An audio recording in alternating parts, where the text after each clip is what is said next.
created an interactive analysis tool that reveals the key factors driving growth across the global sustainable aviation fuel industry. Introducing our Sustainable Aviation Fuel Global Investment Analysis, an interactive tool that allows you to explore the key insights driving a global SAF industry step by step. Our analysis highlights how national policies, feedstock availability, and private investment can influence where in the world production plants are located.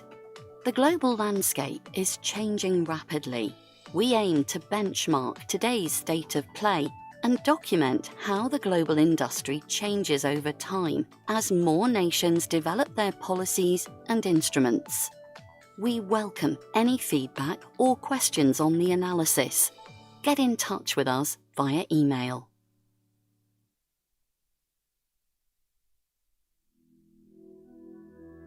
I'm James Highgate, the co-founder and CEO at Firefly Green Fuels. I'm here today to be talking to you about our incredible innovation, Sewage Biosolids to Jet, this new pathway utilising human waste in the form of biosolids to convert into aviation fuel.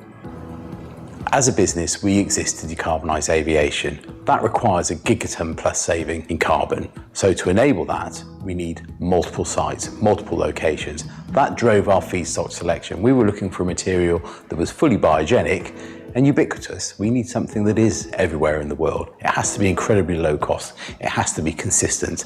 That's the beauty of biosolids. The challenge was always it didn't fit with an existing pathway, and that's why we're developing our own. Alongside that, the commercials are growing incredibly quickly, as you can see by the amazing partners we have. Some of the largest companies in the world that are supporting us to get this to market quickly.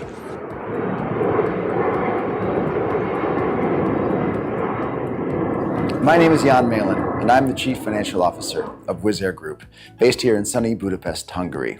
And I'm thrilled to announce that we are partners with Firefly. The two biggest challenges in producing sustainable aviation fuel are the costs of production and the availability of feedstock, the inputs, what you convert into sustainable aviation fuel. Firefly's innovative approach is what really got Wizz excited about this investment, and why we're convinced that should they pull off this process and be able to produce at scale, then we will have a almost limitless supply of inputs to be able to produce fuel.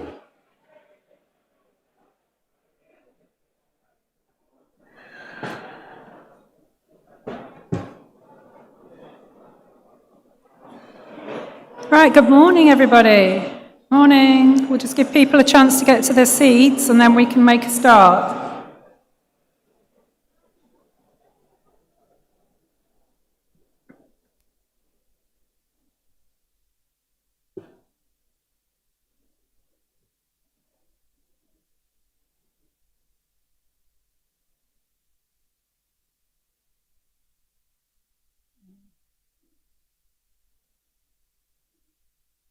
Right. Okay, well, I think we'll make a start and we'll let people are still deep in conversations in the exhibition room, so we'll let that progress.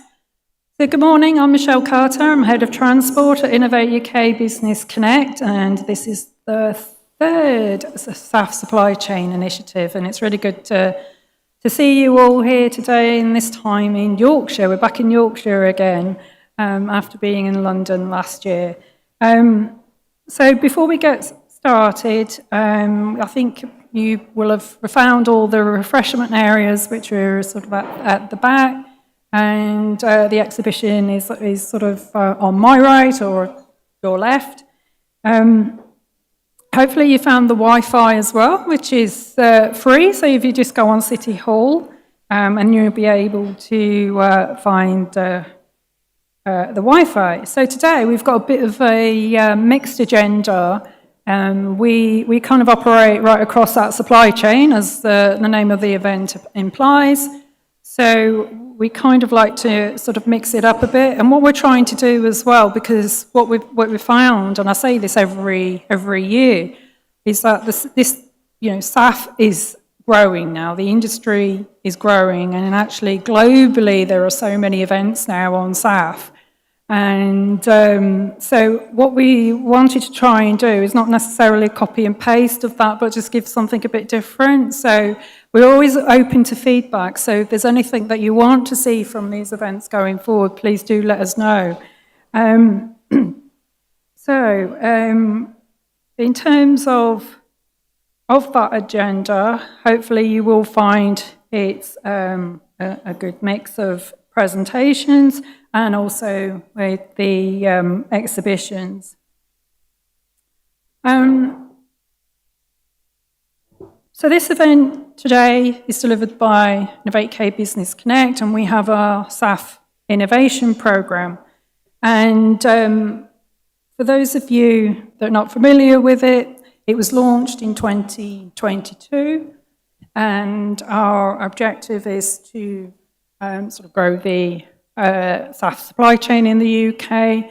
So our overall vision is to provide that sort of national gateway, if you like, for businesses. We're a business-facing organisation to access support, experts, and we're essentially that glue that brings everybody together. So there's looking for specific expertise, or looking for investment, or a specific service, for example, we can be that sort of gateway, if you like, to accessing that.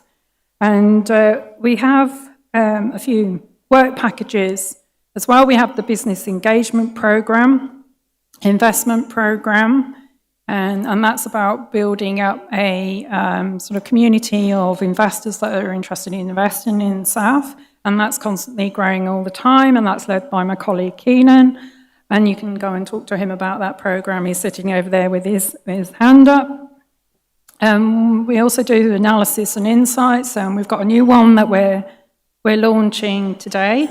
And I'll flick a few slides, teaser slides up on that in a moment. And we also do some masterclasses, and we've actually got 3 in the pipeline. So please do watch out for those. And also, you've probably come across our monthly webinars. We call those the SAF cafes. So they're a really good opportunity, and we get a different speaker in each month, and it's a sort of 10-15 minute presentation and then some Q&A, and it's always the discussion itself that's quite fruitful. So please do engage with those if you haven't already, and we've got some up till December, and then we're just going to do a bit of a stock take and see what we're going to do in next year as well.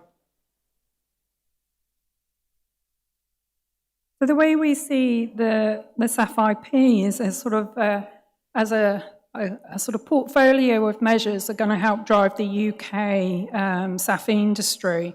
So these different mechanisms, of course, you'll be familiar with. So we've got the policy, so I'm not going to preempt the Minister's speech. We've got the mandate and the revenue certainty mechanism that's coming in place. And then also Department for Transport is investing quite a lot of money into the Advanced Fuel Fund for the development of SAF projects. And then also is the SAF Clearinghouse, and Matt will talk about that later in this session. So that's something I got involved in about 6 years ago now, through discussions through the US Clearinghouse about setting up sort of a European-focused initiative. And there's one in Europe now as well that's been launched, and also the UK SAF Clearinghouse, and was launched as a consequence of that sort of task force that I set up, where convened so OEMs and airlines and fuel experts. Excuse me. And we sort of gathered some insights, and we developed a business case for DFT to launch that SAF clearinghouse. So then you've got the leadership element as well. So you'll recall that the Jet Zero Council was set up some years ago to provide that leadership. And then subsequently, we've got the Jet Zero task force that's operating at the moment. And so we see sort of that collaboration piece, that glue that brings that sort of different elements along that supply chain, because that's absolutely key. As you know, there's different elements along that supply chain that need to come together in order to make the industry work and grow. And that's where we can play a key role. So this is something I put together because I was just thinking about this one day, about this journey that the UK has gone on. And I started off at 2014 because I thought that was a bit of a pivotal moment when Sustainable Aviation launched their SAF roadmap. And it's a coalition of airlines and OEMs and airports all from the aviation industry. And in that roadmap, if you haven't had a chance to look at it, but they've also done a recent one, they came up with some recommendations and requests to government as well on what we need to do in the UK to develop the industry. And part of that early recommendations were about, that policy and having the mandate. And I sort of recognised there was a bit of an opportunity there to work with the industry and sort of bring sort of different. And at that time, though, back then, nobody in the UK was really making SAF. So at that point for us, when we set up the SAF Special Interest Group in 2017, was to kind of do that sort of have a look round and see who's doing what molecules are being made, and sort of look at them. If you look at them as sort of jigsaw pieces, if you like, and bring that all together. So we started that convening exercise and doing that analysis and state of play of the UK back in 2017.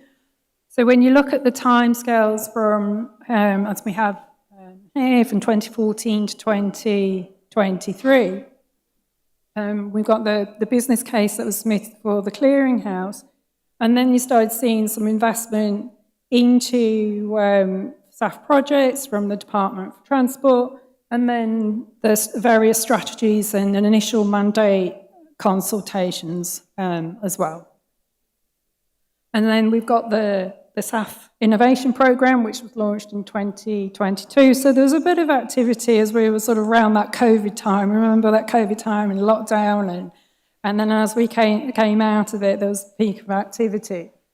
And then this is just the slide for the last 2 years and sort of peak of activity in the UK around various policies.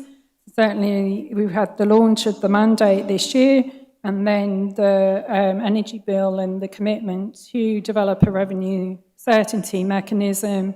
And then you also had the sort of significant technological advancement through the 100% flight from Virgin Atlantic as well in that time frame. So as part of the work we do, I mentioned we do analysis. So this is one that we've just launching today, and it's a supply chain analysis. So it's not exhaustive. What we're trying to do here is sort of collect the different elements, if you like, and different capabilities that are required in order to create a UK SAF industry. So what this interactive tool will enable you to do is to sort of go online, have a click on various capability, and then you can sort of start to see sort of various clusters emerging on that map to sort of help inform decision making around where to source feedstock, where to put a plant, for example. So at the heart of that as well is we've mapped out the publicly known sites of sustainable aviation fuel production facilities. So it includes things like hydrogen and where, because obviously as part of this you need to be able to blend your synthetic blend component into fossil jet as well, so you're able to sort of click on various things and source that information. So that's on the Sustainable Aviation Fuel Innovation Programme website, so feel free to go and have a look at that and have a play. And what we'll do is we'll continue to add to that, and if you want to be added to it, if you see that you're missing, then please do, there's a contact on the web page as well, so please do let us know. Okay, so this is the SAF IP team, and most of them are here today. So obviously there's myself and Pete, we co-lead the programme. Alan is on paternity leave at the moment and returns next month, and we've been privileged to have Sylvia with us for 6 months. And so she's here today. Deborah's here as well, so she's chemistry. So as I was saying before, we operate right across that supply chain. And also Ray's here, so he looks at nuclear. Ray, do you want to wave your hand if you're around? There he is. So we bring Ray in now periodically to cover off the SAF thing, and we've got a SAF and nuclear task and finish group going on at the moment, which he is working on. And then we've got a couple of analysts as well who are not here today. And Alex and Olivia, you've met at the registration desk, and then Keenan I've already introduced, and he's here as well and looks after the investment programme for us. Okay, so before we get on to the crux of the agenda, I just want to thank very much to our sponsors of our event. I think it's key to acknowledge the fact that, we are government funded, and we always appreciate the industry contribution, and that helps us put on these events. So we're very grateful to our exhibitors and to our sponsors today as well. Okay, so I'm going to get started on the crux of the agenda for you. So what you will find is, with the minister's speech, he's got a 15-minute slot, but he sent us a 3-minute video, which has caused a bit of, okay. So we've tweaked the agenda slightly, so we're just going to go with the flow. So, and I've kindly got a couple of people to join me on stage at some point, and we're just going to have a bit of a chit-chat. So we'll see how this all plays out. So what I'll do is we'll let the video play for the minister, and then we can, if you wouldn't mind playing the minister's video. Thanks.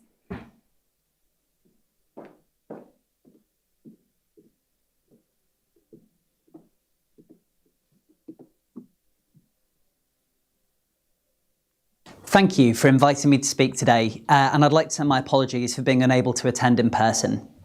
Making Britain a clean energy superpower is one of the core missions of this government, and key to achieving this ambition is our commitment to reach net zero emissions by 2050.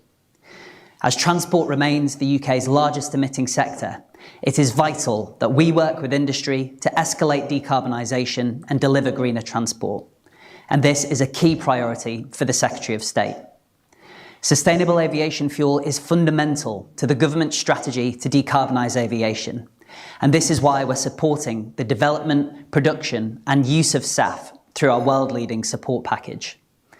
In January this year, we introduced the SAF mandate, the UK's key policy to decarbonise jet fuel. And this pioneering scheme will secure significant volumes of SAF, saving up to 54 million tonnes of CO2 by 2040. We also recently announced the winners of the third round of the Advanced Fuels Fund, which supports first-of-a-kind SAF production plants through the project pipeline to reach investment-ready stage. This round of funding awarded 17 projects a share of £63 million, and we have committed to continue supporting the development of sustainable fuel through to 2029-30. Now, looking forward, the government is developing a revenue certainty mechanism, creating price stability to attract investment, lowering costs, fostering economic growth, and securing the long-term future of this sector. The legislation behind the revenue certainty mechanism is progressing well through Parliament. And innovation in SAF will be vital for creating a successful SAF market. And I'm pleased that many of you are gathered today to discuss important matters, such as using novel feedstocks and securing the long-term future of advanced technology in the UK. I'm grateful to all the innovative businesses who have accelerated the production, supply and rollout of SAF. Right across the supply chain, I know that industry is committed to playing their part in our net zero mission. It is essential that industry continues to take action and to collaborate with government. And this is why events such as the SAF Supply Chain Initiative are important to strengthen Britain's hard-won reputation for sustainability.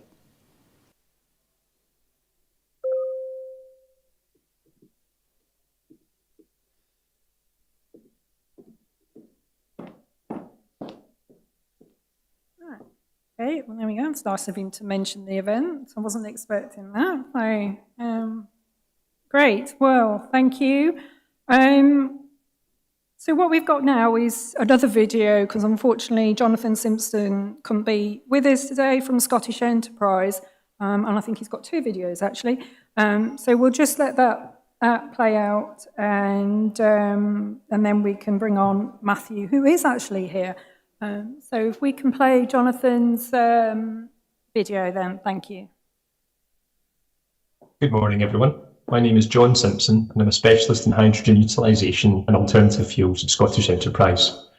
I'm sorry I cannot be with you in person today, but I wish you all a great conference and want to say a big thanks to Innovate UK Business Connect and partners for organising the event and inviting me to present.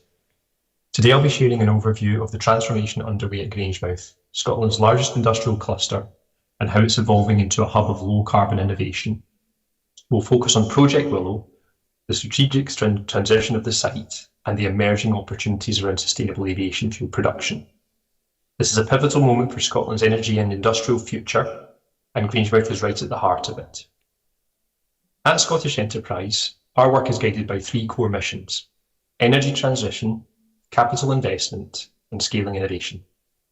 Under energy transition, we focus on areas like offshore wind, clean heat, hydrogen, CCUS, and alternative fuels. Scottish Enterprise delivers on these mission areas through targeted business and wider sector engagement, funding and investment, and connecting parties with our extensive networks by leveraging close relationships with key stakeholders across the public and private sectors, including government. Grangemouth is a key site where these missions converge, unlocking capital investment, scaling innovation, and enabling new commercial opportunities that support Scotland's transition to a net zero economy. Grangemouth is a critical part of Scotland's industrial landscape. It is home to thousands of jobs, major infrastructure, and a highly skilled workforce. But it's also one of the country's largest emitters of greenhouse gases. That's why the Grangemouth Just Transition Plan is so important. It sets out a roadmap for how this site can evolve into a net zero industrial hub by 2045. Scottish Enterprise is deeply involved in this transition. We're part of the Grangemouth Future Industry Board, which brings together government, agencies, and industry to coordinate efforts. We're also working with the Grangemouth Investment Task Force to unlock and align investment across the site.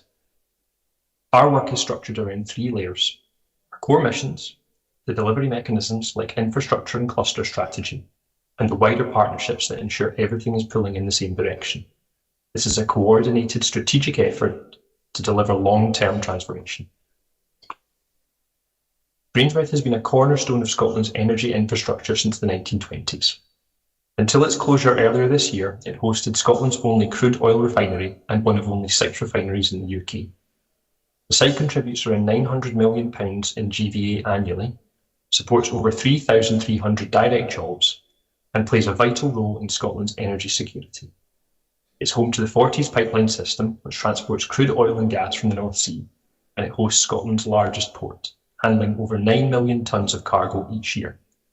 It's also Scotland's main source of aviation fuel supply, previously refined, now imported, and a critical logistics hub, handling 30% of Scotland's GDP through its port. With the refinery now closed, we're working through the Grangemouth Future Industries Board to transition the site into a world-class biorefinery and low-carbon manufacturing centre. This is a strategic opportunity to repurpose a nationally significant industrial asset for the energy transition. This slide gives a visual overview of the Grangemouth industrial cluster. The refinery is now an import and distribution hub, freeing up land for new projects. The cluster includes major players like Syngenta, Piramal, and Ineos, and is already home to innovative companies like Celtic Renewables. The site benefits from its designation within the Free Green Free Port, which brings a range of incentives, such as land and building transaction tax relief, enhanced capital allowances, and employer national insurance relief. These incentives make Grangemouth an attractive location for investment in clean technologies, and they're helping us position the site as a future centre for alternative fuels and chemical manufacturing. Turning our attention to Project Willow, this project is central to shaping the future of the Grangemouth site. Grangemouth is undergoing a significant transformation following the closure of the Petrofac refinery. Project Willow is a major initiative designed to secure Grangemouth's long-term industrial future. It's backed by £25 million from the Scottish Government and £200 million from the UK Government, and it's already generating significant interest. The feasibility study has identified 9 potential future options for the site, ranging from hydrogen and SAF production to advanced manufacturing. As of June this year, we've received 84 inquiries across the 9 project areas, highlighting strong interest in SAF, hydrogen and biogenic carbon utilisation. Following detailed evaluation in the development of Project Willow, 2 sustainable aviation fuel pathways were identified as preferred for progression: methanol to jet and HEPA production pathways. Further details can be found in the full Project Willow report using the QR code provided on the slide, and we would welcome inquiries relating to projects in these areas. While these 2 SAF project areas are identified as preferred from a Project Willow perspective, we continue to carefully evaluate the SAF production pathway landscape. With that, Scottish Enterprise is very keen to hear from any companies seeking to advance SAF production projects in Scotland, not just those focused on methanol to jet or HEPA. We are keen to explore opportunities and support good projects for SAF production across Scotland. That includes Grangemouth and beyond. Ultimately, Project Willow is about unlocking investment, supporting high-value jobs and driving growth, not just for Grangemouth, but for Scotland's wider energy transition. Scotland is well positioned to play a leading role in the production of sustainable aviation fuel and other low-carbon transport fuels. There is supportive regional and national policy with significant renewable hydrogen production and use ambitions as per the Scottish Government's Hydrogen Action Plan. These are aligned with policy instruments, including the UK's SAF mandate and revenue certainty mechanism, which is under development and seeks to de-risk investment and accelerate SAF production in the UK. Grangemouth itself, formerly Scotland's only crude oil refinery, is a key strategic site to realising production ambitions. Its existing infrastructure, industrial land and proximity to feedstock and logistics networks make it an ideal location for SAF production. Scotland also benefits from a strong aerospace and aviation cluster, with hubs like Prestwick and Inchinnan contributing to the innovation ecosystem and broader aerospace value chain, including aerospace manufacturing, aircraft maintenance, engineering and testing. Beyond aviation, there's also growing interest in sustainable fuels for maritime and offshore applications, such as methanol, which could be produced alongside SAF at Grangemouth. However, challenges remain. These include the high cost of production, feedstock availability and sustainability. Linked to this is the need for a considered UK-wide carbon utilisation strategy. This is key to ensuring predictable sources of carbon and/or CO2, both in terms of volume and price, can be obtained competitively for SAF production. Power intensity and grid access are also key considerations for scaling SAF technologies. That's why initiatives like Project Willow are so important. They help bring together the right partners, infrastructure and policy support to unlock Scotland's potential in this space. Biogenic carbon use is another area of emerging opportunity. Industrial emitters in Scotland are already exploring ways to capture and utilise biogenic carbon, potentially creating new value streams and supporting the hydrogen economy. There are still questions to answer, like how best to aggregate and transport biogenic carbon, and whether local use is more viable than centralised processing. Scotland's existing industrial base, combined with its expertise in oil and gas, gives it a solid foundation to lead in carbon capture, utilisation and storage. In fact, over 1,000 Scottish companies are actively exploring CCUS opportunities, that's both domestically and to export their products and services. And Scottish Enterprise has recently published a CCUS supply chain report to help guide investment and development. To support all this work, Scottish Enterprise has produced a number of key reports. These include the SAF Mapping Report, which outlines Scotland's potential in SAF production, and the CCUS Supply Chain Assessment, which identifies strengths and gaps in our industrial capabilities. Reports produced by other key partners concerning Scotland's hydrogen strategy, aviation strategy, and methanol use as an alternative fuel for offshore applications are also included on this slide. These reports are publicly available and provide valuable insights for investors, developers, and policymakers. They're helping us build the evidence base for Scotland's low-carbon transition. If you'd like to learn more about Project Willow or explore opportunities at Grangemouth, please do not hesitate to get in touch. You can reach us at grangemouth@scotech.co.uk, We're actively engaging with stakeholders, investors and technology developers, and we welcome your interest and involvement. To conclude, Grangemouth is undergoing a profound transformation through Project Willow, SAF development and CCUS innovation. We're not just responding to the closure of a refinery, we're building the future of Scotland's low-carbon economy. Scottish Enterprise is proud to play a central role in this journey. We're supporting businesses, attracting investment, and enabling innovation that will shape the next chapter of Scotland's industrial story. Thank you very much for your time.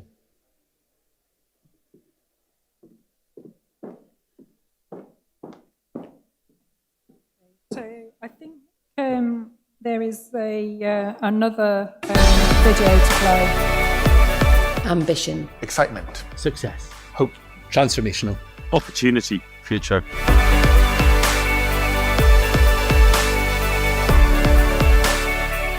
Grangemouth means a skilled workforce, it means a long industrial heritage, but it also means huge opportunity for the future. Grangemouth has the potential to be a hub for investment in new industries, new technologies, as part of our transition to net zero.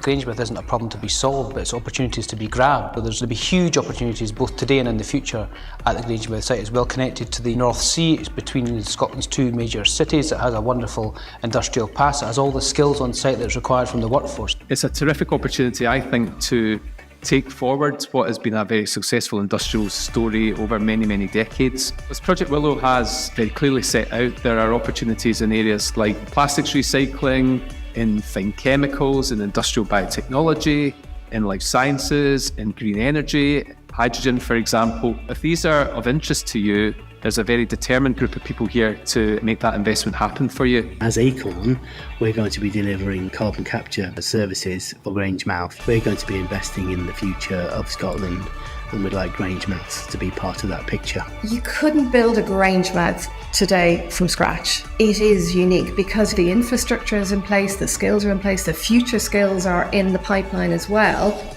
I started as an apprentice in Grangemouth, did a 4-year apprenticeship, actually started at the precursor to Forth College. It's amazing to actually be back working in a place that was so influential and transformed my life. There's massive infrastructure investment coming in. We've got Forth Green Freeport, we've got stored hydro, Cruachan 2, Corrie Glass, major energy distribution, battery parks being built, we've got a whole AI infrastructure being created. There's a massive opportunity and colleges sit at the heart of that. So I think this is about securing the investment for the college sector so that we can deliver the skills needed for industry. And if industry is successful, then Scotland will be successful. I've grown up in Falkirk my whole life, so I know it like the back of my hand. All my friends and family are from there. I've recently started my job down at NES as an apprentice, just in August there, and I'm thoroughly enjoying it. I'm always learning something new.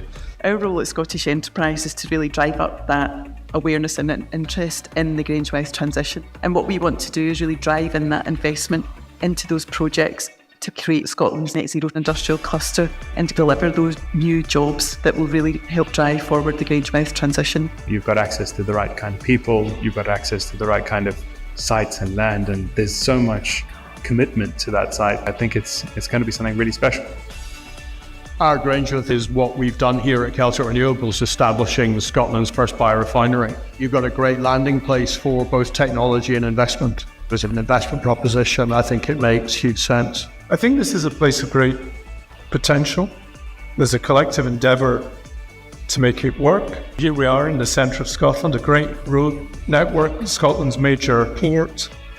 There's an entrepreneurship mindset. The support from Scottish Enterprise and from the Scottish Government was helpful in the decision making. When you employ one at your plant, it's 3 people overall that are living thanks to what you are doing. That's the reason why it's so key to have this mindset and that collaborative approach. There are challenges, of course, but there are enormous opportunities. It's once in generation opportunities for investors and businesses. It's important to focus on what could be a brighter future of Grangemouth economy and Scotland.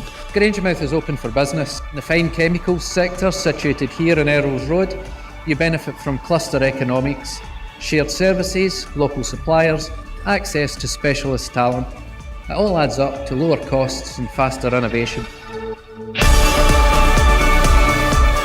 It's in my blood, it's what I'm passionate about.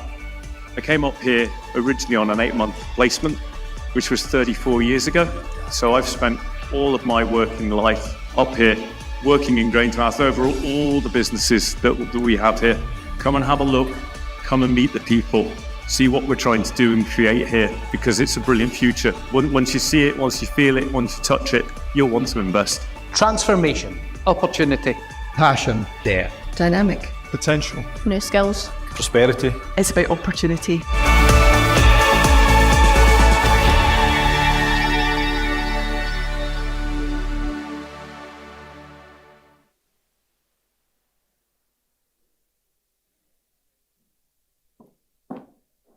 Okay, well, hopefully that's given you a bit of an overview. We were quite keen to include it because you'll probably gather from that there's quite a bit of infrastructure that's in place at Grangemouth, and also access potentially to various feedstocks. So, and I believe there's Jonathan's colleagues in the room as well from Scottish Development. Are you able?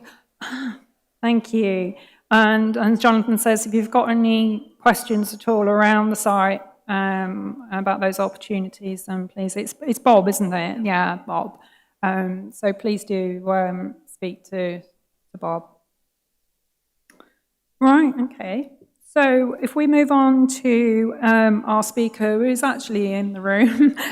So Matthew G is the director of the UK SAF Clearinghouse. What I'm going to do as well is invite my colleague Joanna Baldry. She's a consultant, so Joanna Baldry, Aviation Fuel Consultancy. So Joanna has extensive experience with aviation fuel. She's ex-Shell. But what I'm going to do is let Matt do his presentation about the clearinghouse, because then it will link quite nicely into the discussion we're going to have around what's happening at ASTM to help you inform your thinking and your own development. So if I can invite Matthew onto the stage, and also Joanna, if you can take a seat, and there'll be an opportunity as well for you to ask questions for Matt after he's done his presentation specifically on the clearinghouse. So make sure you've got those primed. Over to you, Matt. Thank you. Thank you, Michelle. I suppose I didn't have an excuse living and working in Sheffield to send a video in, so unfortunately you've got me here in person. So my name's Matthew G. I'm the director of the UK SAF Clearinghouse, and today I'm going to talk about the work that we've done to date, how we're working with producers, and what we're going to be looking to do in the future. So,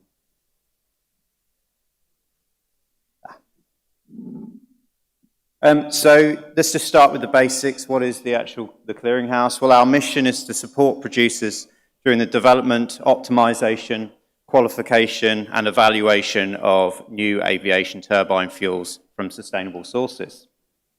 We were established in November 2023, so we've been around a little while now, and that means that we've sort of become familiar with the landscape and we understand what needs to be done and where we are. So I'm going to talk through that in a little bit. And we're part of that wider package of support that has been touched on by the Minister this morning and Michelle talked about, and we're fully aligned to supporting collectively those packages that the DFT has put together to drive sustainable aviation fuel in the UK. And the UK SAF Clearinghouse itself is delivered by the University of Sheffield, specifically the Energy Innovation Centre, of which I'm an employee, and my team, small team back at University of Sheffield, and I believe a few of you had the opportunity to go and view our facilities yesterday, so you'll be familiar, those that went. And we deliver the UK SAF Clearinghouse in partnership with Ricardo. And Ricardo they're a consultancy company, and they do the sort of comms and marketing side of things, as well as the grant application. So just to dig a little deeper then, we act as a central function providing advice and guidance to fuel producers on their plans, their scale-up plans, and their testing requirements. So essentially, think of us as a kind of consultancy service plus, and essentially the day job is meeting with producers, looking at their data, looking at their plans, and trying to find efficient ways to support them in scaling and testing, with the ultimate aim of getting those fuels onto the market. We also provide access to grant funding, so to remove some of the barriers, particularly for smaller producers, There are test grants available, as well as transportation of samples. We also provide funding for that, to just support producers in those early stages. In our central position, we're also quite well connected to the industry, and I'm going to talk about that a little bit further as we go through. And we perform a sort of signposting function for those producers, building that package and trying to support them as best we can, connecting them to those in the industry. We also provide advice and support for those that are looking to comply with existing pathways or annexes. So we're going to see more of that in the coming years as we see plants to come online. We're referring to that as due diligence, and this is a changing area of policy landscape within airworthiness, and we're going to start to see more requirements on new producers producing to existing pathways. So we're also providing a lot of support around that, and that will no doubt continue.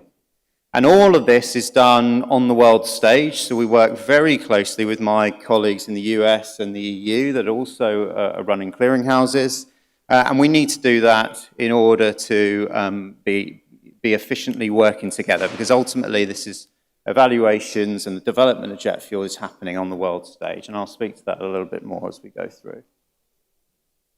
So just to go even deeper, a little bit of detail here as to how we're set up. Essentially, we operate a hub and spoke model. So what does that mean? Well, I and my team in the University of Sheffield sit in the centre, in the hub, and we've developed these relationships with various spokes that support us in delivering the package that we provide. And the principle is that a producer will arrive with us, we will assess their particular situation and what their ambitions are, and then we'll lean on these spokes to develop a package of support that drives the progression and development of their particular pathway. Just starting from the top, we are overseen by a clearinghouse advisory group. It's a group of volunteers, and that group is really well furnished with experts from around the globe, actually, and I think I added up the expertise and I stopped at 300 years, so there's quite a lot of experience there. And they've been very important for us in terms of developing this model, but also guiding us through as we have sort of developed over recent years. We have a network of test facilities.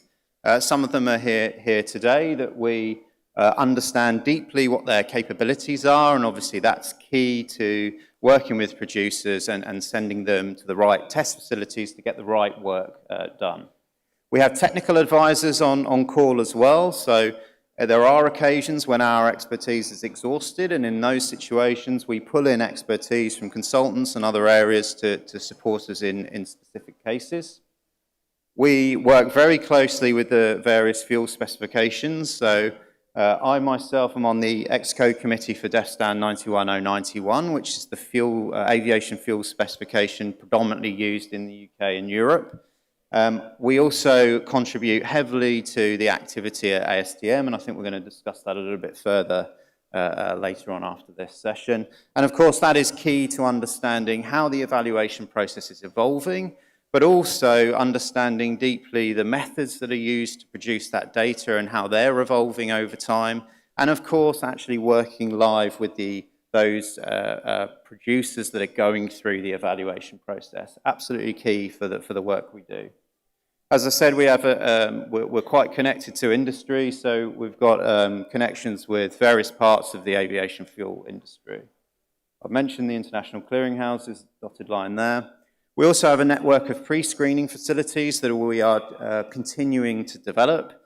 For those of you that are unfamiliar with that concept, essentially it's taking a very small fuel sample, running it through some form of compositional analysis, perhaps some modelling as well, to predict properties for that particular sample, which means that we can learn an awful lot about a fuel sample with a very small amount. And for those producers in the early stages, that's absolutely critical for allowing them to develop and also evidencing that they have a fuel that has the potential to scale. And finally, recently we've added pilot-scale hydro processing facilities. So now we're talking about producers that are perhaps a little bit further along. in their development journey. They have some form of, they have a process that converts a feedstock into some form of intermediate. They're doing that at scale, yet they need the support and the expertise and the equipment in order to upgrade that material into aviation fuel. And I think there's some of you here today that I've not met in person, so do catch up with me later. And the idea is that the fuel producer will come in, will put this package of support together, perhaps provide them with some funding, and then they'll go off and do some testing. We'll look at that test data, and then we'll do it all over again with the view to continuously move them forward. So we'll just talk about the sort of progress we've made to date. So we've been around since 2023, as I mentioned. We think there's about 74 companies within the UK that are looking to develop SAF projects. Of that 74, we've met with 50 of them. So that's actually advice and support that we've provided to producers, and there's many of you in the room, and I look forward to catching up with you later. And we think, just to put some context on that, there's about 15 of those that are actually producing aviation fuel samples at the moment. And you may say, well, that doesn't seem like that much. The reason that number is sort of relatively low compared to the other numbers is that we have producers that are in the early stages. They may be developing samples, but not yet producing an aviation fuel sample. Or these are producers that are looking to produce to existing annexes, and therefore they are going straight to producing or building SAF plants and aren't yet producing samples. And the top two there are just indication of grant applications and funding that we have provided to date. So just to look at the landscape as we see it, on the left-hand side, I show you a pie chart there.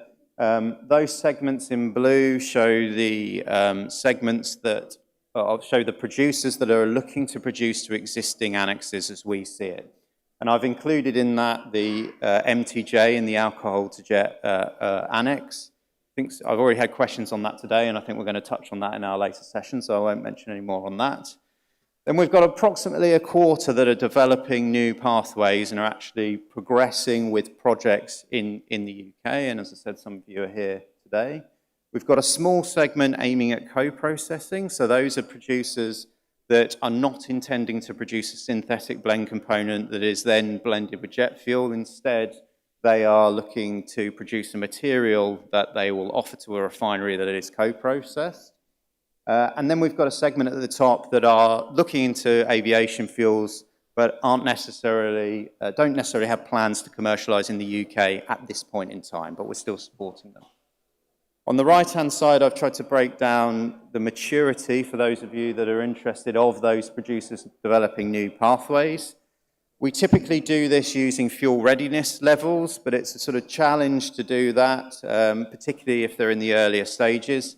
So this graphic shows it in terms of whether they have a sample or not. So you can see approximately 50%, the lower segment there, are actually in the R&D phase. So we're working with them to develop their samples. They're making some changes, doing some testing back and forth, and that's the activity there. We've got about 25% that haven't yet produced a sample, but we are still working with them.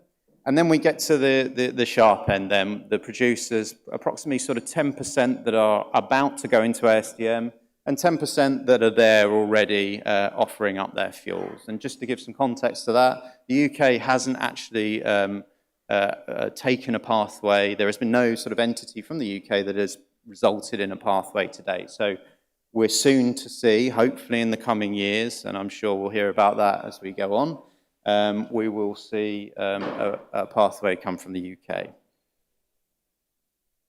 So it's all well and good having a good sort of pipeline of clients there, but we're continuously trying to improve the UK SAF Clearinghouse. So we were awarded last year ISO 9001, which is a quality management system for those of you who are not familiar. And essentially that means that we have processes for everything we do, and this is about ensuring that we give the best and most robust service that we can.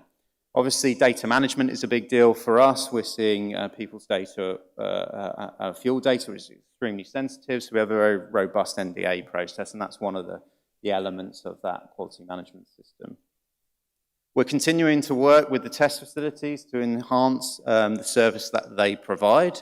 We're fortunate in the UK that we have a good basis of test facilities through the UK's historic sort of position in producing aviation fuels and other fuels, but we're particularly in the area of fit-for-purpose properties. When we talk about looking at properties that are evaluated, there is a lot of work to do still to increase the knowledge base there across our network, and we're working on that.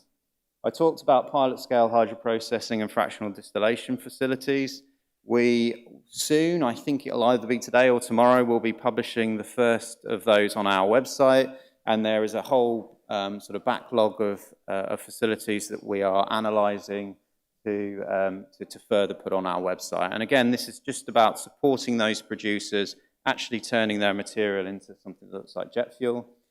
And we're also continuing to do a lot of work in the training sphere. So we attend ACSAF, the ACSAF program run by ICAO. We've done a number of other sort of training activities and so on. At the University of Sheffield, we run the aviation fuels course, so we're involved in that as well. And soon we will be publishing a 3-part training package that will be available on our website. And that is intended to really focus on and support those, I suppose, well, the target audience, I should say, are those that aren't necessarily on the technical side of a fuel producer or aren't involved in developing fuels, but are sort of involved in the ecosystem. So trying to pull in those sort of on the edges, if you like. So we're talking about basic principles of how the evaluation process actually works, and talking about various things to do with acronyms and all of the common sort of misnomers that we often see we're trying to deal with in that package. So do check that out when that becomes live. So now on the international stage, I mentioned that the UK SAF Clearinghouse, we've talked about our producers and what we're doing here in the UK, but we must maintain a presence on the international stage. Ultimately, evaluations take place at ASTM internationally. So we're working with the OEMs, and we're privileged to attend the OEM working groups as a guest as clearinghouses, and we're working with the OEMs to support them in working through these various pathways, developing new methods, and really understanding the producer landscape. So very active in that area, and we're continuing to strengthen those relationships. As I mentioned, we're members of ASTM, and we're going to have a discussion, I think, in a bit about sort of the activity there and how that works. I've also mentioned that we are part of AFC Exco, responsible for DESTAN 091, and in fact, the 6-monthly meeting is actually today in London, so unfortunately I'm missing that because I'm here. And I've mentioned already we're working closely with the other international clearinghouses. And primarily the work there is about knowledge sharing, so discussing the different pathways we've got on the slate, looking at how we can find efficiencies in partnering some of those entities together, but also looking to support the evaluation process itself. Not alter the evaluation process, but support with its efficiency. So we're working on templates, for example, for research reports. So this is about bringing reference data together, bringing a sort of recognized format and structure to the presentation of that data to support producers with efficiently presenting their data to the international community. We're also looking at a standardization program, particularly across those fit-for-purpose methods that aren't so regularly used. So there's a lot of work kind of going on there with the other international clearinghouses, and I meet with them regularly. And put a little graphic there to show how that principle works. This is how it looks on the world stage. I think I've presented this a few times, so you may be familiar, but essentially this is the concept that we're working with. It's a funnel, essentially, with fuel producers starting with early engagement on the left-hand side and working their way through that funnel to ultimately arrive at the evaluation stage. One of the biggest things that we're doing as the clearinghouse is working with producers to ensure that they understand what the expectations are when they get to the evaluation phase. Some of the biggest challenges we have at the evaluation stage is a lack of data or poor data, which essentially just results in delays. So we're working with producers to make sure they're as ready as possible when they arrive at the sharp end. So that involves research and development, iterations and so on to ensure that their process is robust, and critically scaling. There's the smallest box at the top, but it's very important that producers understand that the evaluation process requires evidence that that process or the sample that has resulted from the process is equivalent to what you would expect when it's ultimately commercialized. So there is a lot of work around that middle phase to build programs, to design development programs that are logical and are sufficiently, provide sufficient justification for those evaluations.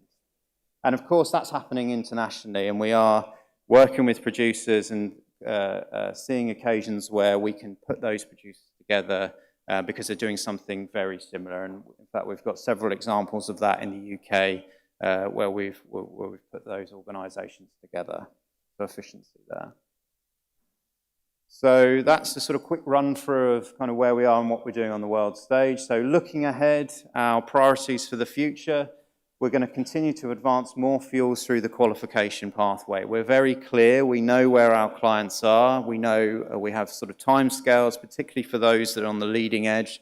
We know exactly what is required in order to push them through. So we're going to execute that plan, if you like. We're continuing to work with UK test facilities to strengthen that infrastructure, as I mentioned earlier, very important to supporting producers.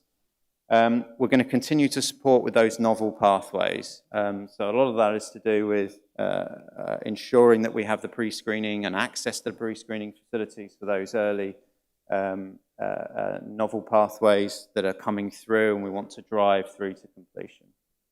And of course, we're supporting with compliance with existing pathways. As I said, changing regulatory landscape on the horizon there, keeping a good eye on that and trying to support those producers that are looking to work to existing pathways. And that's particularly important, particularly if we look at the AFF program and look at when those plants will be coming online. We're going to see definitely a picking up of work in that area. And we're trying to enhance data and knowledge sharing, particularly on the international stage, with the experience that we have with our own landscape of fuel producers. Just a final slide for me then, so call to action, a bit of inspiration here. If you are developing a fuel or you have any questions around the qualification process or what it takes to develop these fuels, do reach out to us early. You may think that you perhaps don't need our support, but I think a conversation would be good, and we'd like to sort of work with you as early as possible. Collaborate with UK test facilities. We want to see data generated here in the UK to support those test facilities, especially in those test methods that are not commonly used. Sure, if you speak to a test facility that's here today, they'll say, yes, why would we invest in running a particular test method if we don't have the pipeline of testing? So we're trying to stimulate that here in the UK. Contribute data. This has been very beneficial on the world stage. There are a number of evaluation pathways that are going through at the moment where UK producers have offered up data, and that's good for the producer, but also good for those that are leading with that pathway. And finally, partner with us when you can, and we would love to support you. I'm around all day. I'll be in the wings there, so if anyone would like to chat to me about any of this, then I'd love to have a conversation with you. And finally, you can hear or find out any information about the UK SAF Clearinghouse from our website. That's a little QR code for you there, and if you want to get in touch, that's our email address. Great. Any questions? Thank you, Matt. That's really good.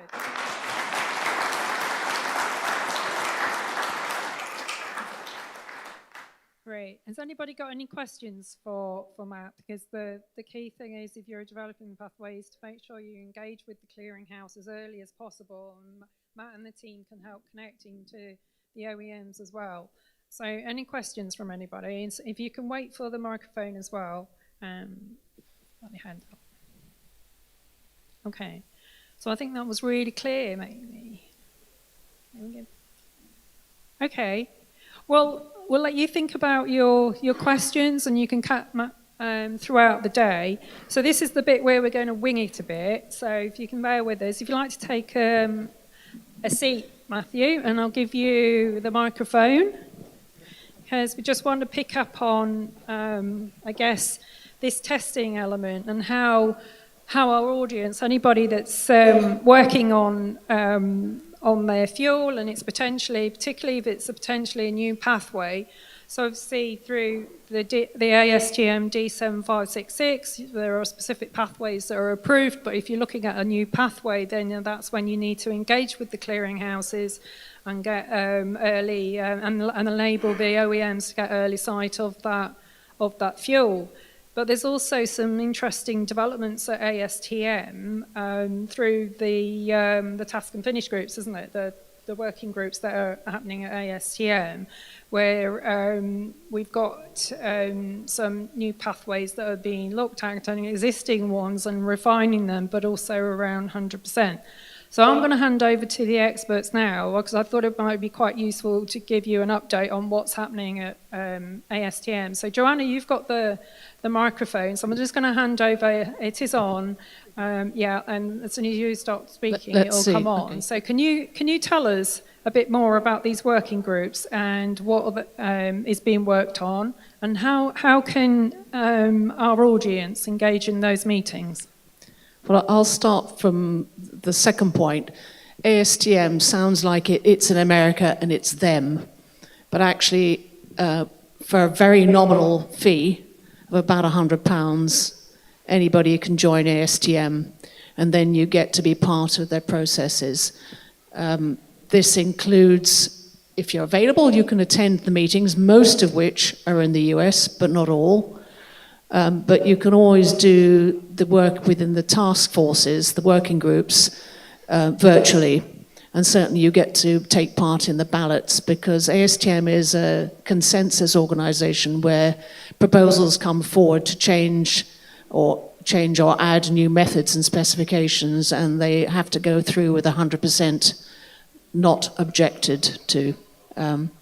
So if you, let's say you're a new fuel producer, or you're thinking of a new pathway, you would normally be talking with a clearinghouse, and at some point you'd get the okay to start up to set up a working group and have a task force, and that is what you use to sort of develop, start developing the consensus towards saying this is the specification change I want. You will be doing all the work in terms of developing a research report with all the evidence, but you will have to bring it towards the broader audience. The OEMs have the first say, and when they're happy, it goes to broader audience for their comments. And that's when you can be a part of those task forces. You say, I'd like to join this, and there has to be a very good reason why you're not allowed to join something. So you can see things developing and get sight of stuff. I mean, you have to obey the rules about not sort of giving away trade secrets and, remembering things like that, but you get to see what's going on. So I'm certainly a member of, more than half a dozen task forces.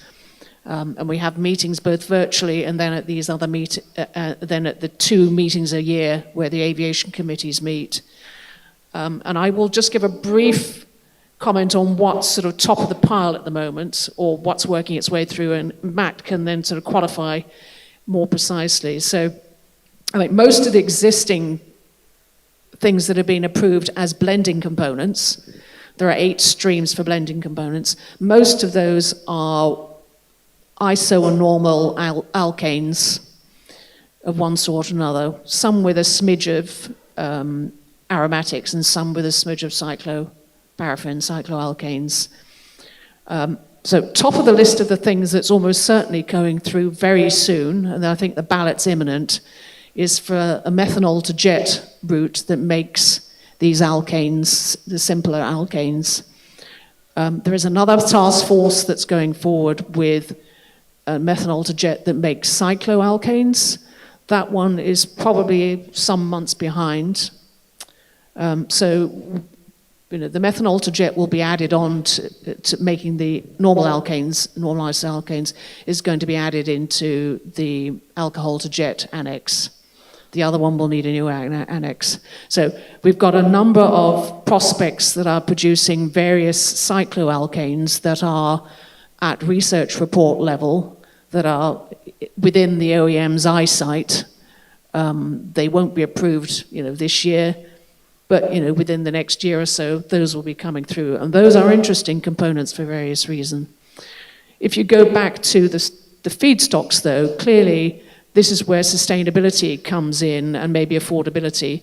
ASTM's job is not sustainability, it's are you safe flying on this fuel? Is it sustainable is a slightly different question that gets asked in parallel. But in terms of this, looking at interesting feedstocks, there's quite a lot of interest in plastics, recycling those in various ways, both as standalone components. So there's something going through that process at the moment, and they're also looking at them as co-processing. This is where you can throw things in at an existing refinery that are sort of intermediates en route to something, and it's just they benefit then from having all the capex already in place to do the final workup. So we've got plastics-related things there. I won't go through the cyclo feedstocks, but you'll hear more about those. But that's sort of some interesting things there. And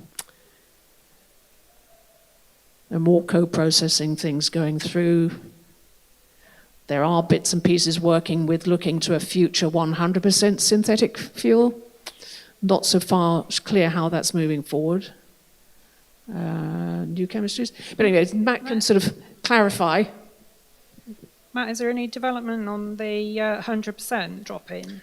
Okay, yeah, so I'll start with that then. So yes, there's two activities going on in relation to 100% SAF. So we've got 100% drop-in, which is essentially meeting the requirements of the existing spec. So what we see at the moment out in the fleet, and essentially that is a working group that is looking to define what that specification should be for what we traditionally refer to as a synthetic blend component, but using those blend components at 100%.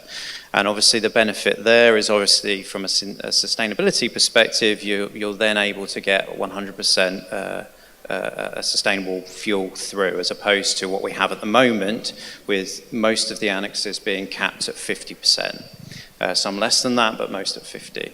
So there's sort of obvious benefits there. In terms of progress, that task group is quite active. We had calls only a week or two ago. We haven't yet, or the group hasn't yet defined what those properties are looking like, but we are sort of working towards that. There is a timescale ambition to have that out to ballot in 2027. So just to sort of give you a sense of kind of how long some of these things take.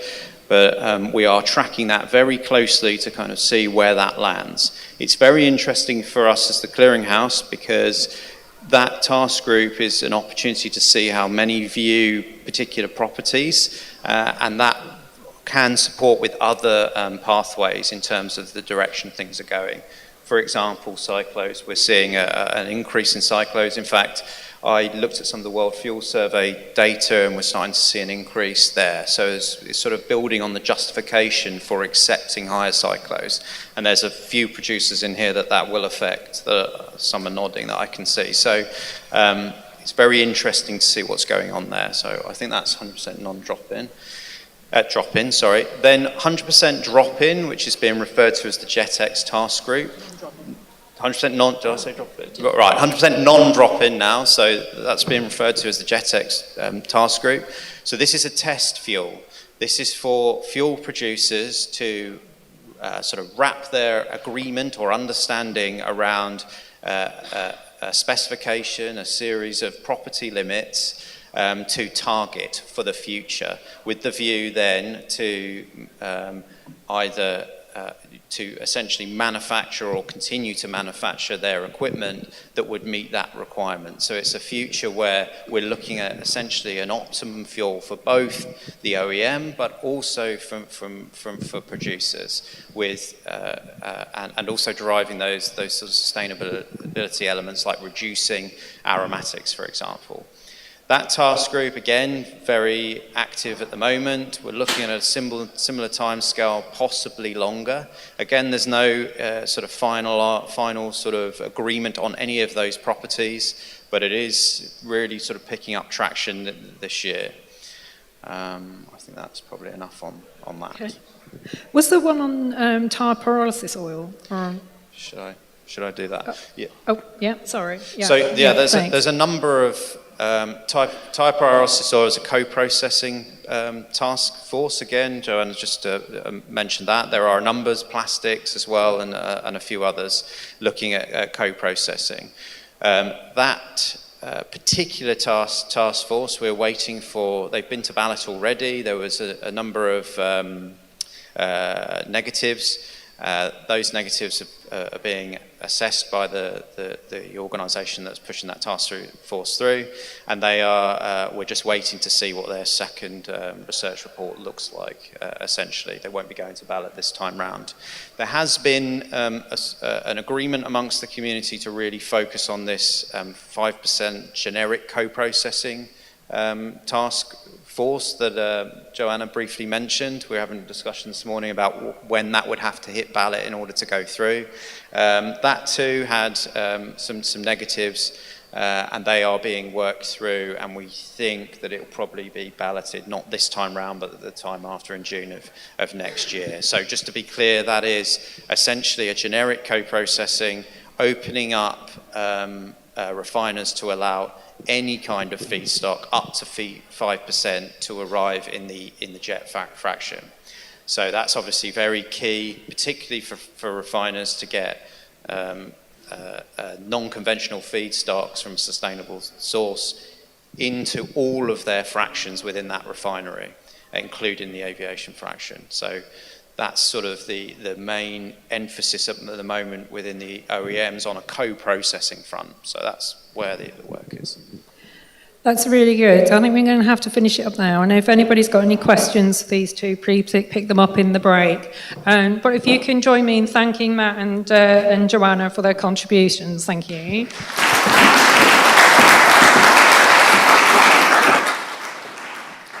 Okay, so we're going to go into a refreshment break now, and if you can be here again at 11:40 to be seated, and again thank you very much to Firefly for sponsoring our refreshments, because this is only going to help support their business and provide the feedstock for their business. So it won't forgive me, James won't forgive me if I don't make a little catch. Look, yes, it's you. And so go forth and decarbonise aviation. Thank you.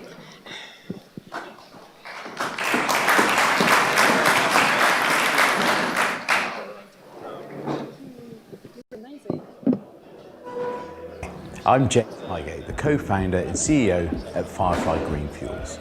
I'm here today to be talking to you about our incredible innovation, Sewage Biosolids to Jet, this new pathway utilising human waste in the form of biosolids to convert into aviation fuel.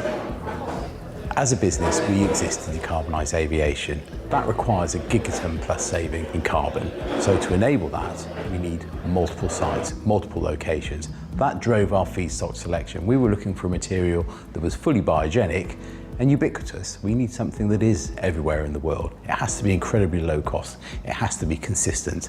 That's the beauty of biosolids. The challenge was always it didn't fit with an existing pathway, and that's why we're developing our own. Alongside that, the commercials are growing incredibly quickly, as you can see by the amazing partners we have. Some of the largest companies in the world that are supporting us to get this to market quickly.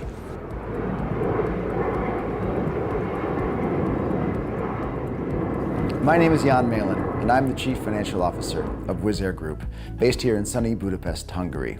And I'm thrilled to announce that we are partners with Firefly. The two biggest challenges in producing sustainable aviation fuel are the costs of production and the availability of feedstock, the inputs, what you convert into sustainable aviation fuel. Firefly's innovative approach is what really got Wiz excited about this investment and why we're convinced that should they pull off this process and be able to produce at scale, then we will have a almost limitless supply of inputs to be able to produce fuel at a cost-effective price, which is consistent with our overall commitment to ultra-low cost principles.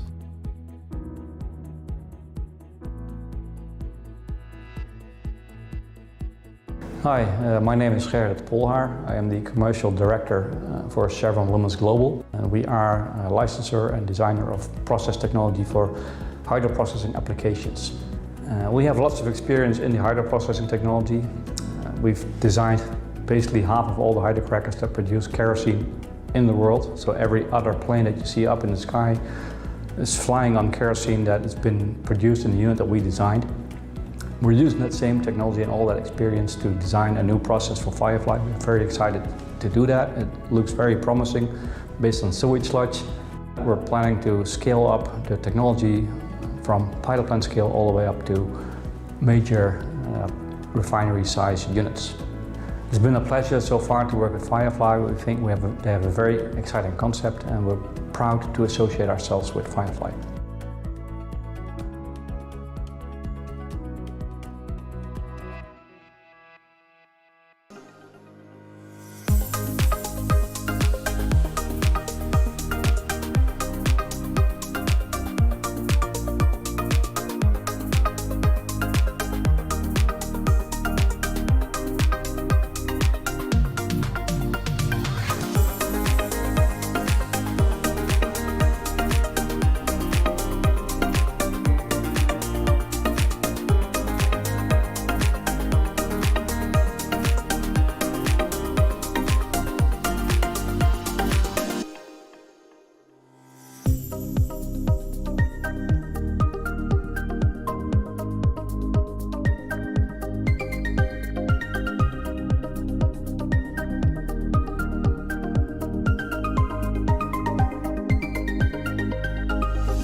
We have created an interactive analysis tool that reveals the key factors driving growth across the global sustainable aviation fuel industry. Introducing our Sustainable Aviation Fuel Global Investment Analysis, an interactive tool that allows you to explore the key insights driving a global SAF industry step by step. Our analysis highlights how national policies, feedstock availability, and private investment can influence where in the world production plants are located. The global landscape is changing rapidly.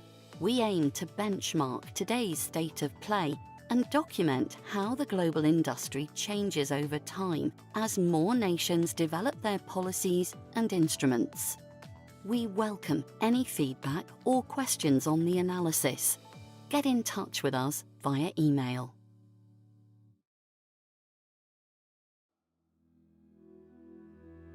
I'm James Highgate, the co-founder and CEO at Firefly Green Fuels.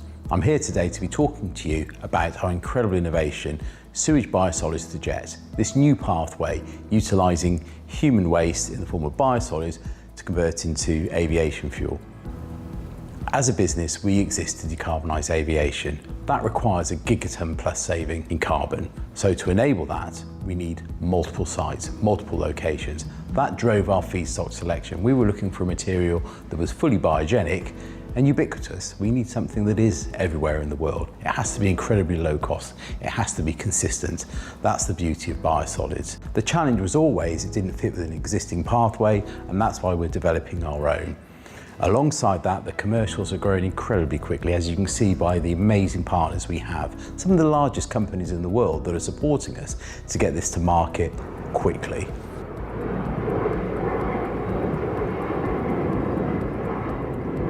My name is Jan Malin, and I'm the Chief Financial Officer of Wizz Air Group, based here in sunny Budapest, Hungary.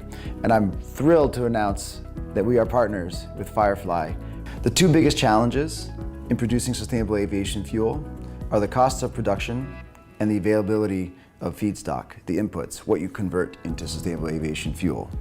Firefly's innovative approach is what really got Wizz excited about this investment, and why we're convinced that should they pull off this process and be able to produce at scale, then we will have a almost limitless supply of inputs to be able to produce fuel at a cost-effective price, which is consistent with our overall commitment to ultra-low cost principles.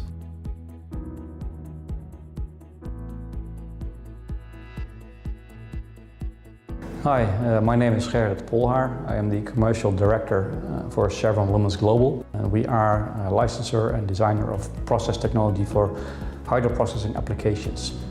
We have lots of experience in the hydroprocessing technology.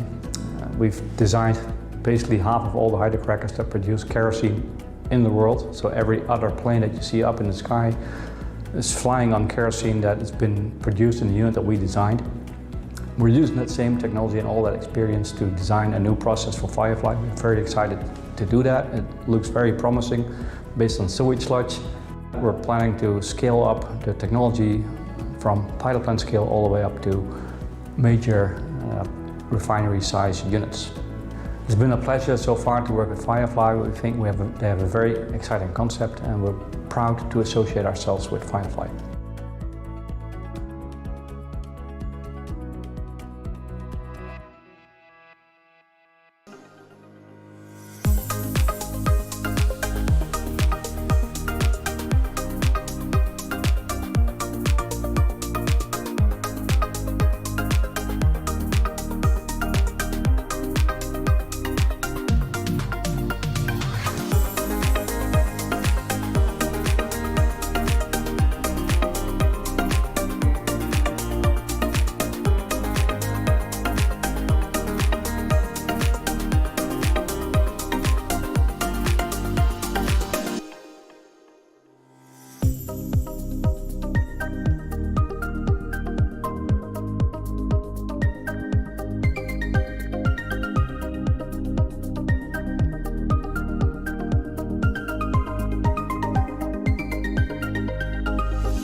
We have created an interactive analysis tool that reveals the key factors driving growth across the global sustainable aviation fuel industry.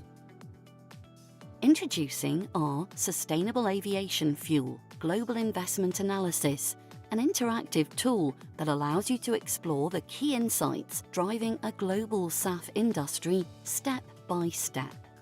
Our analysis highlights how national policies, feedstock availability, and private investment can influence where in the world production plants are located. The global landscape is changing rapidly. We aim to benchmark today's state of play and document how the global industry changes over time as more nations develop their policies and instruments. We welcome any feedback or questions on the analysis. Get in touch with us via email.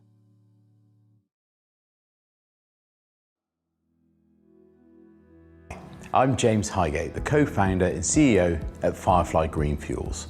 I'm here today to be talking to you about our incredible innovation, Sewage Biosolids to Jet, this new pathway utilising human waste in the form of biosolids to convert into aviation fuel. As a business, we exist to decarbonise aviation. That requires a gigaton plus saving in carbon. So to enable that, we need multiple sites, multiple locations. That drove our feedstock selection. We were looking for a material that was fully biogenic and ubiquitous. We need something that is everywhere in the world. It has to be incredibly low cost. It has to be consistent. That's the beauty of biosolids. The challenge was always it didn't fit with an existing pathway, and that's why we're developing our own. Alongside that, the commercials are growing incredibly quickly, as you can see by the amazing partners we have. Some of the largest companies in the world that are supporting us to get this to market quickly.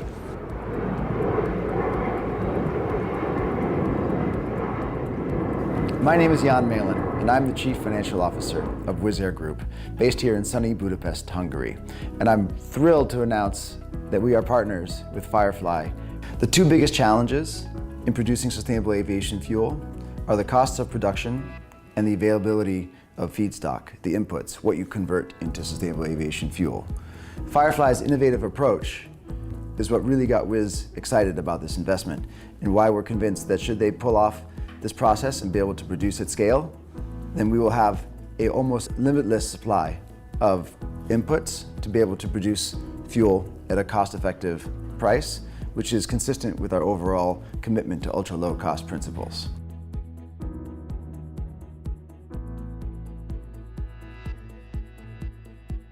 Hi, my name is Gerrit Polhaar. I am the Commercial Director for Chevron Renewables Global. And we are a licensor and designer of process technology for hydroprocessing applications.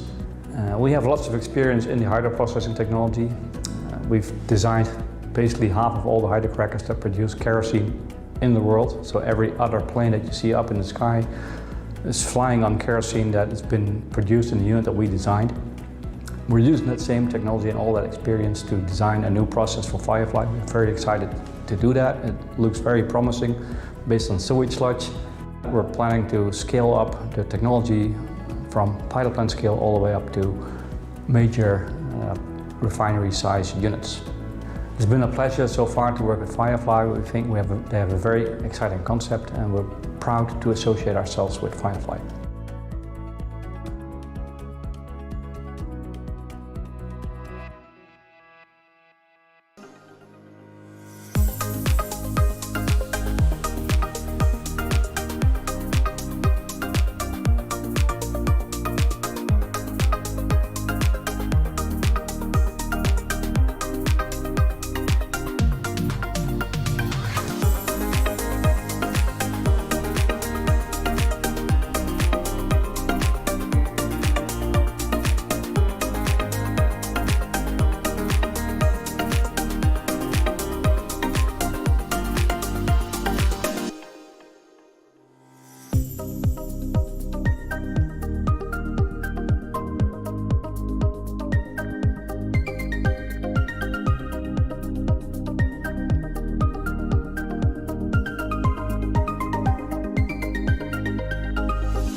We have created an interactive analysis tool that reveals the key factors driving growth across the global sustainable aviation fuel industry. Introducing our Sustainable Aviation Fuel Global Investment Analysis, an interactive tool that allows you to explore the key insights driving a global SAF industry step by step. Our analysis highlights how national policies, feedstock availability, and private investment can influence where in the world production plants are located. The global landscape is changing rapidly. We aim to benchmark today's state of play and document how the global industry changes over time as more nations develop their policies and instruments. We welcome any feedback or questions on the analysis. Get in touch with us via email.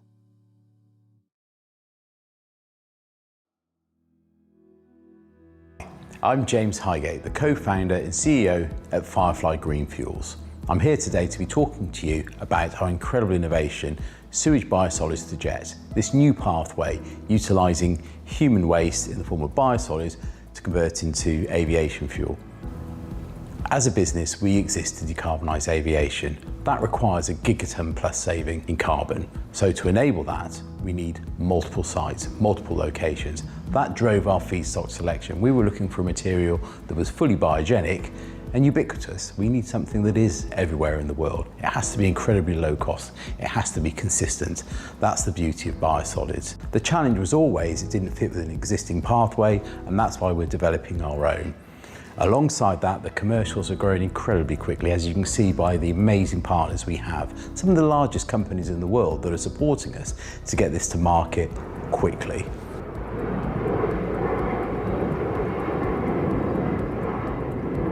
My name is Jan Malin, and I'm the Chief Financial Officer of Wizz Air Group, based here in sunny Budapest, Hungary. And I'm thrilled to announce that we are partners with Firefly. The two biggest challenges in producing sustainable aviation fuel are the costs of production and the availability of feedstock, the inputs, what you convert into sustainable aviation fuel.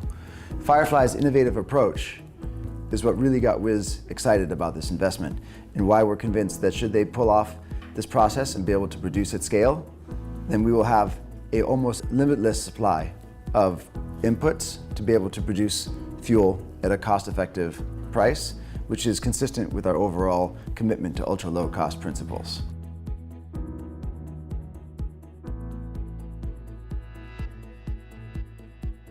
Hi, my name is Gerrit Polhaar. I am the Commercial Director for Chevron Lumen Global. We are a licensor and designer of process technology for hydroprocessing applications.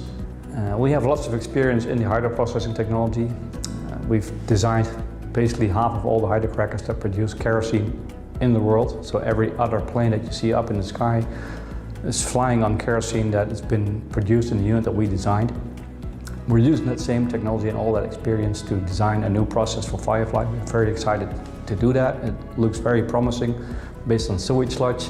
We're planning to scale up the technology from pilot plant scale all the way up to major refinery size units.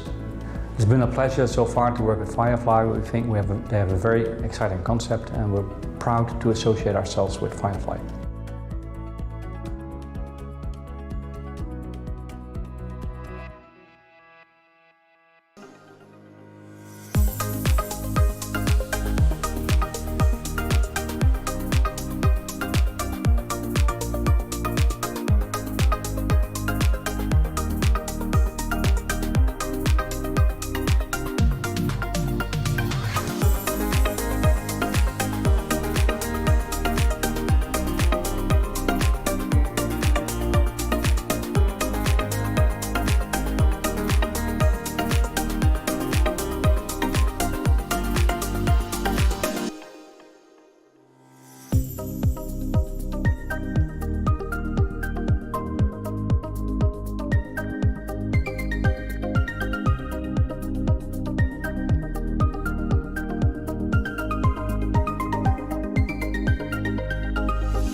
we have created an interactive analysis tool that reveals the key factors driving growth across the global sustainable aviation fuel industry. Introducing our Sustainable Aviation Fuel Global Investment Analysis, an interactive tool that allows you to explore the key insights driving a global SAF industry step by step. Our analysis highlights how national policies, feedstock availability, and private investment can influence where in the world production plants are located. The global landscape is changing rapidly. We aim to benchmark today's state of play and document how the global industry changes over time as more nations develop their policies and instruments. We welcome any feedback or questions on the analysis. Get in touch with us via email.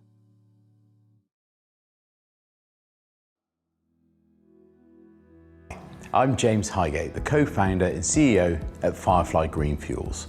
I'm here today to be talking to you about our incredible innovation, Sewage Biosolids to Jet, this new pathway utilising human waste in the form of biosolids to convert into aviation fuel.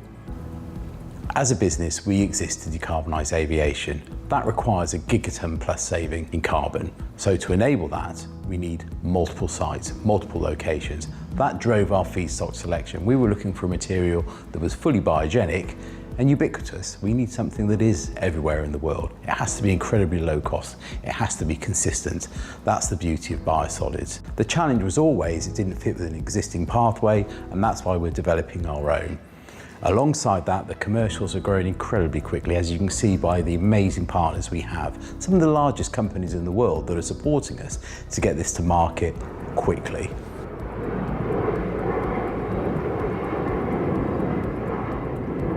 My name is Jan Malin, and I'm the Chief Financial Officer of Wizz Air Group, based here in sunny Budapest, Hungary. And I'm thrilled to announce that we are partners with Firefly.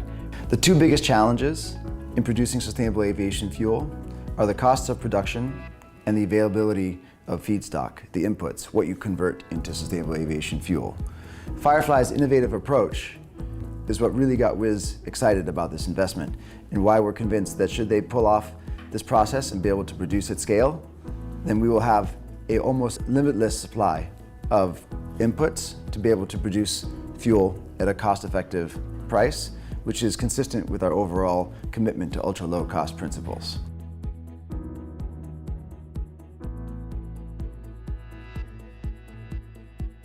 Hi, my name is Gerrit Polhaar. I am the Commercial Director for Chevron Renewables Global. And we are a licensor and designer of process technology for hydroprocessing applications. We have lots of experience in the hydroprocessing technology. We've designed basically half of all the hydrocrackers that produce kerosene in the world. So every other plane that you see up in the sky is flying on kerosene that has been produced in the unit that we designed. We're using that same technology and all that experience to design a new process for Firefly. We're very excited to do that. It looks very promising based on sewage sludge. We're planning to scale up the technology from pilot plant scale all the way up to major refinery size units. It's been a pleasure so far to work with Firefly. We think they have a very exciting concept, and we're proud to associate ourselves with Firefly.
have created an interactive analysis tool that reveals the key factors driving growth across the global sustainable aviation fuel industry.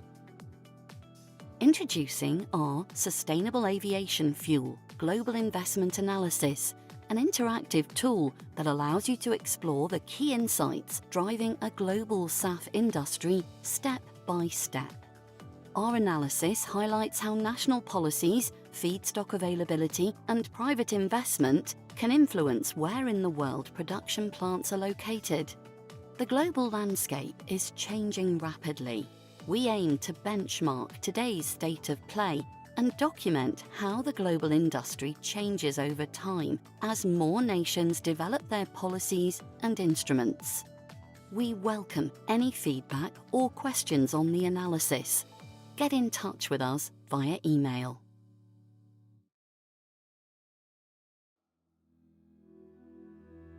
I'm James Highgate, the co-founder and CEO at Firefly Green Fuels.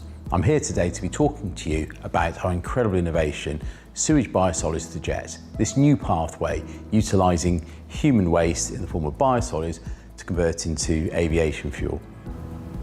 As a business, we exist to decarbonise aviation. That requires a gigaton plus saving in carbon. So to enable that, we need multiple sites, multiple locations. That drove our feedstock selection. We were looking for a material that was fully biogenic and ubiquitous. We need something that is everywhere in the world. It has to be incredibly low cost. It has to be consistent. That's the beauty of biosolids. The challenge was always it didn't fit with an existing pathway, and that's why we're developing our own. Alongside that, the commercials are growing incredibly quickly, as you can see by the amazing partners we have. Some of the largest companies in the world that are supporting us to get this to market quickly.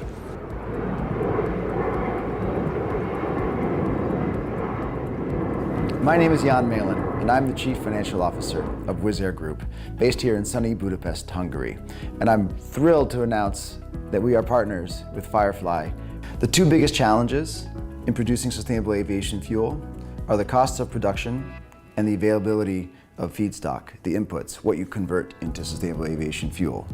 Firefly's innovative approach is what really got Wizz excited about this investment, and why we're convinced that should they pull off this process and be able to produce at scale, then we will have a almost limitless supply of inputs to be able to produce fuel at a cost-effective price, which is consistent with our overall commitment to ultra-low cost principles.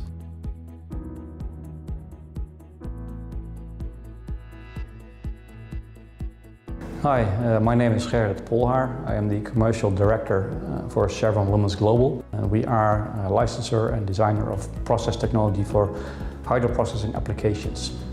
We have lots of experience in the hydroprocessing technology. We've designed basically half of all the hydrocrackers that produce kerosene in the world. So every other plane that you see up in the sky is flying on kerosene that has been produced in the unit that we designed. We're using that same technology and all that experience to design a new process for Firefly. We're very excited to do that. It looks very promising based on sewage sludge. We're planning to scale up the technology from pilot plant scale all the way up to major refinery size units. It's been a pleasure so far to work with Firefly. We think they have a very exciting concept, and we're proud to associate ourselves with Firefly.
we have created an interactive analysis tool that reveals the key factors driving growth across the global sustainable aviation fuel industry. Introducing our Sustainable Aviation Fuel Global Investment Analysis, an interactive tool that allows you to explore the key insights driving a global SAF industry step by step. Our analysis highlights how national policies, feedstock availability, and private investment can influence where in the world production plants are located. The global landscape is changing rapidly. We aim to benchmark today's state of play and document how the global industry changes over time as more nations develop their policies and instruments. We welcome any feedback or questions on the analysis. Get in touch with us via email.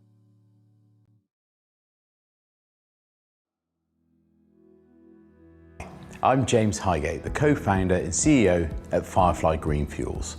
I'm here today to be talking to you about our incredible innovation, Sewage Biosolids to Jet, this new pathway utilising human waste in the form of biosolids to convert into aviation fuel. As a business, we exist to decarbonise aviation. That requires a gigaton plus saving in carbon. So to enable that, we need multiple sites, multiple locations. That drove our feedstock selection. We were looking for a material that was fully biogenic and ubiquitous. We need something that is everywhere in the world. It has to be incredibly low cost. It has to be consistent. That's the beauty of biosolids. The challenge was always it didn't fit with an existing pathway, and that's why we're developing our own. Alongside that, the commercials are growing incredibly quickly, as you can see by the amazing partners we have. Some of the largest companies in the world that are supporting us to get this to market quickly.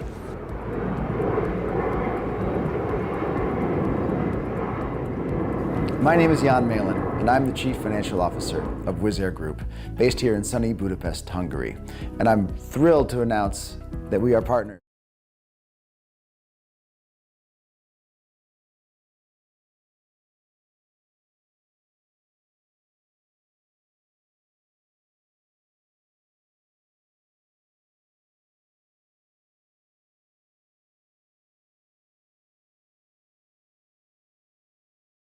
Coffee and tea and talking to one another, as that's the most important part of this event here today. So my name's Peter Clark. I'm head of the Chemistry and Industrial Biotech sector team at Innovate UK Business Connect and part of the SAF IP delivery team. And really excited to facilitate this session today. We've got some really exciting sessions coming up. We've got 3 speakers to take us through to lunch. First off, we've got Steve Gillard, who's Regional Director Sustainability for Boeing, but he's also here in his capacity as chair of the Jet Zero SAF Task and Finish Group, and he's going to give us an update on that activity this morning. So over to you, Steve. Welcome.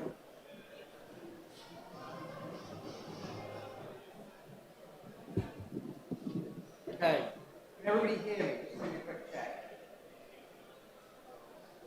Is the lapel work? Am I working now? Can you hear me? Okay, hands at the back, you can't hear me. Okay, hopefully you're coming in. So thank you for the introduction. My name is Steve Gillard. I lead Boeing's sustainability team across Europe, Middle East, Turkey, Africa, Central Asia, and other parts of the world. But I've also got a sort of part-time gig leading the SAF Task and Finish Group for the Jet Zero Task Force. The great thing about this is that I don't know the answer to any questions. I've got plenty of Jet Zero Task Force members here with me who I can put in the direction of. So we've got Candice from Petrofac, Tom from RTFA, Paul from Jet2, and others that are around, and Juliana I think I saw from Heathrow as well. So I'm not on my own. I'm going to talk for about 15 minutes, and then I'm going to give you the opportunity to ask questions. Please do ask questions, because the alternative is I will have to sing, and that's not going to be good for any of us, so please help to break that social awkwardness. When I'm talking today, I'm going to talk with my Boeing hat on, but a lot of what I'm going to be talking about are things that you could expect sort of the Jet Zero Task Force to have been discussing. So if I look at SAF today, I'm going to be really blunt and just say we've got two big problems, and that's really what collectively we need to solve. There's not enough SAF, and the SAF we've got is too expensive. So how do we break that? SAF is the critical technology that we need to decarbonize aviation. It's also really important in terms of energy resilience and the economic opportunities it can create. But we need it at scale, and we need it very, very fast. So what we've been looking at really is a couple of questions within the Jet Zero Task Force. This is what we can sort of say very publicly. The first one is the mandate operating as we expect it to today? I think it's been quite widely publicized that there's been a few teething problems or hiccups along the way. That's normal, okay? I don't want anybody to panic when they kind of read those sort of headlines. We're starting an entirely new industry here. We've got the world's most advanced regulatory environment in this country. So to have some teething problems is normal. What we're trying to just understand is there anything more systemic going on that we need to be thinking about? And I think it's far too early to tell, would be my view. So we do seem to be having both airlines and fuel suppliers saying, actually, things are starting to settle. So let's not kind of jump to any sort of knee-jerk reactions. The second challenge we're looking at, and Candice is going to talk about this in a bit more detail with her presentation, is the most important feedstock that this industry has. Money. All right? It's great. We've got loads of technology pathways sort of being talked about today. We've got sort of our partners at Firefly who will produce it from your contributions after the refreshments. So there's loads of technology out there. It's brilliant. And we are, in the UK, we are an IP creation superpower when it comes to SAF. We've done a brilliant job at that. The challenge we've got is how do we get finance, particularly debt finance, into first-of-a-kind projects? That is a wicked problem for any new technology. But for SAF, because of some of the dynamics in the way that fuel works, aviation fuel supply, it's really, really tricky. I don't know if we can quickly go to the next slide, because there's one that sort of, I can see on my chart. Oh, it's me that's in control. Even more scary. There we are. So we need an ecosystem approach, and collaboration is key to how we move forward. Again, good news here. A lot of us in this room are Brits, and we love talking ourselves down. But actually, when it comes to collaboration and working across that border between government and different parts of industry, we're really good at this. We set up the Jet Zero Council, which has become the Jet Zero Task Force, which is now being replicated around the world. We're very good at that collaboration. We've got the Energy Innovation Centre. I saw Professor Mohammed at the back a second ago, just down the road, which is again trying to bring that to life. But when we look at how do we kind of get that finance into projects, really it's a combination of these different things. So we have an R&D ecosystem here, which is enabling great technology to come to sort of be developed. The Advanced Fuel Fund is fantastic. Where it doesn't necessarily help us is how do we bridge that next stage actually into commercialization. Here we have lots of levers already in the UK. So we have the National Wealth Fund, we have UK Export Finance. There is a potential for Ministry of Defence offtake to provide sovereign components to that capital, but ultimately it's going to be private capital that's going to be needed to be deployed here. I think Steve's view is that we're probably not going to get any more policy. When we were looking at the work of the Jet Zero Task Force, we were explicitly asked, don't go looking at the mandate, don't go looking at the revenue certainty mechanism. We've got that. I think in some ways, actually, if we were to ask for more policy now, something new, the challenge is it would actually lead to a lot of your projects being delayed, because nobody would deploy capital until they knew what was coming down the line. So what we need now is policy stability. And when we speak to projects, and we speak to project financiers in particular, they'll really talk about 5 areas of risk. And policy stability is one that comes up top. So what we need is stability now, and it's how do we better deploy the levers that are out there and focus them on projects to get stuff done, whether that be planning, whether that be the use of things like National Wealth Fund, all of those things, how do we focus and deploy them? The second one people talk about is technology risk. Have we got any bankers in the room?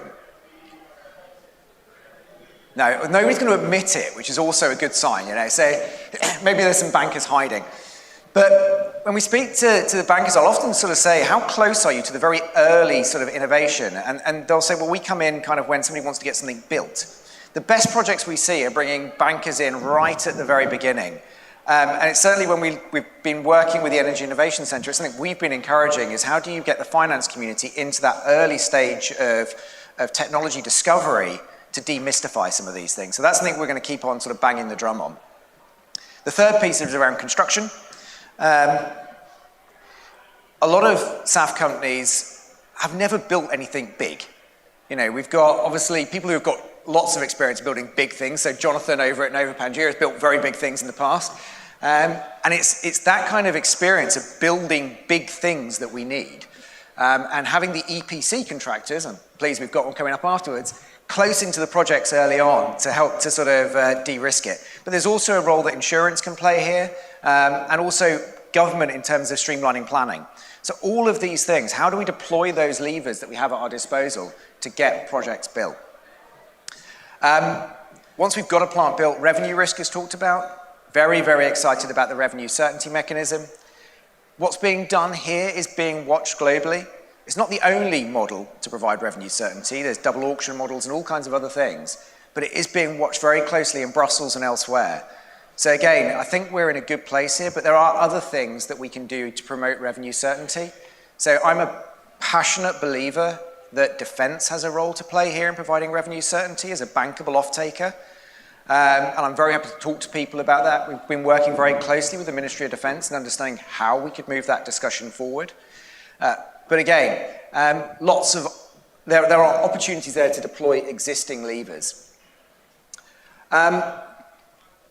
And so I think where I'm sort of coming to with all of this is that we're at this challenging point now. People are talking about the problems there are in terms of actually scaling up. For us, that's actually a sign of success, weirdly. We're at an inflection point here. We've collectively managed to create great technologies and policies that support demand. It's now actually getting things built, which is a sticky bit. So it's natural that we're going to be in this moment of, crikey, this is all getting a bit serious and it's costing us money. How do we actually go solve for that? So actually the fact we're having some of these difficult conversations at the moment is actually weirdly a sign of success. How do we move it forward? Again, my view, very strongly, is that we actually have to learn by doing now. We actually have to get 1 or 2 plants built. Certainly, I'm strongly in favour, and we've been talking to government about this as well, of the concept of a Pathfinder project, 1 or 2 projects that we just sit down and collectively bring to FID. It's only through doing that that we get banks comfortable with this being a normal asset class. And this is something that's happened before. It's happened in offshore wind, it's happened in other areas. So I think that's really the next step that we're looking for, is how do we get those 1 to 2 Pathfinder projects to FID as quickly as possible, working in partnership, as we do very well in this country, across all those areas of risk, to the point that a credit committee goes, yeah, let's go build this plant. So I think that's my real call to action is here. Let's get moving. Let's not kind of just talk around what we might want in the future. We've got actually not a bad starting place here. Let's go get some projects built. Right, rant over. You've got 5 minutes to ask me questions or I'm going to sing.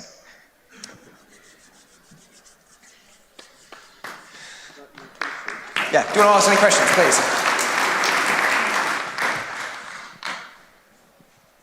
Is this working? No. Got one down. Thank you for that, Steve. We do have a roving mic somewhere. Who's on roving mic at the moment? We can get one to you. Thanks. Hello. Thanks, Stephen. Yeah, this is the challenge that everybody is discussing. Just a bit of information. I'm now going to get mentored by JP Morgan, so I'll let you know how that goes. Do you believe then it will be buyers' alliances, or is it kind of mechanisms such as Sky Power is developing? What's your kind of thinking on which will, or do we need kind of all the horses type thing? Yeah, it's really interesting. We've been talking about sort of concepts around demand aggregation. We can work out how so buyers' alliance get to the problem of bankable offtake. So for those of you who are kind of sort of new to a lot of this industry, airlines have quite challenging procurement models in terms of fuel, and also just the balance sheets of airlines can be quite challenging in some circumstances. So if you aggregate demand, does it provide a more bankable sort of offtake signal to or guarantee to an airline, to a bank, sorry? Definitely they can play a role. They're very simple to execute in inverted commas in a voluntary market. So the challenge we've got is how do you make that work in a mandated market where the actual obligated party is not the end user, the airline, it's actually the downstream fuel supplier. That's really, really complicated. There's also another complication in how it interacts with UK ETS, if we were to look at it in a UK context. So in principle, yes, it could be a really important thing. The devil is in the detail of how actually do you operationalize that in the mandated market and in the context of ETS. So it's something we're really interested in exploring further. It's something that we haven't, as the Jet Zero Task Force, been able to look at this year in detail just because of the complexity of it, but we do think it is an area for further exploration. Great question. Who else has a question for Steve? Joanna.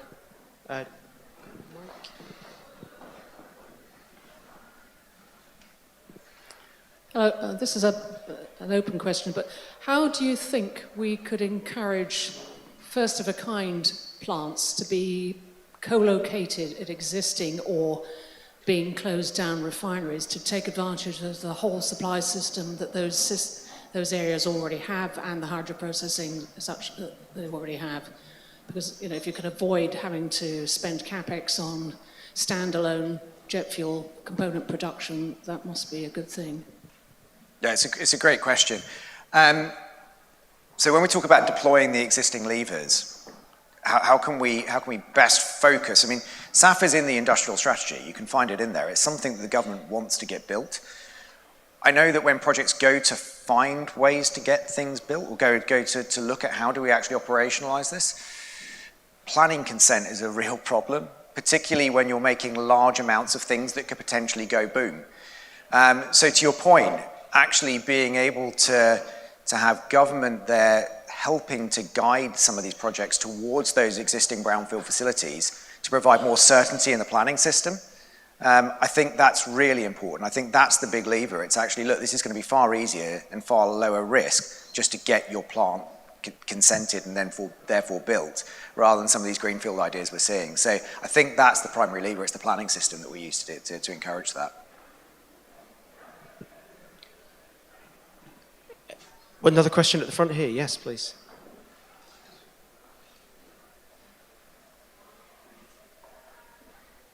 Hello. Hi. Aidan Lee from Argus Media. We do the pricing for the kind of existing heifer market today.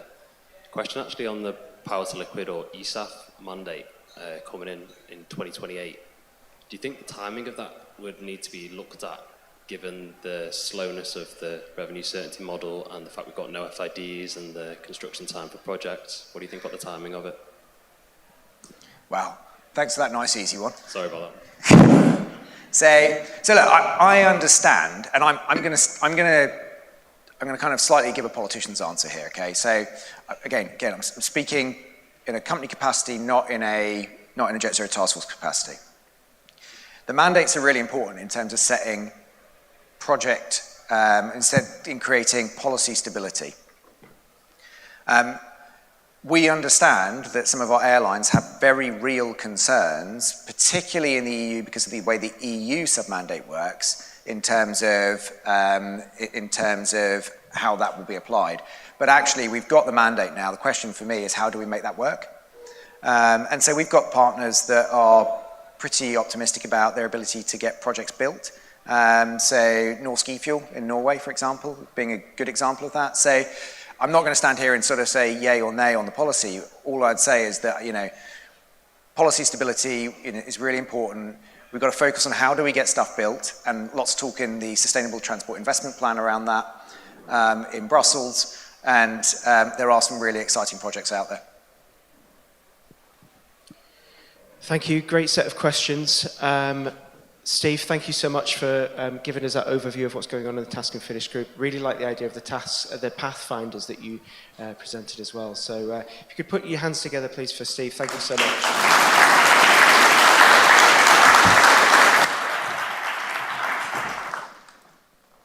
Okay. Next up, we have Candice Carrington Hughes from Petrofac. So she's going to talk to us about some of the innovative strategies for advancing first-of-a-kind projects. So really excited to hear from Candice. Let's welcome her on stage. Thank you.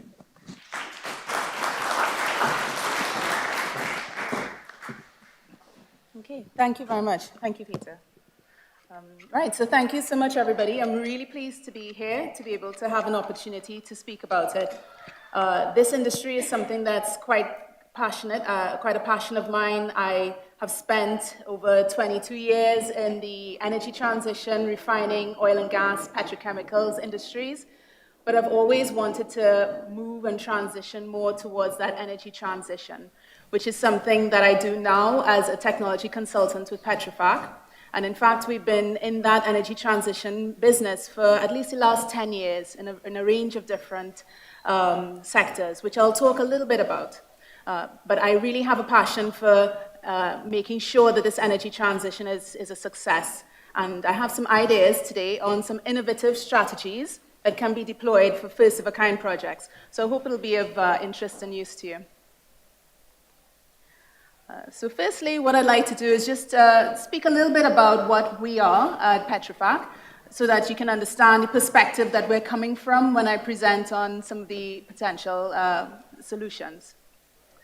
So at heart, we are an EPC company. We are an EPC contractor that has extensive experience of executing projects all across the world. So we're located in over 29 countries, and we have, in our 40-year track record, executed over 200 major EPC contracting projects.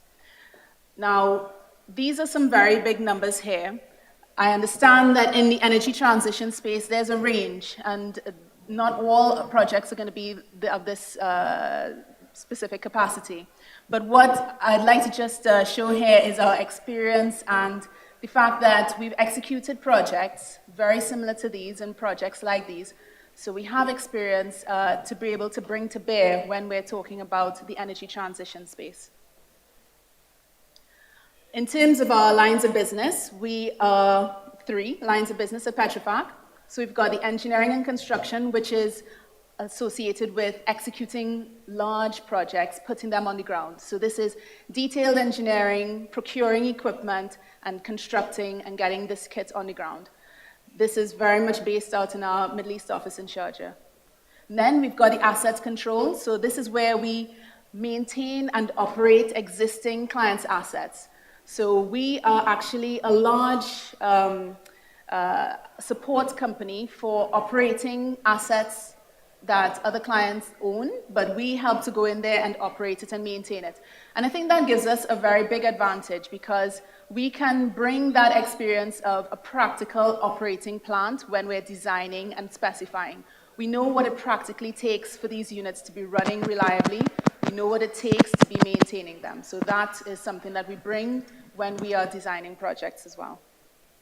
And then thirdly, our energy transition projects business. So this portion is hyper-focused on 5 lines of business. So offshore wind, carbon capture, utilization and storage, hydrogen, emissions reduction, and of course, very particular to today, waste to value and e-fuels.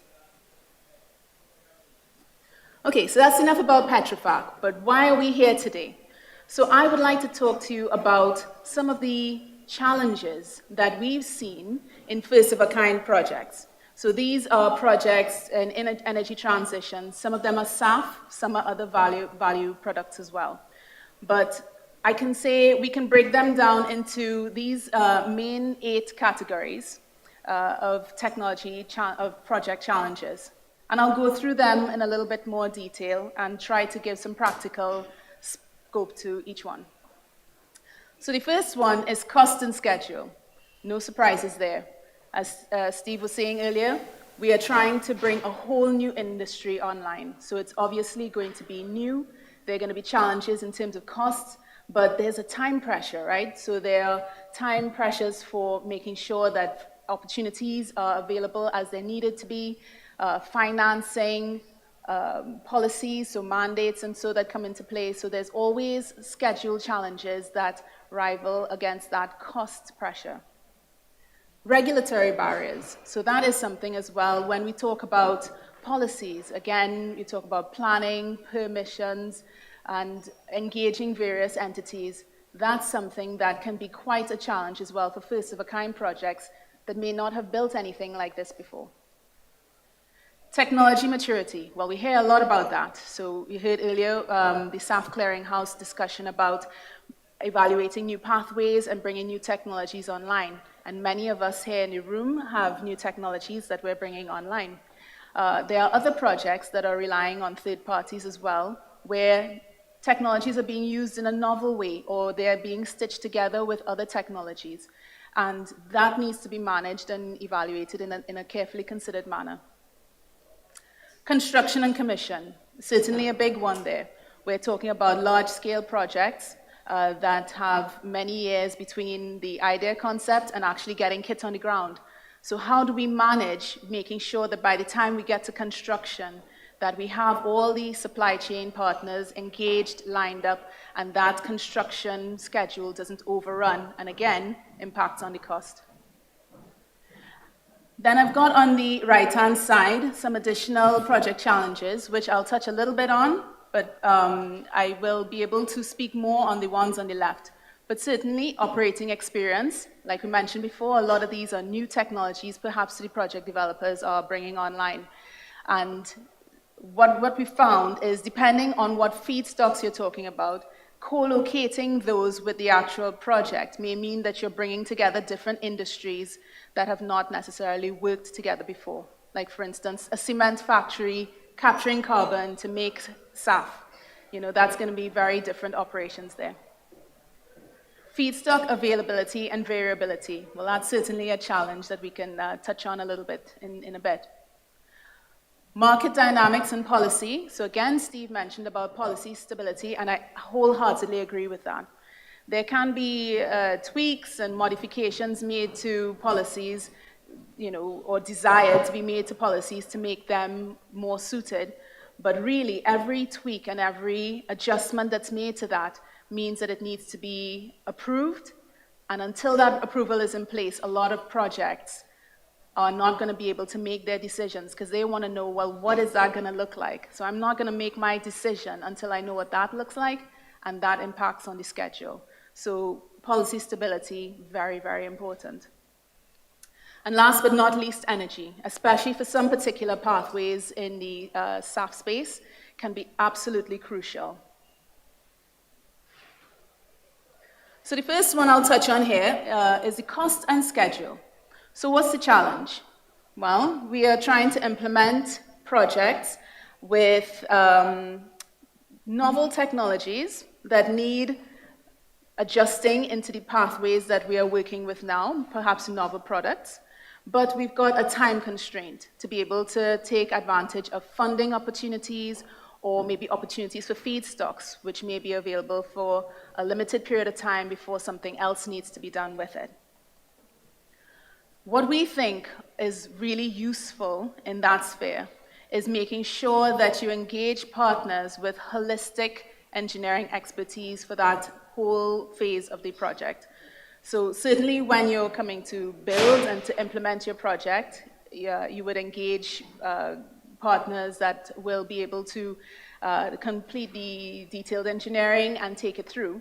But what we would recommend is, even from the earliest conception of the projects, to be able to engage experienced partners, because they can help you to shape the structure of your project and understand what is a realistic schedule for deploying that project.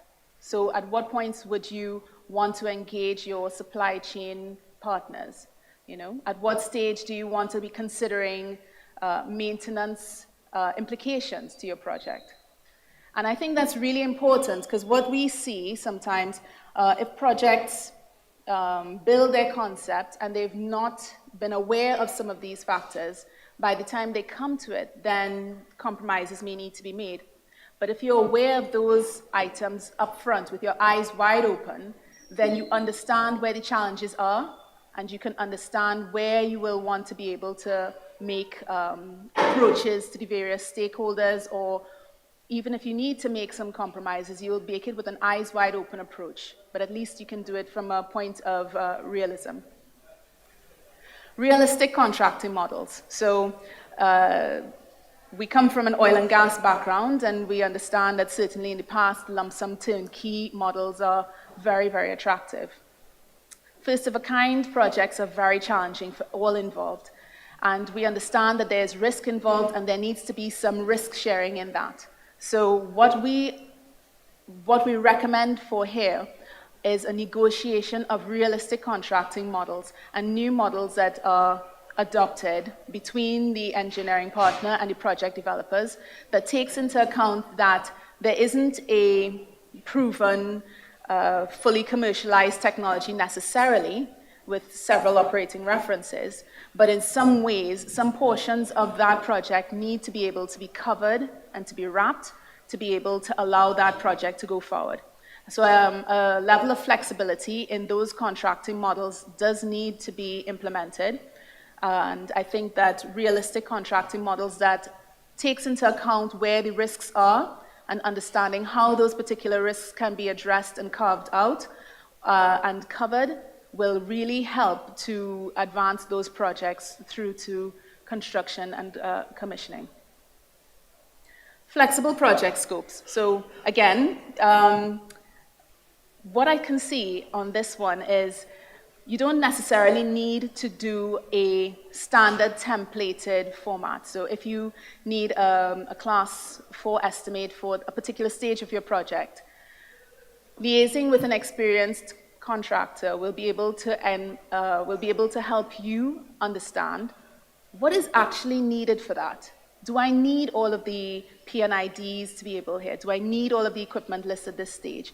Or is that something that can be held in-house and not provided as an official deliverable, but still you get the assurance of what you need for that stage, and you get the key deliverables that you need to be able to engage with investors, with the council, with other policy and regulatory bodies.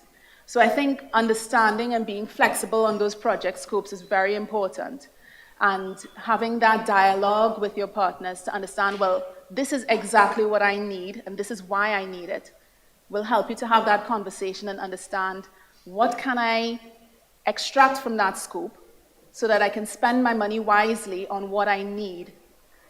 I think that is quite a key point there.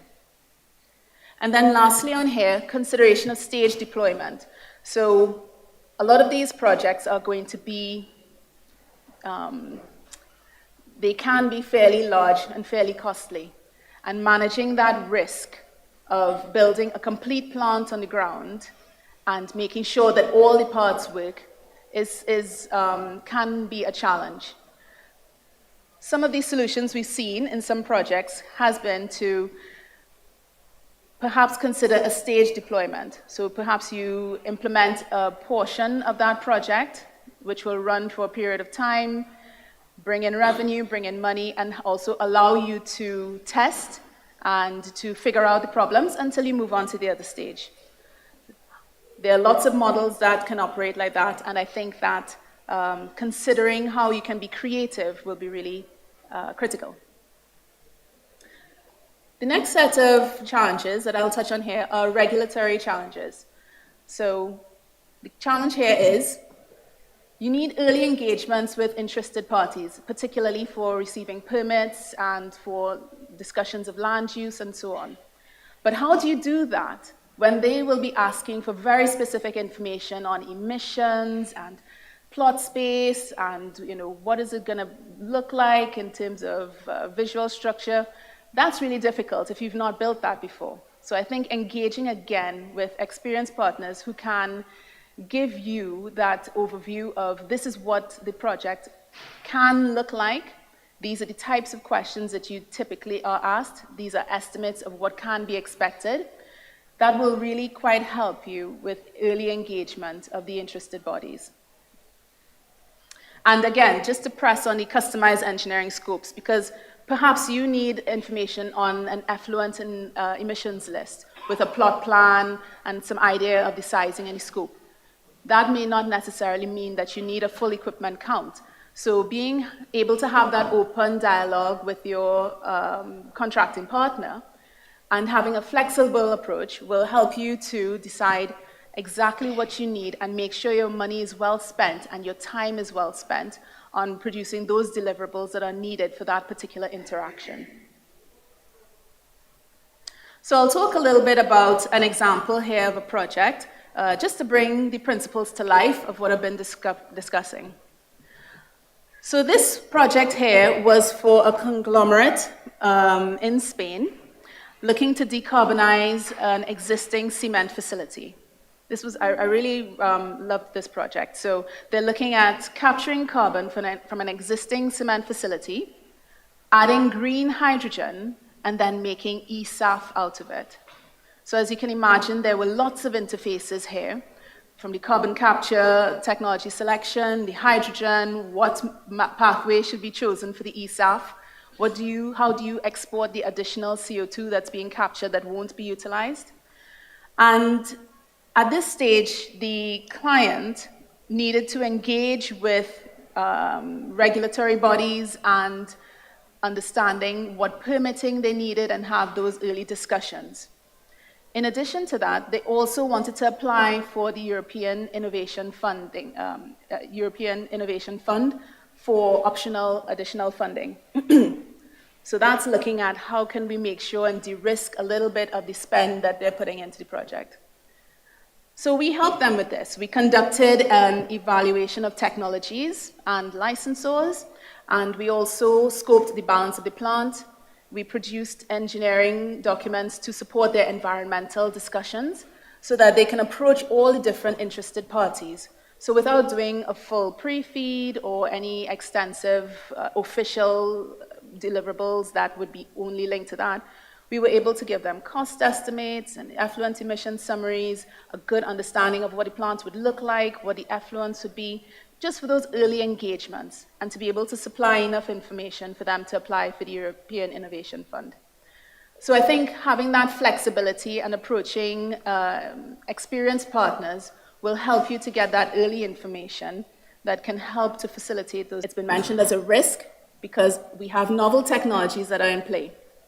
Now, some technologies are completely very, very novel, so very new, having been started from scratch. And some are technologies that are deployed in different ways, maybe on different feedstocks or slightly different product. Maybe they were used previously to produce SAF. So how do you pick that technology and make sure you identify the risks so that they don't hurt you down the line? Well, we would recommend that expertise to guide that technology evaluation is really, really important. So even if it is your own technology, we still recommend an evaluation of that technology just so that it can be probed and you can understand where potential risks may lie. Because one of the things that I do see with some first-of-a-kind projects that unfortunately in the news have had negative outcomes is that technical challenges do occur and do arise, and because of the time pressures and the money constraints, there might not have been enough time or money to solve those problems. But I'm an optimist. I believe that with enough time, we have the brain power, we have the innovative skills to be able to overcome those challenges and to find solutions. It's just, can we do that in the time and with enough funds? So I think that having an early technology evaluation will really help to understand where key risks could be so that you can provide enough contingency as you go through the project to understand where certain risk points may be, engage parties who may be able to help you with those particular risks, and very crucially, have that pot of money set aside for when a particular portion of your plant suffers with corrosion or you have particular fouling issues. You can understand, okay, we understood this could have been a risk. Maybe we've set some plot space aside, some funding aside, and some time to be able to troubleshoot that. Oh, okay. How many? I've got 1 minute? Okay, I've got 1 minute left, so I'll try and go through this. So the last one that I'll probably focus on very much here is on construction and commissioning. And what I'd say is, again, early engagement with technology, with an engineering contractor, will help you to be able to make sure that you're making use of that in your planning. But one of the things that we do as a contractor is we try to engage the supply chain early. So even though you're in earlier stages of your engineering and you're not yet going out to procurement, we recommend getting those key providers, OEMs, vendors on board early so that they are engaged and they have interest in that project as it goes through to maturity. And that can help you to have more security in terms of what you can expect for pricing, for timing, and for implementing those into the projects. I can speak a little bit more about those, but I think that that's really the key point that I'd like to bring out with construction risks and minimizing those. Or maybe one additional one is considering modularization sensibly and as much as possible. Because I think being able to have that constructed and have control over the schedule of that and then being able to bring it into your final location and implement it really does help. Okay. So I think I'll probably pause it there. I have a couple of other items, but if there are any questions, I'm quite happy to take them. If I've got a little bit of time, Peter, or... We're actually out of time now, Candice. Oh, okay, yeah, unfortunately. So if you have any questions for me, please come and see me in the break. I'll be around through lunchtime, so really hope that was helpful to you. Okay, thank you so much. Thanks, Candice. Thank you. Thanks, Candice. It gave us a lot to think about there in terms of, I think that will have been really useful for anyone that's thinking of developing a first-of-a-kind plant or anyone that's going through it. So thank you for that, and you can catch up with Candice at lunchtime. So we now are on to our last presentation, and to take us into lunch is a talk about sewage. So, perfect. So we're really pleased to have Naomi Hemming, who's the Chief Commercial Officer from Firefly Green Fuels, who's going to tell us about scaling sewage biofuels to jet SAF. So over to you, Naomi. Thank you.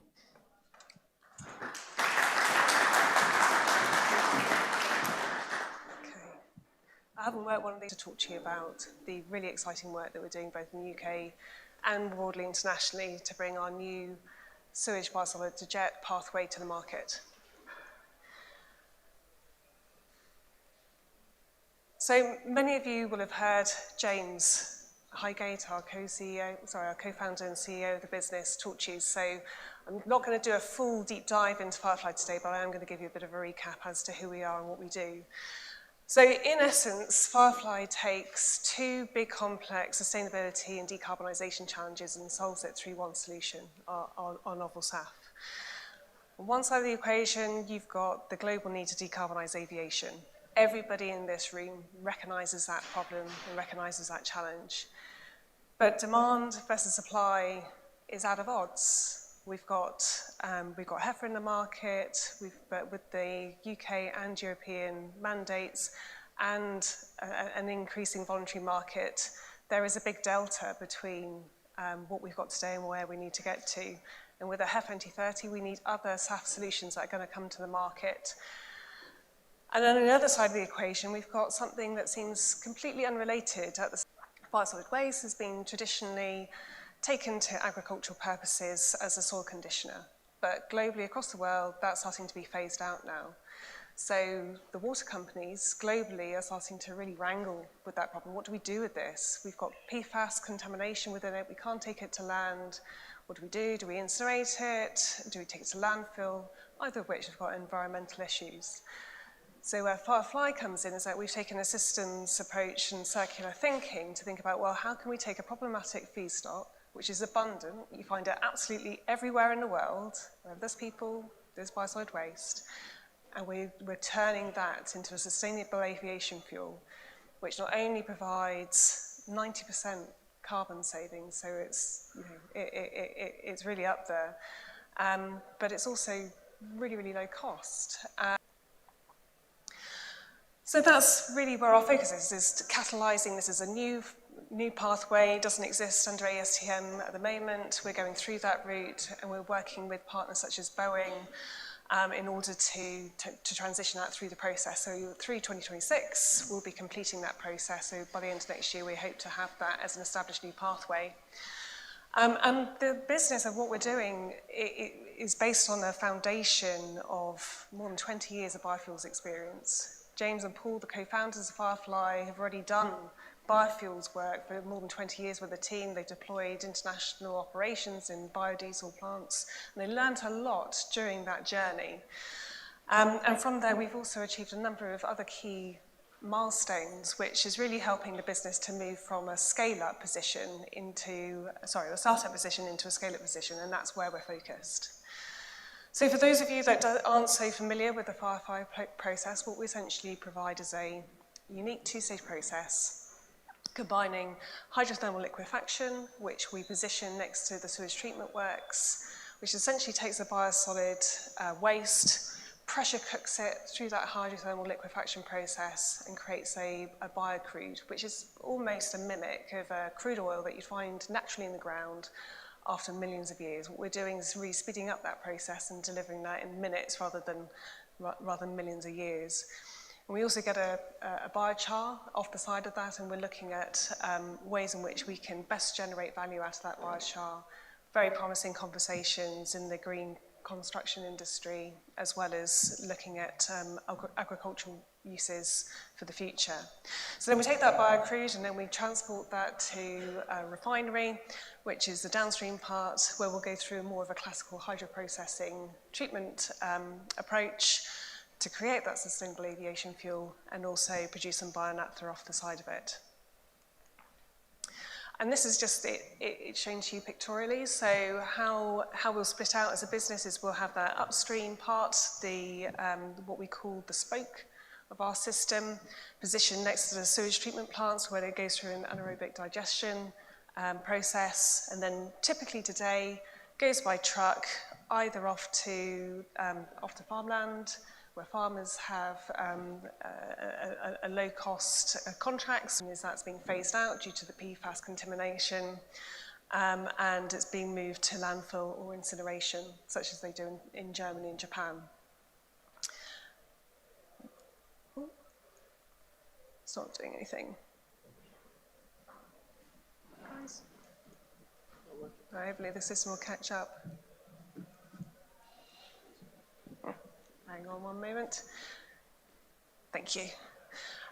So then what we essentially do is we have a highly modular hydroliquefaction process. So we bolt the hydrothermal liquefaction module essentially in alongside the sewage treatment works. So we take that biosolid waste, we move it through that process, and that's where we get the biocrude alongside the biochar and the biogenic CO2. Then that's transported to our refinery plant, where it goes through that hydrotreatment process and creates the SAF and the bionaphtha. So a number of you go, okay, well I heard this last year from James, what else have you done? And the business has been really focused on taking what it shows as being really promising in the lab and showing it actually happening at a meaningful scale that we can then prove to our investors. We're moving the technology forwards and also proving to our partners, in particular the feedstock operators, that this is really a viable route for them for the future. So over on the left-hand side there, you've got pictures of what we had before in the labs over in Berkeley. showing that we've got a very nice process that takes a biosolid waste into a biocrude and into a SAF, and that's what's gone through into the ASTM process. And then over on the right-hand side here, you've got a picture of our Harwich trials that ran this summer. We spent 3 months in Harwich. We spent 3 weeks of which with the water companies who came round and looked at it, looked under the bonnet, poked it, asked lots of questions. And that allowed them to really get comfortable with us as a partner. They could see it working, they could understand the chemistry, they could understand the physics. And that's really helped us to move things forward. So over the next couple of months, we're still undertaking testing and trials to really optimize that hydrothermal liquefaction process, because that's fundamental for us to get that biocrude, which then goes up onto the refinery. So that's a great achievement that we'll be building in 2026 as we move towards our FOAC design. And as part of that, we're also building the team. We're going from that startup mode to scale-up mode. So you need a team that can become a global business. Firefly will become a global brand that is recognized around the world.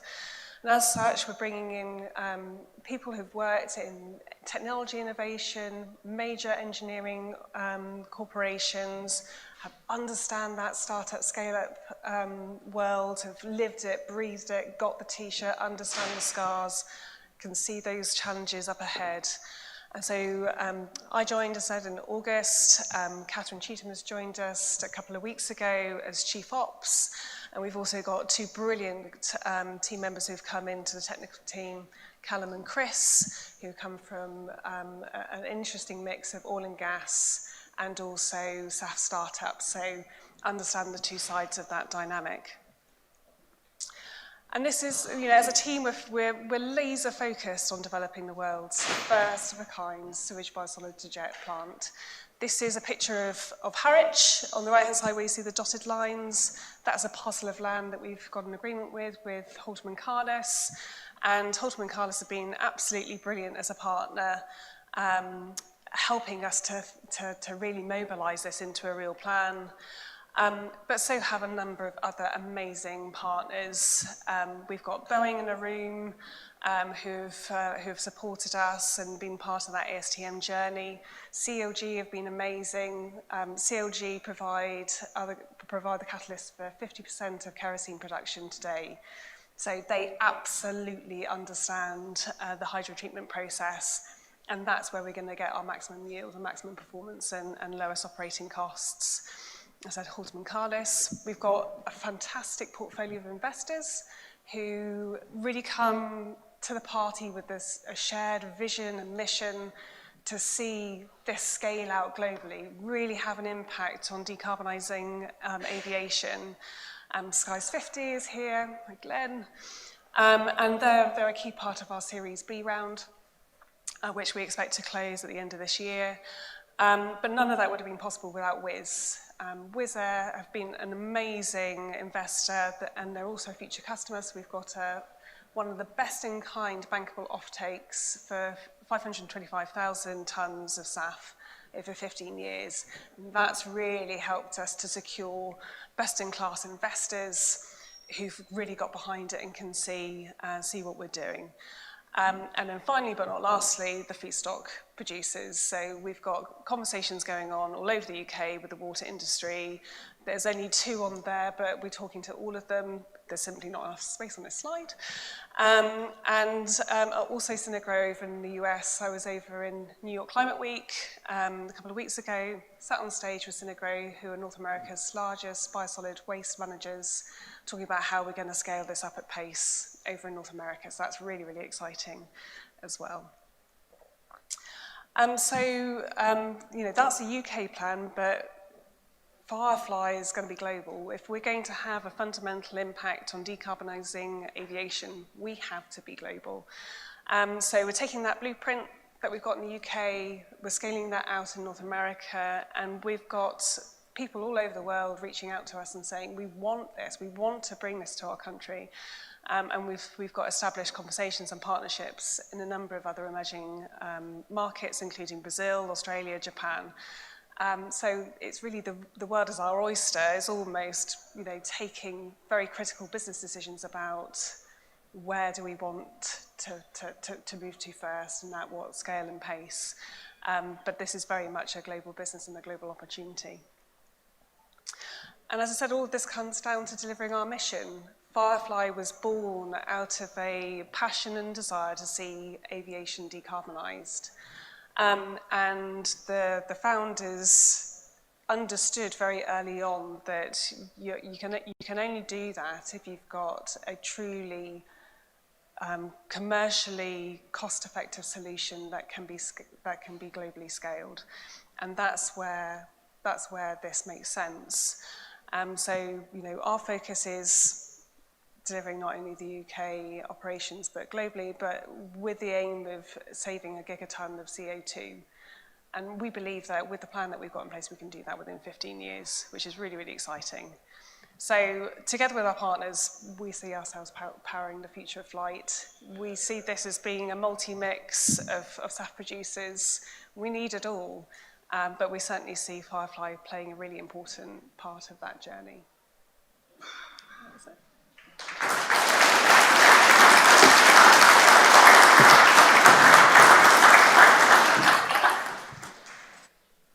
Thank you, Naomi, for closing what's been a really, really interesting session.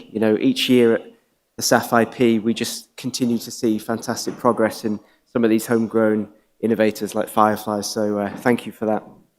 Okay, so it's over to lunch now. So your job is to go forth, consume and network until 2 o'clock, where we want to see you back in here. So lunch is going to be over there, over in that room. So thanks for joining in, thanks for listening. Go and network, and we'll see you back here for 2 o'clock. Thank you.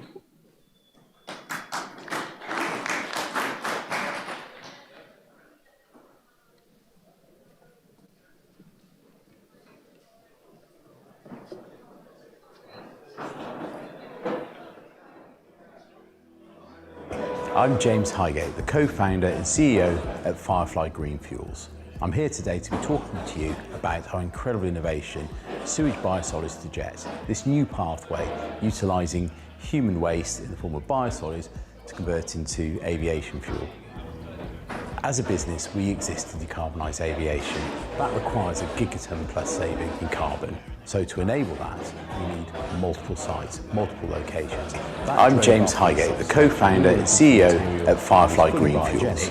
I'm here today to be talking to you about our incredible innovation, Sewage Biosolids to Jet, this new pathway utilising human waste in the form of biosolids to convert into aviation fuel. That's why we're developing our As a business, we exist to decarbonise aviation. That requires a gigaton plus saving in carbon. So to enable that, we need multiple sites, multiple locations. That drove our feedstock selection. We were looking for a material that was fully biogenic and ubiquitous. We need something that is.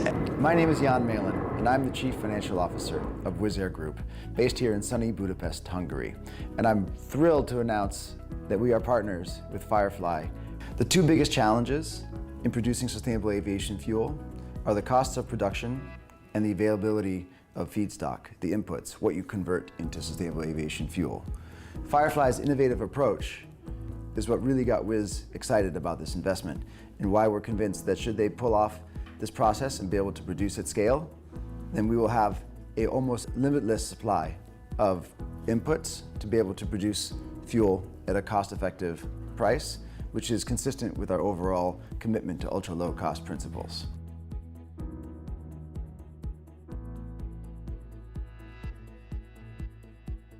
Hi, my name is Gerrit Polhaar. I am the Commercial Director for Chevron Lumen Global. And we are a licensor and designer of process technology for hydroprocessing applications. We have lots of experience in the hydroprocessing technology. We've designed basically half of all the hydrocrackers that produce kerosene in the world. So every other plane that you see up in the sky is flying on kerosene that has been produced in the unit that we designed. We're using that same technology and all that experience to design a new process for Firefly. We're very excited to do that. It looks very promising based on sewage sludge. We're planning to scale up the technology from pilot plant scale all the way up to major refinery size units. It's been a pleasure so far to work with Firefly. We think they have a very exciting concept and we're proud to associate ourselves with Firefly.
We have created an interactive analysis tool that reveals the key factors driving growth across the global sustainable aviation fuel industry.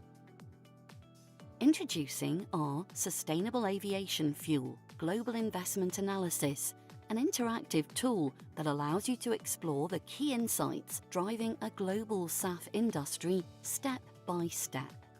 Our analysis highlights how national policies, feedstock availability, and private investment can influence where in the world production plants are located. The global landscape is changing rapidly.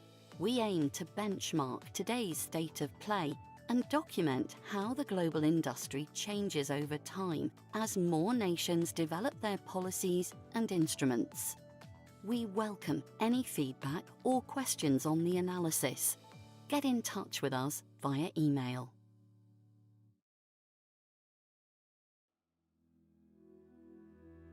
I'm James Highgate, the co-founder and CEO at Firefly Green Fuels. I'm here today to be talking to you about our incredible innovation, Sewage Biosolids to Jet, this new pathway utilising human waste in the form of biosolids to convert into aviation fuel. As a business, we exist to decarbonise aviation. That requires a gigaton plus saving in carbon. So to enable that, we need multiple sites, multiple locations. That drove our feedstock selection. We were looking for a material that was fully biogenic and ubiquitous. We need something that is everywhere in the world. It has to be incredibly low cost. It has to be consistent. That's the beauty of biosolids. The challenge was always it didn't fit with an existing pathway, and that's why we're developing our own. Alongside that, the commercials are growing incredibly quickly, as you can see by the amazing partners we have. Some of the largest companies in the world that are supporting us to get this to market quickly.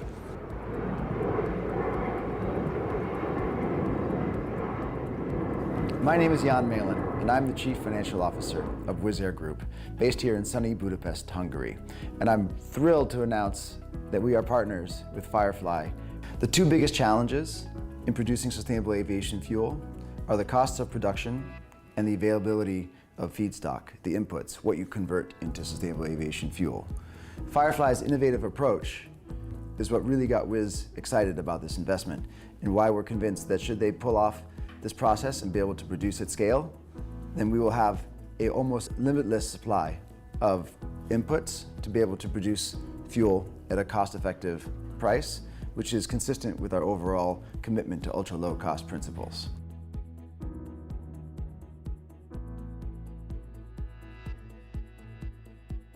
Hi, my name is Gerrit Polhaar. I am the Commercial Director for Chevron Renewables Global. We are a licensor and designer of process technology for hydroprocessing applications. We have lots of experience in the hydroprocessing technology. We've designed basically half of all the hydrocrackers that produce kerosene in the world. So every other plane that you see up in the sky is flying on kerosene that has been produced in the unit that we designed. We're using that same technology and all that experience to design a new process for Firefly. We're very excited to do that. It looks very promising based on sewage sludge. We're planning to scale up the technology from pilot plant scale all the way up to major refinery size units. It's been a pleasure so far to work with Firefly. We think they have a very exciting concept and we're proud to associate ourselves with Firefly.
We have created an interactive analysis tool that reveals the key factors driving growth across the global sustainable aviation fuel industry. Introducing our Sustainable Aviation Fuel Global Investment Analysis, an interactive tool that allows you to explore the key insights driving a global SAF industry step by step. Our analysis highlights how national policies, feedstock availability, and private investment can influence where in the world production plants are located. The global landscape is changing rapidly. We aim to benchmark today's state of play and document how the global industry changes over time as more nations develop their policies and instruments. We welcome any feedback or questions on the analysis. Get in touch with us via email.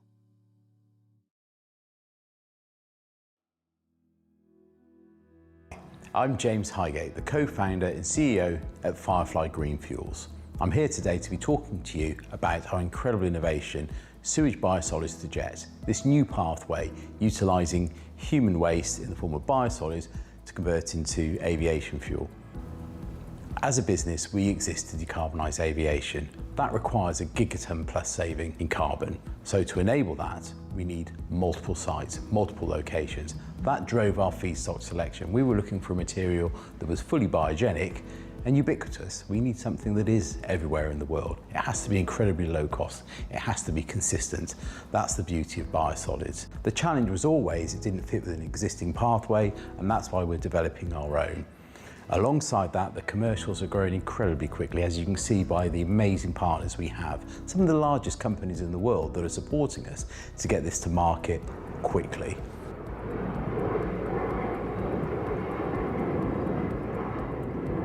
My name is Jan Malin, and I'm the Chief Financial Officer of Wizz Air Group, based here in sunny Budapest, Hungary.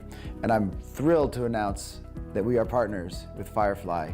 The two biggest challenges in producing sustainable aviation fuel are the costs of production and the availability of feedstock, the inputs, what you convert into sustainable aviation fuel.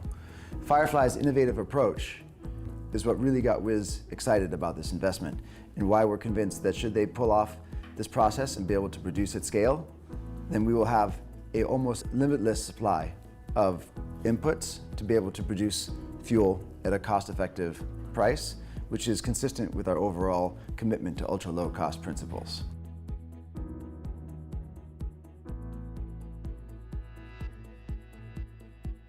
Hi, my name is Gerrit Polhaar. I am the Commercial Director for Chevron Renewables Global. And we are a licensor and designer of process technology for hydroprocessing applications.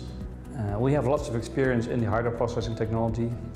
We've designed basically half of all the hydrocrackers that produce kerosene in the world. So every other plane that you see up in the sky is flying on kerosene that has been produced in the unit that we designed. We're using that same technology and all that experience to design a new process for Firefly. We're very excited to do that. It looks very promising based on sewage sludge. We're planning to scale up the technology from pilot plant scale all the way up to major refinery size units.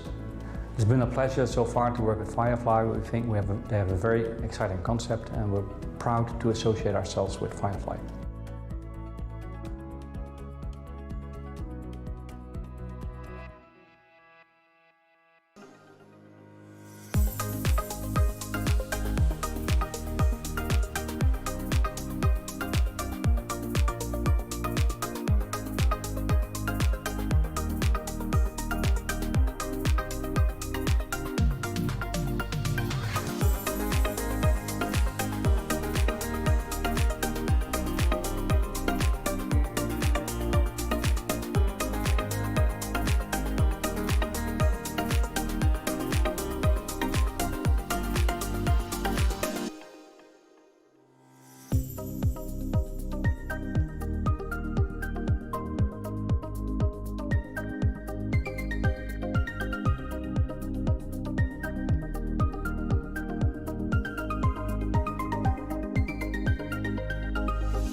We have created an interactive analysis tool that reveals the key factors driving growth across the global sustainable aviation fuel industry. Introducing our Sustainable Aviation Fuel Global Investment Analysis, an interactive tool that allows you to explore the key insights driving a global SAF industry step by step. Our analysis highlights how national policies, feedstock availability, and private investment can influence where in the world production plants are located. The global landscape is changing rapidly. We aim to benchmark today's state of play and document how the global industry changes over time as more nations develop their policies and instruments. We welcome any feedback or questions on the analysis. Get in touch with us via email.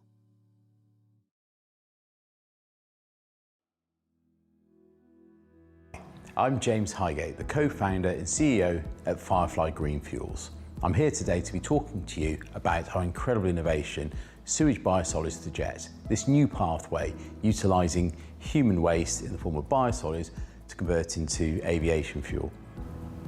As a business, we exist to decarbonise aviation. That requires a gigaton plus saving in carbon. So to enable that, we need multiple sites, multiple locations. That drove our feedstock selection. We were looking for a material that was fully biogenic and ubiquitous. We need something that is everywhere in the world. It has to be incredibly low cost. It has to be consistent.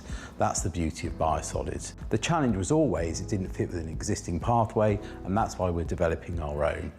Alongside that, the commercials are growing incredibly quickly, as you can see by the amazing partners we have. Some of the largest companies in the world that are supporting us to get this to market quickly.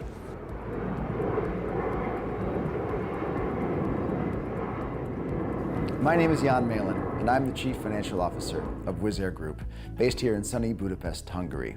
And I'm thrilled to announce that we are partners with Firefly. The two biggest challenges in producing sustainable aviation fuel are the costs of production and the availability of feedstock, the inputs, what you convert into sustainable aviation fuel. Firefly's innovative approach is what really got Wizz excited about this investment, and why we're convinced that should they pull off this process and be able to produce at scale, then we will have a almost limitless supply of inputs to be able to produce fuel at a cost-effective price, which is consistent with our overall commitment to ultra-low cost principles.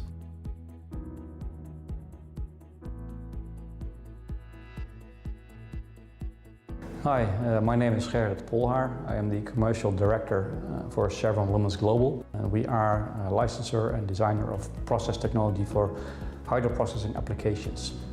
We have lots of experience in the hydroprocessing technology.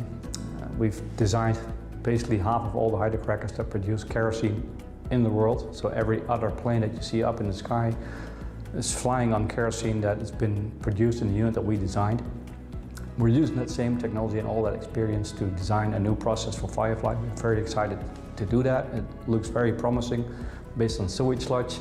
We're planning to scale up the technology from pilot plant scale all the way up to major refinery size units.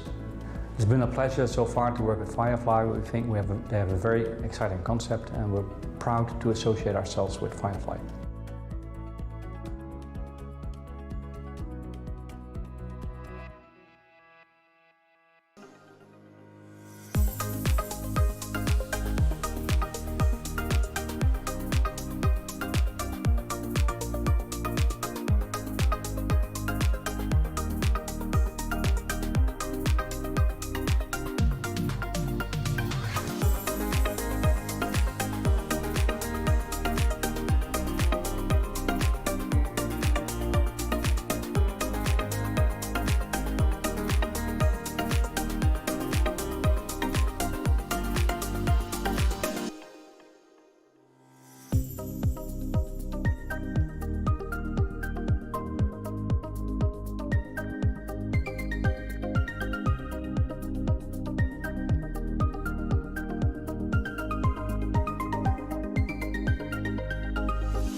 We have created an interactive analysis tool that reveals the key factors driving growth across the global sustainable aviation fuel industry. Introducing our Sustainable Aviation Fuel Global Investment Analysis, an interactive tool that allows you to explore the key insights driving a global SAF industry step by step. Our analysis highlights how national policies, feedstock availability, and private investment can influence where in the world production plants are located. The global landscape is changing rapidly. We aim to benchmark today's state of play and document how the global industry changes over time as more nations develop their policies and instruments. We welcome any feedback or questions on the analysis. Get in touch with us via email.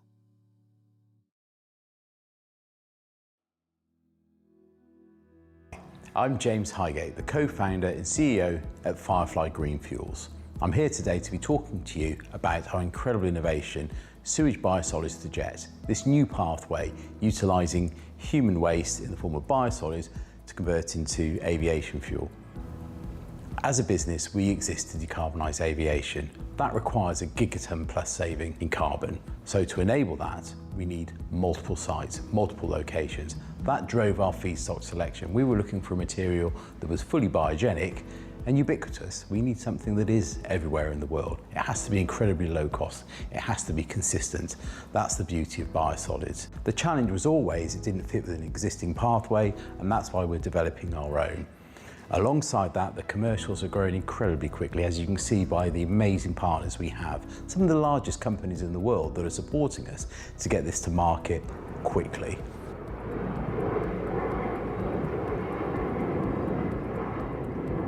My name is Jan Malin, and I'm the Chief Financial Officer of Wizz Air Group, based here in sunny Budapest, Hungary. And I'm thrilled to announce that we are partners with Firefly.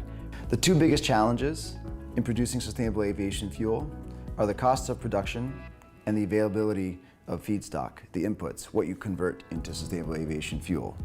Firefly's innovative approach is what really got Wizz excited about this investment, and why we're convinced that should they pull off this process and be able to produce at scale, then we will have an almost limitless supply of inputs to be able to produce fuel at a cost-effective price, which is consistent with our overall commitment to ultra-low cost principles.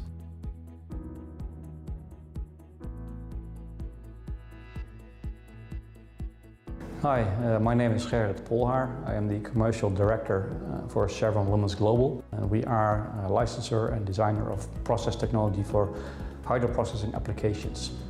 We have lots of experience in the hydroprocessing technology. We've designed basically half of all the hydrocrackers that produce kerosene in the world. So every other plane that you see up in the sky is flying on kerosene that has been produced in the unit that we designed. We're using that same technology and all that experience to design a new process for Firefly. We're very excited to do that. It looks very promising based on sewage sludge. We're planning to scale up the technology from pilot plant scale all the way up to major refinery size units. It's been a pleasure so far to work with Firefly. We think they have a very exciting concept, and we're proud to associate ourselves with Firefly.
We have created an interactive analysis tool that reveals the key factors driving growth across the global sustainable aviation fuel industry. Introducing our Sustainable Aviation Fuel Global Investment Analysis, an interactive tool that allows you to explore the key insights driving a global SAF industry step by step. Our analysis highlights how national policies, feedstock availability, and private investment can influence where in the world production plants are located. The global landscape is changing rapidly. We aim to benchmark today's state of play and document how the global industry changes over time as more nations develop their policies and instruments. We welcome any feedback or questions on the analysis. Get in touch with us via email.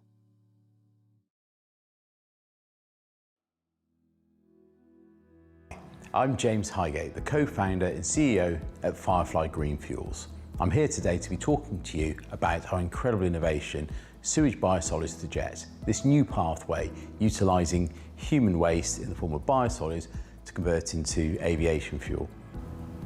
As a business, we exist to decarbonise aviation. That requires a gigaton plus saving in carbon. So to enable that, we need multiple sites, multiple locations. That drove our feedstock selection. We were looking for a material that was fully biogenic and ubiquitous. We need something that is everywhere in the world. It has to be incredibly low cost. It has to be consistent. That's the beauty of biosolids. The challenge was always it didn't fit with an existing pathway, and that's why we're developing our own. Alongside that, the commercials are growing incredibly quickly, as you can see by the amazing partners we have. Some of the largest companies in the world that are supporting us to get this to market quickly.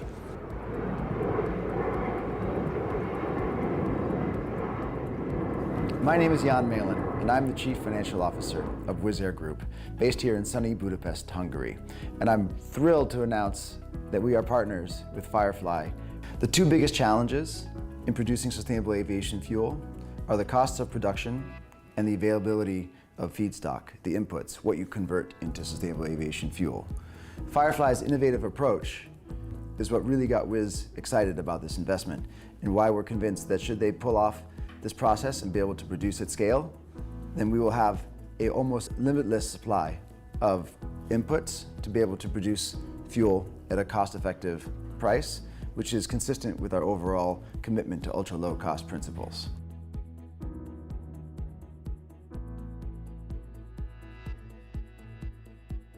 Hi, my name is Gerrit Polhaar. I am the Commercial Director for Chevron Lumen Global. And we are a licensor and designer of process technology for hydroprocessing applications.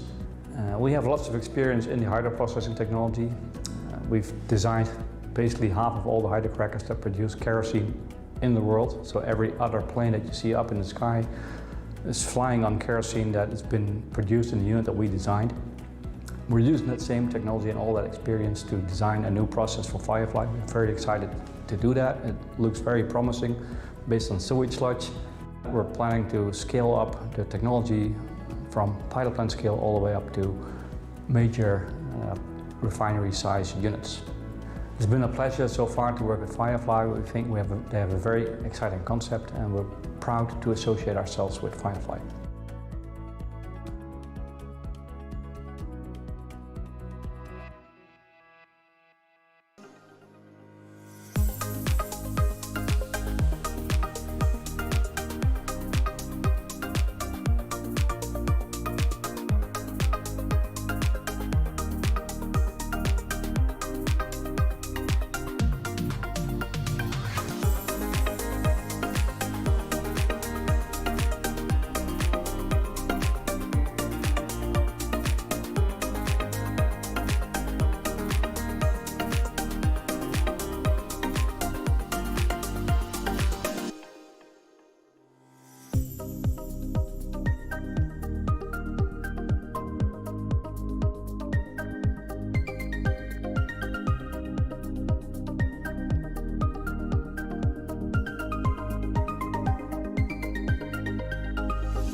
have created an interactive analysis tool that reveals the key factors driving growth across the global sustainable aviation fuel industry.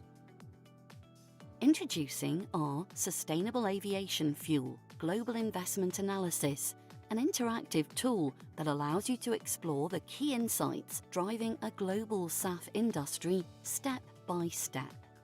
Our analysis highlights how national policies, feedstock availability, and private investment can influence where in the world production plants are located. The global landscape is changing rapidly. We aim to benchmark today's state of play and document how the global industry changes over time as more nations develop their policies and instruments. We welcome any feedback or questions on the analysis. Get in touch with us via email.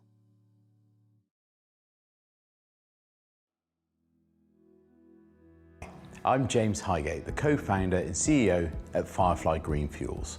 I'm here today to be talking to you about our incredible innovation, Sewage Biosolids to Jet, this new pathway utilising human waste in the form of biosolids to convert into aviation fuel. As a business, we exist to decarbonise aviation. That requires a gigaton plus saving in carbon. So to enable that, we need multiple sites, multiple locations. That drove our feedstock selection. We were looking for a material that was fully biogenic and ubiquitous. We need something that is everywhere in the world. It has to be incredibly low cost. It has to be consistent. That's the beauty of biosolids. The challenge was always it didn't fit with an existing pathway, and that's why we're developing our own. Alongside that, the commercials are growing incredibly quickly, as you can see by the amazing partners we have. Some of the largest companies in the world that are supporting us to get this to market quickly.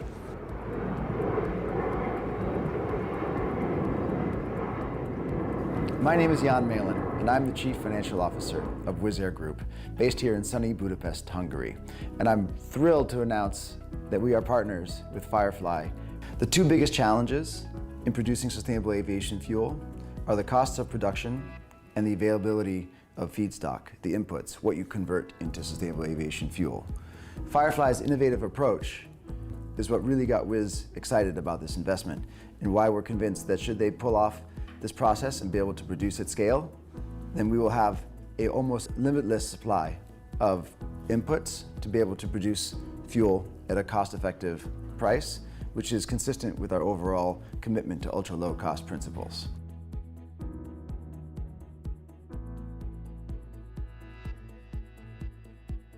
Hi, my name is Gerrit Polhaar. I am the Commercial Director for Chevron Lumen Global. We are a licensor and designer of process technology for hydroprocessing applications.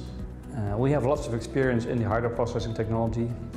We've designed basically half of all the hydrocrackers that produce kerosene in the world. So every other plane that you see up in the sky is flying on kerosene that has been produced in the unit that we designed. We're using that same technology and all that experience to design a new process for Firefly. We're very excited to do that. It looks very promising based on sewage sludge. We're planning to scale up the technology from pilot plant scale all the way up to major refinery size units. It's been a pleasure so far to work with Firefly. We think they have a very exciting concept, and we're proud to associate ourselves with Firefly.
we have created an interactive analysis tool that reveals the key factors driving growth across the global sustainable aviation fuel industry. Introducing our Sustainable Aviation Fuel Global Investment Analysis, an interactive tool that allows you to explore the key insights driving a global SAF industry step by step. Our analysis highlights how national policies, feedstock availability, and private investment can influence where in the world production plants are located. The global landscape is changing rapidly. We aim to benchmark today's state of play and document how the global industry changes over time as more nations develop their policies and instruments. We welcome any feedback or questions on the analysis. Get in touch with us via email.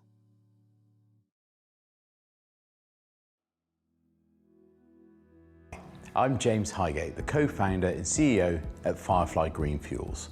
I'm here today to be talking to you about our incredible innovation, Sewage Biosolids to Jet, this new pathway utilising human waste in the form of biosolids to convert into aviation fuel.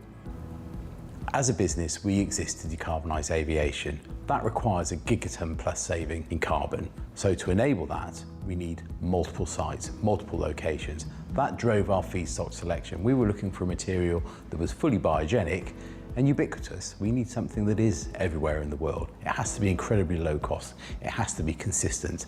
That's the beauty of biosolids. The challenge was always it didn't fit with an existing pathway, and that's why we're developing our own.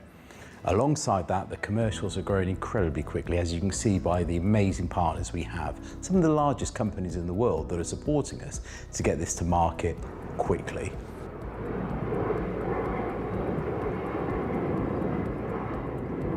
My name is Jan Malin, and I'm the Chief Financial Officer of Wizz Air Group, based here in sunny Budapest, Hungary.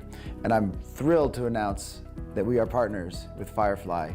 The two biggest challenges in producing sustainable aviation fuel are the costs of production and the availability of feedstock, the inputs, what you convert into sustainable aviation fuel.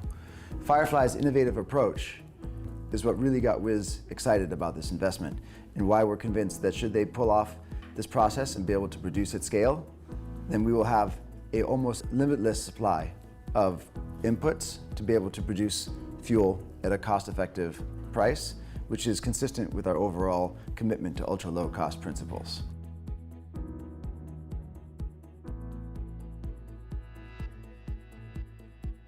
Hi, my name is Gerrit Polhaar. I am the Commercial Director for Chevron Lumen Global, and we are a licensor and designer of process technology for hydroprocessing applications. We have lots of experience in the hydroprocessing technology. We've designed basically half of all the hydrocrackers that produce kerosene in the world. So every other plane that you see up in the sky is flying on kerosene that has been produced in the unit that we designed. We're using that same technology and all that experience to design a new process for Firefly. We're very excited to do that. It looks very promising based on sewage sludge. We're planning to scale up the technology from pilot plant scale all the way up to major refinery size units.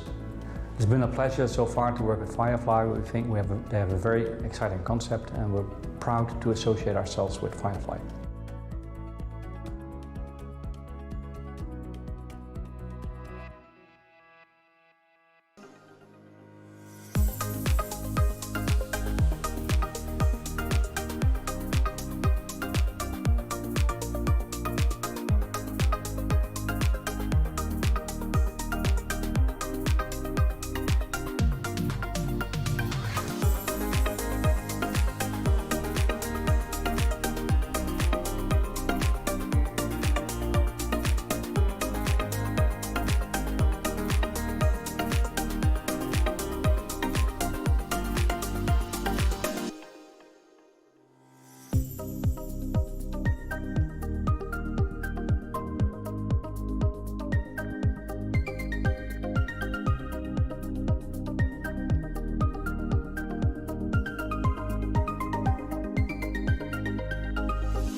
we have created an interactive analysis tool that reveals the key factors driving growth across the global sustainable aviation fuel industry. Introducing our Sustainable Aviation Fuel Global Investment Analysis, an interactive tool that allows you to explore the key insights driving a global SAF industry step by step. Our analysis highlights how national policies, feedstock availability, and private investment can influence where in the world production plants are located. The global landscape is changing rapidly. We aim to benchmark today's state of play and document how the global industry changes over time as more nations develop their policies and instruments. We welcome any feedback or questions on the analysis. Get in touch with us via email.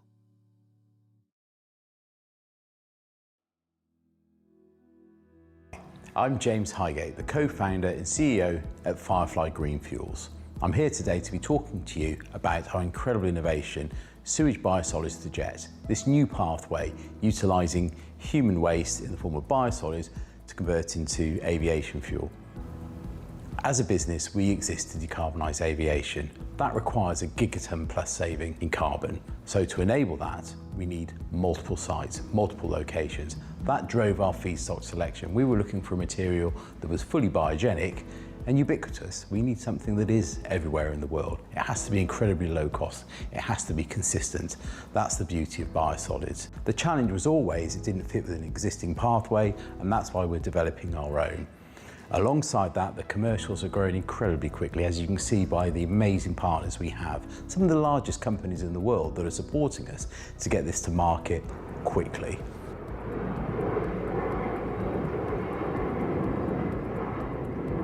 My name is Jan Malin, and I'm the Chief Financial Officer of Wizz Air Group, based here in sunny Budapest, Hungary.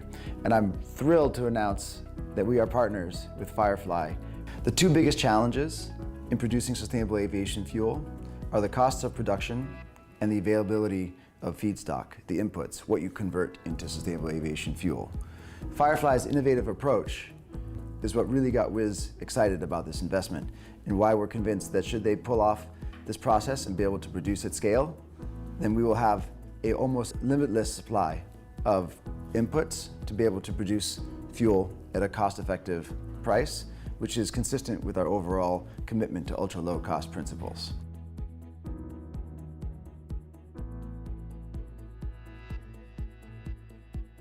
Hi, my name is Gerrit Polhaar. I am the Commercial Director for Chevron Lumen Global. We are a licensor and designer of process technology for hydroprocessing applications.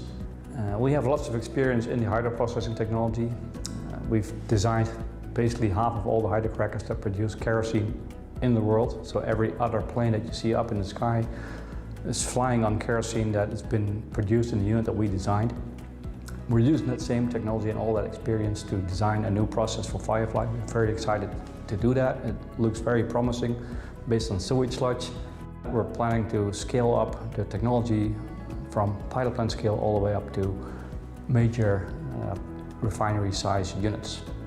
It's been a pleasure so far to work with Firefly. We think they have a very exciting concept, and we're proud to associate ourselves with Firefly.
have created an interactive analysis tool that reveals the key factors driving growth across the global sustainable aviation fuel industry. Introducing our Sustainable Aviation Fuel Global Investment Analysis, an interactive tool that allows you to explore the key insights driving a global SAF industry step by step. Our analysis highlights how national policies, feedstock availability, and private investment can influence where in the world production plants are located. The global landscape is changing rapidly. We aim to benchmark today's state of play and document how the global industry changes over time as more nations develop their policies and instruments. We welcome any feedback or questions on the analysis. Get in touch with us via email.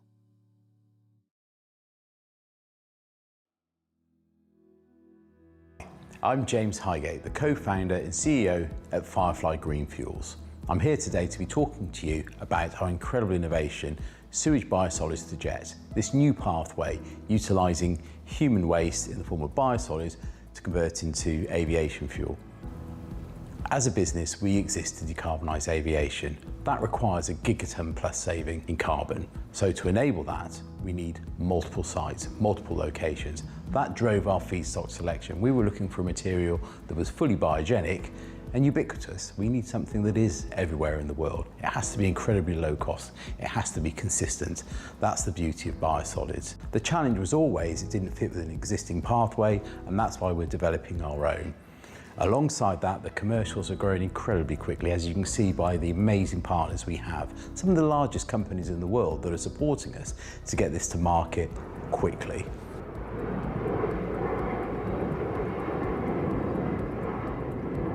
My name is Jan Malin, and I'm the Chief Financial Officer of Wizz Air Group, based here in sunny Budapest, Hungary.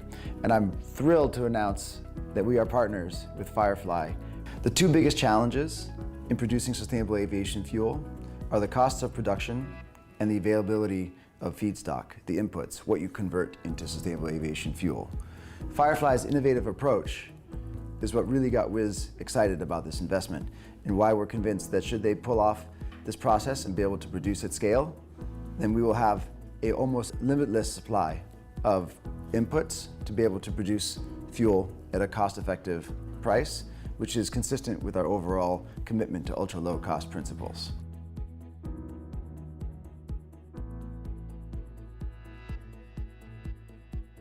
Hi, my name is Gerrit Polhaar. I am the Commercial Director for Chevron Lummens Global. And we are a licensor and designer of process technology for hydroprocessing applications. We have lots of experience in the hydroprocessing technology. We've designed basically half of all the hydrocrackers that produce kerosene in the world. So every other plane that you see up in the sky is flying on kerosene that has been produced in the unit that we designed. We're using that same technology and all that experience to design a new process for Firefly. We're very excited to do that. It looks very promising based on sewage sludge. We're planning to scale up the technology from pilot plant scale all the way up to major refinery size units. It's been a pleasure so far to work with Firefly. We think they have a very exciting concept, and we're proud to associate ourselves with Firefly.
we have created an interactive analysis tool that reveals the key factors driving growth across the global sustainable aviation fuel industry. Introducing our Sustainable Aviation Fuel Global Investment Analysis, an interactive tool that allows you to explore the key insights driving a global SAF industry step by step. Our analysis highlights how national policies, feedstock availability, and private investment can influence where in the world production plants are located. The global landscape is changing rapidly. We aim to benchmark today's state of play and document how the global industry changes over time as more nations develop their policies and instruments. We welcome any feedback or questions on the analysis. Get in touch with us via email.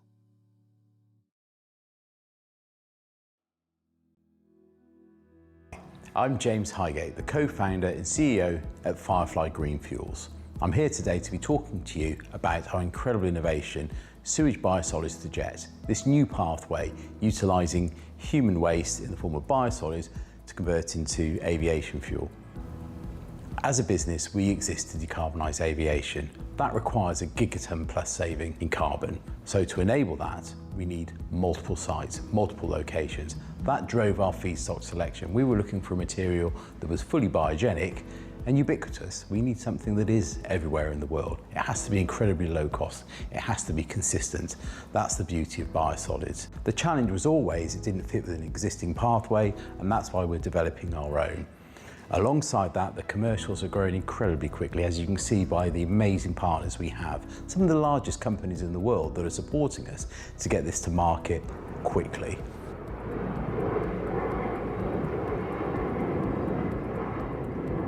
My name is Jan Malin, and I'm the Chief Financial Officer of Wizz Air Group, based here in sunny Budapest, Hungary.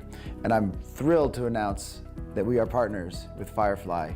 The two biggest challenges in producing sustainable aviation fuel are the costs of production and the availability of feedstock, the inputs, what you convert into sustainable aviation fuel. Firefly's innovative approach is what really got Wizz excited about this investment, and why we're convinced that should they pull off this process and be able to produce at scale, then we will have a almost limitless supply of inputs to be able to produce fuel at a cost-effective price, which is consistent with our overall commitment to ultra-low cost principles.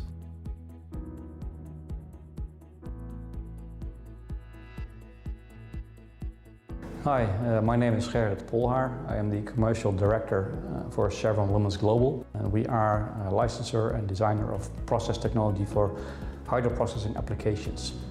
We have lots of experience in the hydroprocessing technology. We've designed basically half of all the hydrocrackers that produce kerosene in the world, so every other plane that you see up in the sky is flying on kerosene that has been produced in the unit that we designed. We're using that same technology and all that experience to design a new process for Firefly. We're very excited to do that. It looks very promising based on sewage sludge. We're planning to scale up the technology from pilot plant scale all the way up to major refinery size units. It's been a pleasure so far to work with Firefly. We think they have a very exciting concept, and we're proud to associate ourselves with Firefly.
have created an interactive analysis tool that reveals the key factors driving growth across the global sustainable aviation fuel industry. Introducing our Sustainable Aviation Fuel Global Investment Analysis, an interactive tool that allows you to explore the key insights driving a global SAF industry step by step. Our analysis highlights how national policies, feedstock availability, and private investment can influence where in the world production plants are located. The global landscape is changing rapidly. We aim to benchmark today's state of play and document how the global industry changes over time as more nations develop their policies and instruments. We welcome any feedback or questions on the analysis. Get in touch with us via email.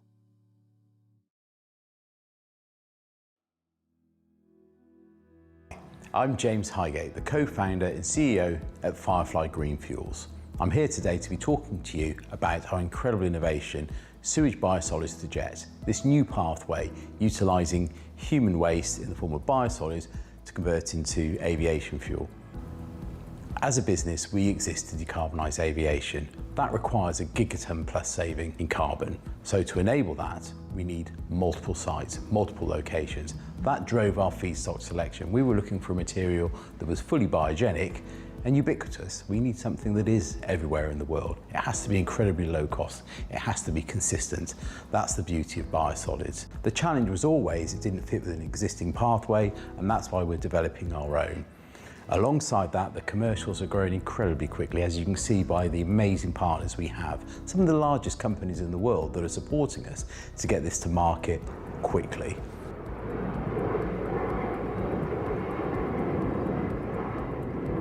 My name is Jan Malin, and I'm the Chief Financial Officer of Wizz Air Group, based here in sunny Budapest, Hungary.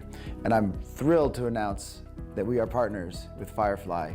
The two biggest challenges in producing sustainable aviation fuel are the costs of production and the availability of feedstock, the inputs, what you convert into sustainable aviation fuel.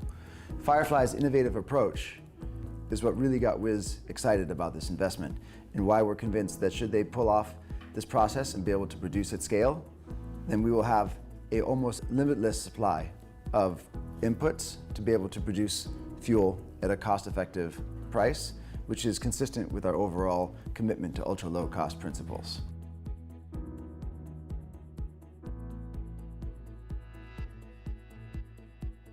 Hi, my name is Gerrit Polhaar. I am the Commercial Director for Chevron Lumen Global. We are a licensor and designer of process technology for hydroprocessing applications. We have lots of experience in the hydroprocessing technology. We've designed basically half of all the hydrocrackers that produce kerosene in the world. So every other plane that you see up in the sky is flying on kerosene that has been produced in the unit that we designed. We're using that same technology and all that experience to design a new process for Firefly. We're very excited to do that. It looks very promising based on sewage sludge. We're planning to scale up the technology from pilot plant scale all the way up to major refinery size units. It's been a pleasure so far to work with Firefly. We think they have a very exciting concept, and we're proud to associate ourselves with Firefly.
we have created an interactive analysis tool that reveals the key factors driving growth across the global sustainable aviation fuel industry. Introducing our Sustainable Aviation Fuel Global Investment Analysis, an interactive tool that allows you to explore the key insights driving a global SAF industry step by step. Our analysis highlights how national policies, feedstock availability, and private investment can influence where in the world production plants are located.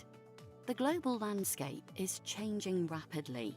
We aim to benchmark today's state of play and document how the global industry changes over time as more nations develop their policies and instruments. We welcome any feedback or questions on the analysis. Get in touch with us via email.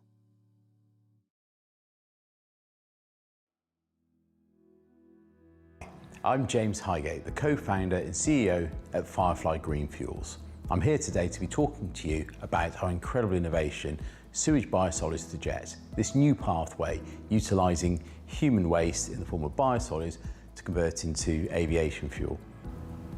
As a business, we exist to decarbonise aviation. That requires a gigaton plus saving in carbon. So to enable that, we need multiple sites, multiple locations. That drove our feedstock selection. We were looking for a material that was fully biogenic and ubiquitous. We need something that is everywhere in the world. It has to be incredibly low cost. It has to be consistent. That's the beauty of biosolids. The challenge was always it didn't fit with an existing pathway, and that's why we're developing our own. Alongside that, the commercials are growing incredibly quickly, as you can see by the amazing partners we have. Some of the largest companies in the world that are supporting us to get this to market quickly.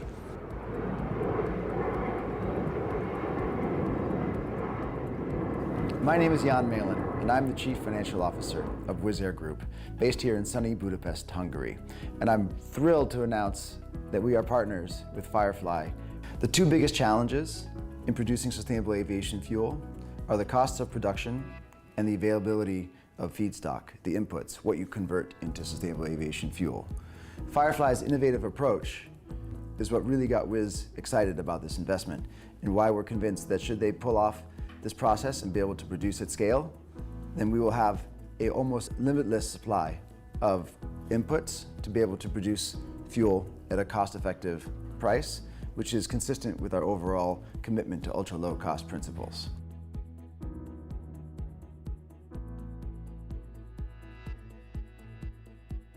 Hi, my name is Gerrit Polhaar. I am the Commercial Director for Chevron Lumen Global, and we are a licensor and designer of process technology for hydroprocessing applications. We have lots of experience in the hydroprocessing technology. We've designed basically half of all the hydrocrackers that produce kerosene in the world, so every other plane that you see up in the sky is flying on kerosene that has been produced in the unit that we designed. We're using that same technology and all that experience to design a new process for Firefly. We're very excited to do that. It looks very promising based on sewage sludge. We're planning to scale up the technology from pilot plant scale all the way up to major refinery size units. It's been a pleasure so far to work with Firefly. We think they have a very exciting concept, and we're proud to associate ourselves with Firefly.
have created an interactive analysis tool that reveals the key factors driving growth across the global sustainable aviation fuel industry.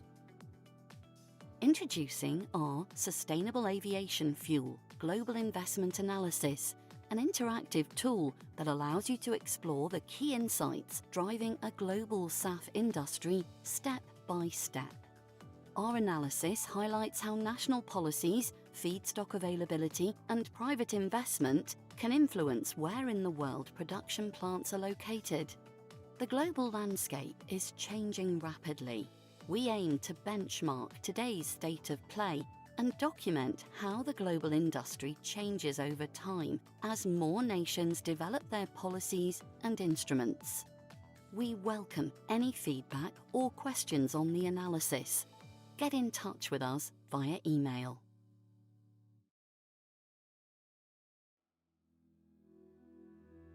I'm James Highgate, the co-founder and CEO at Firefly Green Fuels. I'm here today to be talking to you about our incredible innovation, Sewage Biosolids to Jet, this new pathway utilising human waste in the form of biosolids to convert into aviation fuel. As a business, we exist to decarbonise aviation. That requires a gigaton plus saving in carbon. So to enable that, we need multiple sites, multiple locations. That drove our feedstock selection. We were looking for a material that was fully biogenic and ubiquitous. We need something that is everywhere in the world. It has to be incredibly low cost. It has to be consistent. That's the beauty of biosolids. The challenge was always it didn't fit with an existing pathway, and that's why we're developing our own. Alongside that, the commercials are growing incredibly quickly, as you can see by the amazing partners we have. Some of the largest companies in the world that are supporting us to get this to market quickly.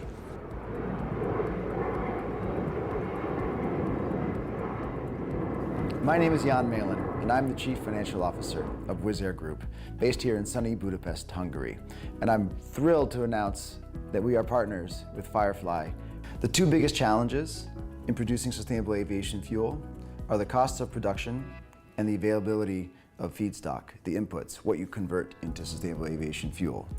Firefly's innovative approach is what really got Wizz excited about this investment, and why we're convinced that should they pull off this process and be able to produce at scale, then we will have an almost limitless supply of inputs to be able to produce fuel at a cost-effective price, which is consistent with our overall commitment to ultra-low cost principles.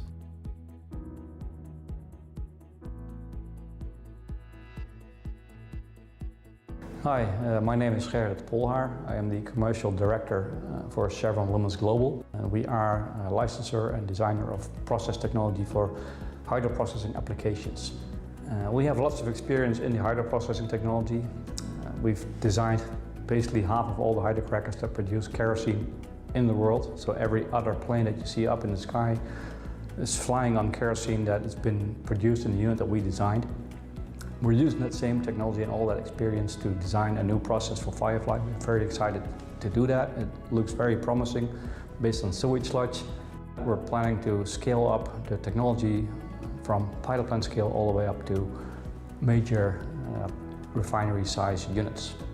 It's been a pleasure so far to work with Firefly. We think they have a very exciting concept, and we're proud to associate ourselves with Firefly.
Good to go?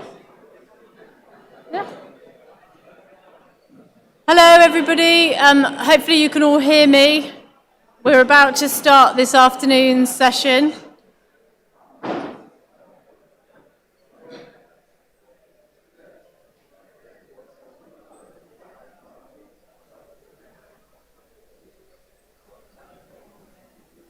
So thank you all for coming back after lunch.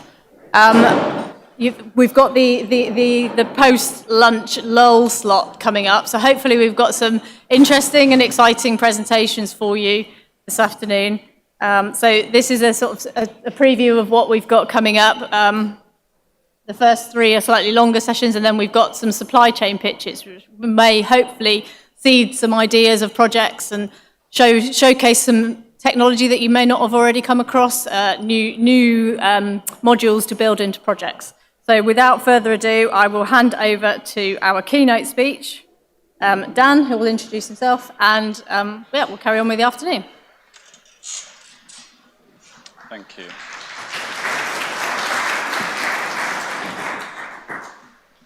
I never thought my mom's love of Harrison Ford would help me this much in my career, but here we are today. I am Dr. Daniel Indiana Carlotta-Jones, and although I'm not as suave or as good-looking as my mum's crush, I think it's safe to say that, and I really want to invoke the spirit of the Indiana Jones films when dealing with the curse of SAF wastewater. But first, let's go back to school. During science and engineering, you would have learned about loads of very famous formulas. Where would we be without E equals mc squared? It's how we understand how a nuclear reactor works, how the sun turns mass into energy, allowing for life on Earth to exist as we know today. But there's loads of other formulas out there, and although this one is never going to appear on a t-shirt, I can safely say that by the end of this talk, you're going to care about what it means, because it's called the Mogden formula, or in layman's terms, how you work out the cost of treating wastewater at a sewage works for an industrial producer. Now, there's 4 elements that make up the cost, but there's one that stands out above the rest if your wastewater is quite strong and rich in pollutants. And that's the oxygen. Why? Because a lot of wastewater treatment processes use an aeration-based technology that we call an activated sludge plant. Pretty much, you bubble air into a big vat of sewage, activate the microorganisms, and they break down the pollutants. But what is it that they're targeting? COD, or chemical oxygen demand. That's the term that sewage people like me use to describe the organic content that is in the wastewater and how much oxygen is required to remove it. So tomorrow when you're picking up your fish and chips, think about sewage treatment. But how does this translate to cost? Well, I think this graph illustrates it quite well. Along the bottom of this x-axis, you have an increasing concentration of cod, and along the y, you have an increasing cost. And as your cod concentration begins to increase, your cost of treatment starts to take off. Pardon the pun. Now, this is not just a problem when it comes to your bottom line, but it's also an issue that a sewage works has to agree to take your wastewater. They might look at your wastewater and think, that's too nasty, that's too strong, we can't deal with it, we don't have the capacity, which means that you're either going to have to stop doing what you're doing, or you're going to have to build your own sewage works. And to illustrate that point, if you were to make 100 cubic meters of wastewater, which is not very much, at the concentration of about 100,000 cod, that's the equivalent of 80,000 people's sewage a day, which, funnily enough, is about the same size as Leamington Spa, which is the town where me and Martin, my co-founder, come from. But why is this an issue? Why are we talking about this at a SAF conference? Well, although there's lots of different ways of making SAF, it seems that they all have one problem in common. They all make wastewater, or an aqueous phase, as it can be called. And the issue here is that, in some cases, for every litre of SAF that you make, you could be making up to 5 litres of wastewater, and that's going to need treatment. If you're lucky, you'll be able to get an agreement under the Mogden formula. The local sewage works will deal with the problem for you for a price. But if not, you're going to have to build your own works. Now, the problem will start to happen if you have any of... sorry about that. It's okay, we'll catch up somehow. Something's happening. Okay, maybe it's going to work now. Right, we'll get back. If you have any of these lovely compounds within your wastewater, you're going to have a problem. It's going to mean that your activated sludge process is simply not going to work to deal with your wastewater, and that means that you definitely can't use the Mogden formula and you can't use aeration technologies, meaning you've got to go down the exotic pathway of treatment, which can get very, very expensive. But this is not just a problem for the individual producer, this is also a problem from a global perspective. As we start to make more and more SAF, it means you're going to make more and more wastewater. Okay, come on. Come on. Okay, fine, we'll get in there. So it means you're going to make more and more wastewater. And when you start at the region of 20 billion litres of SAF that you're making per year, you're going to start making 100 billion litres of wastewater. So it's safe to say that we have a problem, and it's going to roll out of all control if we don't deal with it. And unlike my namesake, this is not a problem that we can easily run away from. You're going to have to deal with this problem of your wastewater. The good news is that there are plenty of technologies out there that you can use to treat it. You can leverage your wastewater treatment to be an operational advantage. You just got to select the right one.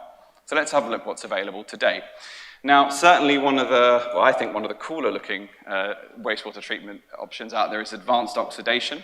Now, this is really good if you want to get a year-round tan, because it uses an awful lot of UV in order to treat the wastewater. And what it does is it breaks down those very complex organics using UV, hydrogen peroxide, but also ozone. The great thing about this tech is not only can it deal with those complex organics, but it's got a very small footprint. So if you're space limited, this could be the technology for you. The only issue is that it uses energy, and I mean a lot of energy. Think of the power of Germany. Because if you were to treat all of the wastewater that we are expected to produce from SAF by 2035, you're looking at about 500 terawatt hours of energy a year. So think about that later on if you're going to the Oktoberfest social. Come on. Okay, so what does this translate to in terms of cost? Well, one form of advanced oxidation is ozonation. It's one of the cheaper forms, but you're looking at about 250, 270 pounds a cubic meter if you're going to use this process. But I'm afraid it only gets worse from here. Because if you look at UV and hydrogen peroxide, you're looking at about 900 pounds per cubic meter. So it can really start to eat into your bottom line. And I've complained a lot about aeration, but now aeration is looking pretty cheap and pretty viable by comparison. So I think you want to stay away from UV and ozonation. But is aeration now back on the cards? Is it something you want to consider? Well, potentially. If your wastewater stream is simple, if your wastewater stream hasn't got all those nasty organics and it's consistent, then yes, aeration can probably work for you. You're going to have those big energy bills, not as big as advanced oxidation, but you're still going to have them. And maybe the local works won't take your sewage, but you can build your own. And these have been tried and tested bits of kit. The other potential good thing about this technology is that as long as it's available, you've got access to renewables, so you could run this on renewables. The issue is that you're going to have a lot of infrastructure invested. You're going to have to make sure you're co-located near wherever the renewables are produced so you can try and reduce your bottom line. So, okay, in that circumstance, is wastewater that much of a problem for you, considering that the margin on SAF is so large? Well, I think there is an underlying issue you have to deal with, which is the carbon emissions element. So for SAF to be considered SAF, you need to have about a 40% reduction in the emissions relative to A1 jet fuel. And the issue you're going to have is that as you start to factor in the cost of aeration, you can start to eat into your carbon budget. So what I'm trying to say here is that you want to be below that green line, because if your embodied carbon emissions aren't below that green line, then your SAF isn't sustainable as far as the definition is concerned. And I'm not including any costs of pumping, any costs of chemicals, any costs of mixing. This is just for aerating the sewage.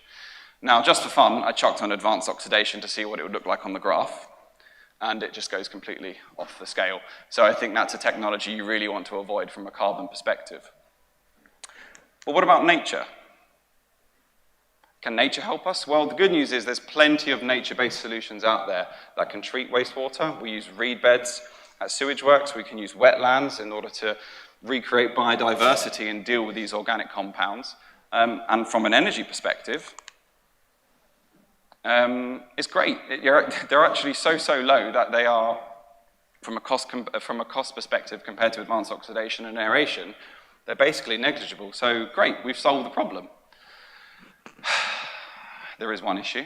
Reed beds tend to be very big, and I mean really big, and they've still got the issue they've got to deal with these very concentrated organics. So if you were to release SAF wastewater with some of the compounds that we've seen in them into a reed bed, that would all be brown very, very quickly. It would all die. So you've got to dilute it down with clean water in order to treat it, which means your reed beds have got to be pretty much the size of Wales if you wanted to treat all of the SAF wastewater that we're hoping to produce in the UK. And if you think that sounds good, I've only got one question for you. What are we going to do about all the sheep?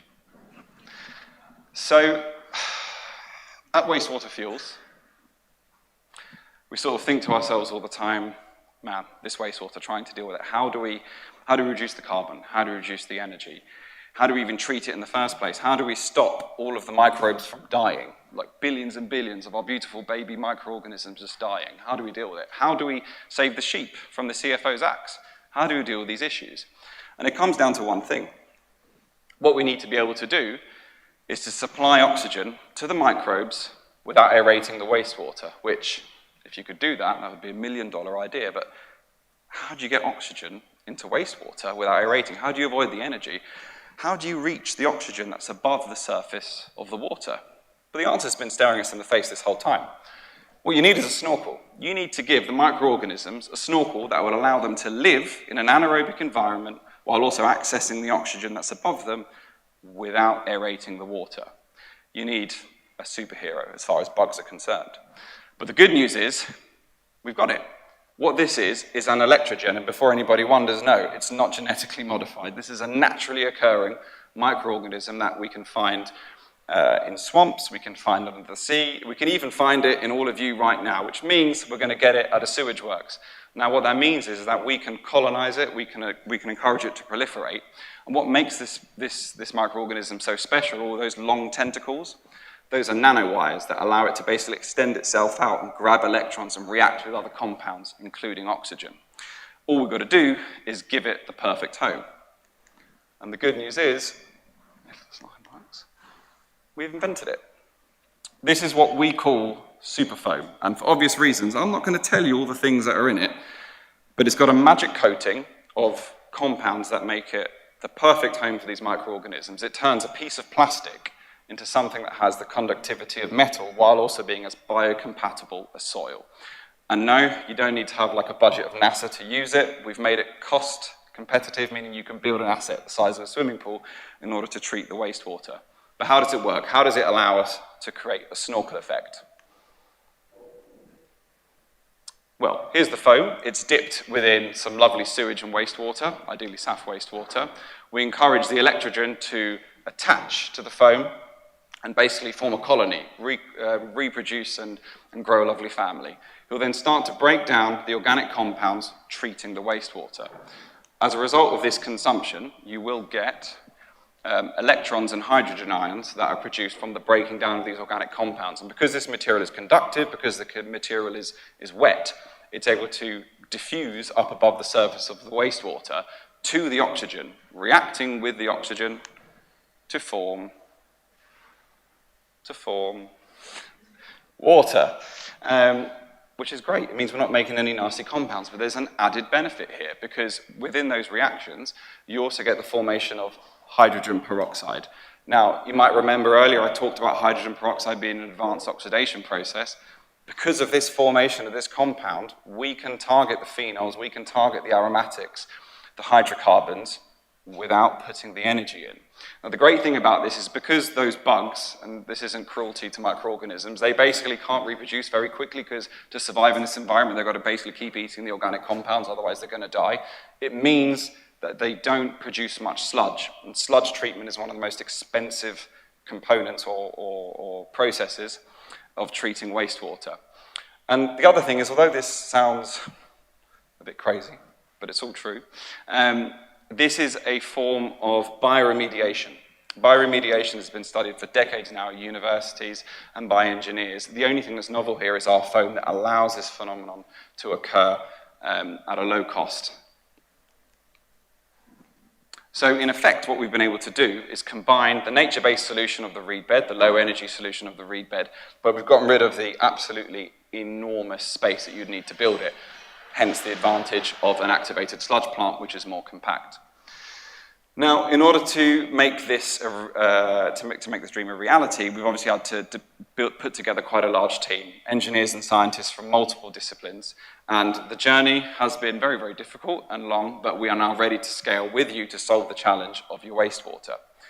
Our partners are incredibly important to us, and we've been able to raise over 7 million in funding.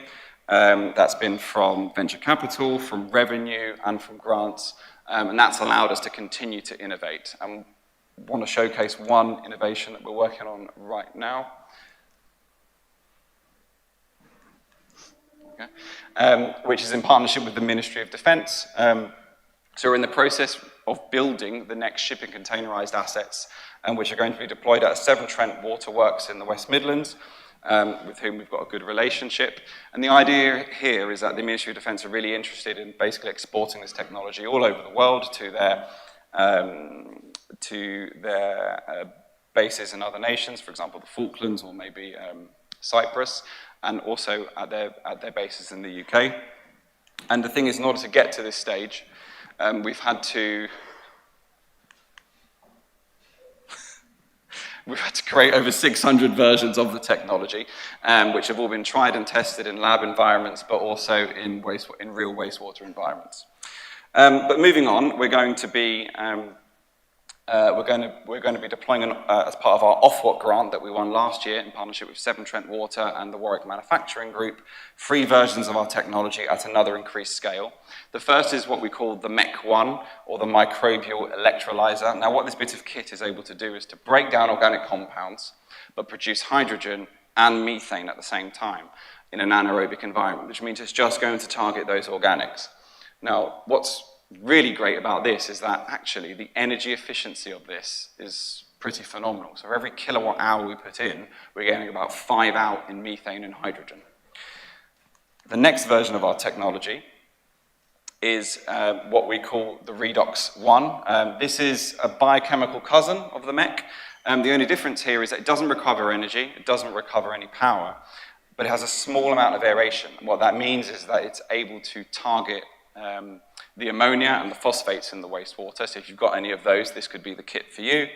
And then leaving the best until last, pardon the pun, the bioelectrochemical snorkel technology.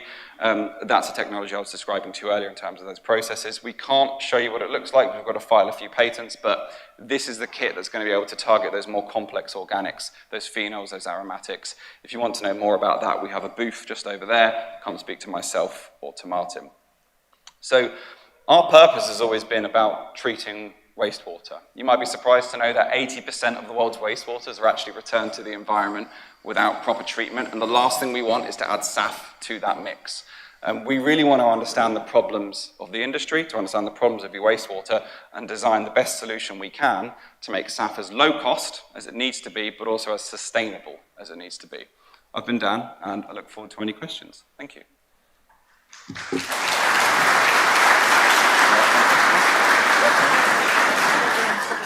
We've probably got time for one question, if anyone's got a question, a burning question that they want to ask Dan. You're all stunned into silence. No? Fine. I can't see any.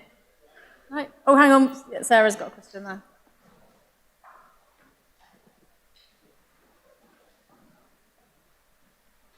Very interesting, thank you. You might have mentioned this, I'm sorry, but what is the costs? Did you mention costs earlier? Of? Using your technology. Oh, using our technology, sure. So, great question. So our technology, there's 3 versions of it. The one we think is going to be more useful for this kind of wastewater from SAF, which is the snorkel, should be 0, because ultimately you're not putting any energy in. The reaction occurs spontaneously because we're not having to force any aeration in.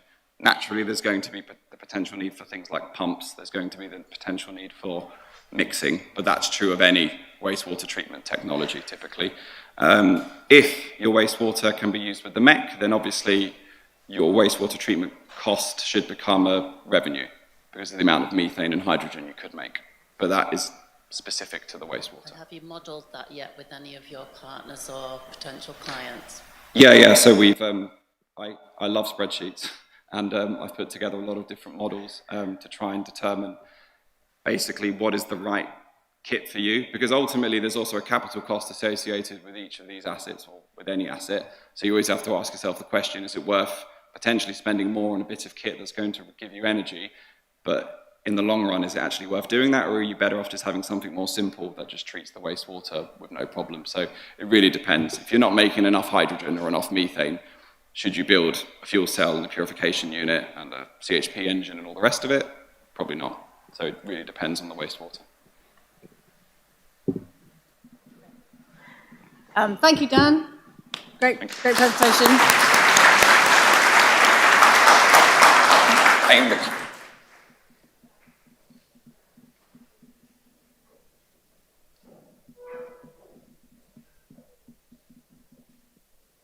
So next up, we have Mike Crawford from Rolls-Royce SMR, who's going to talk to us about SMRs and how they are a key enabler to the UK's power-to-liquids developments.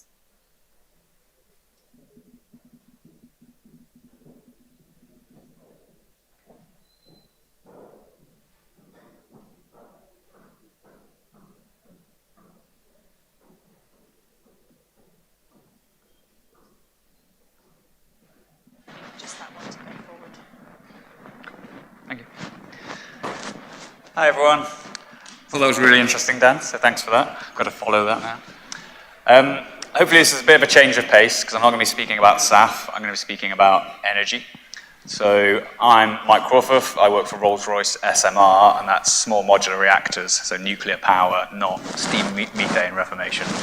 But I'll talk about the global sort of energy landscape and how SAF fits into that, and what problems and challenges nuclear energy can solve in the future.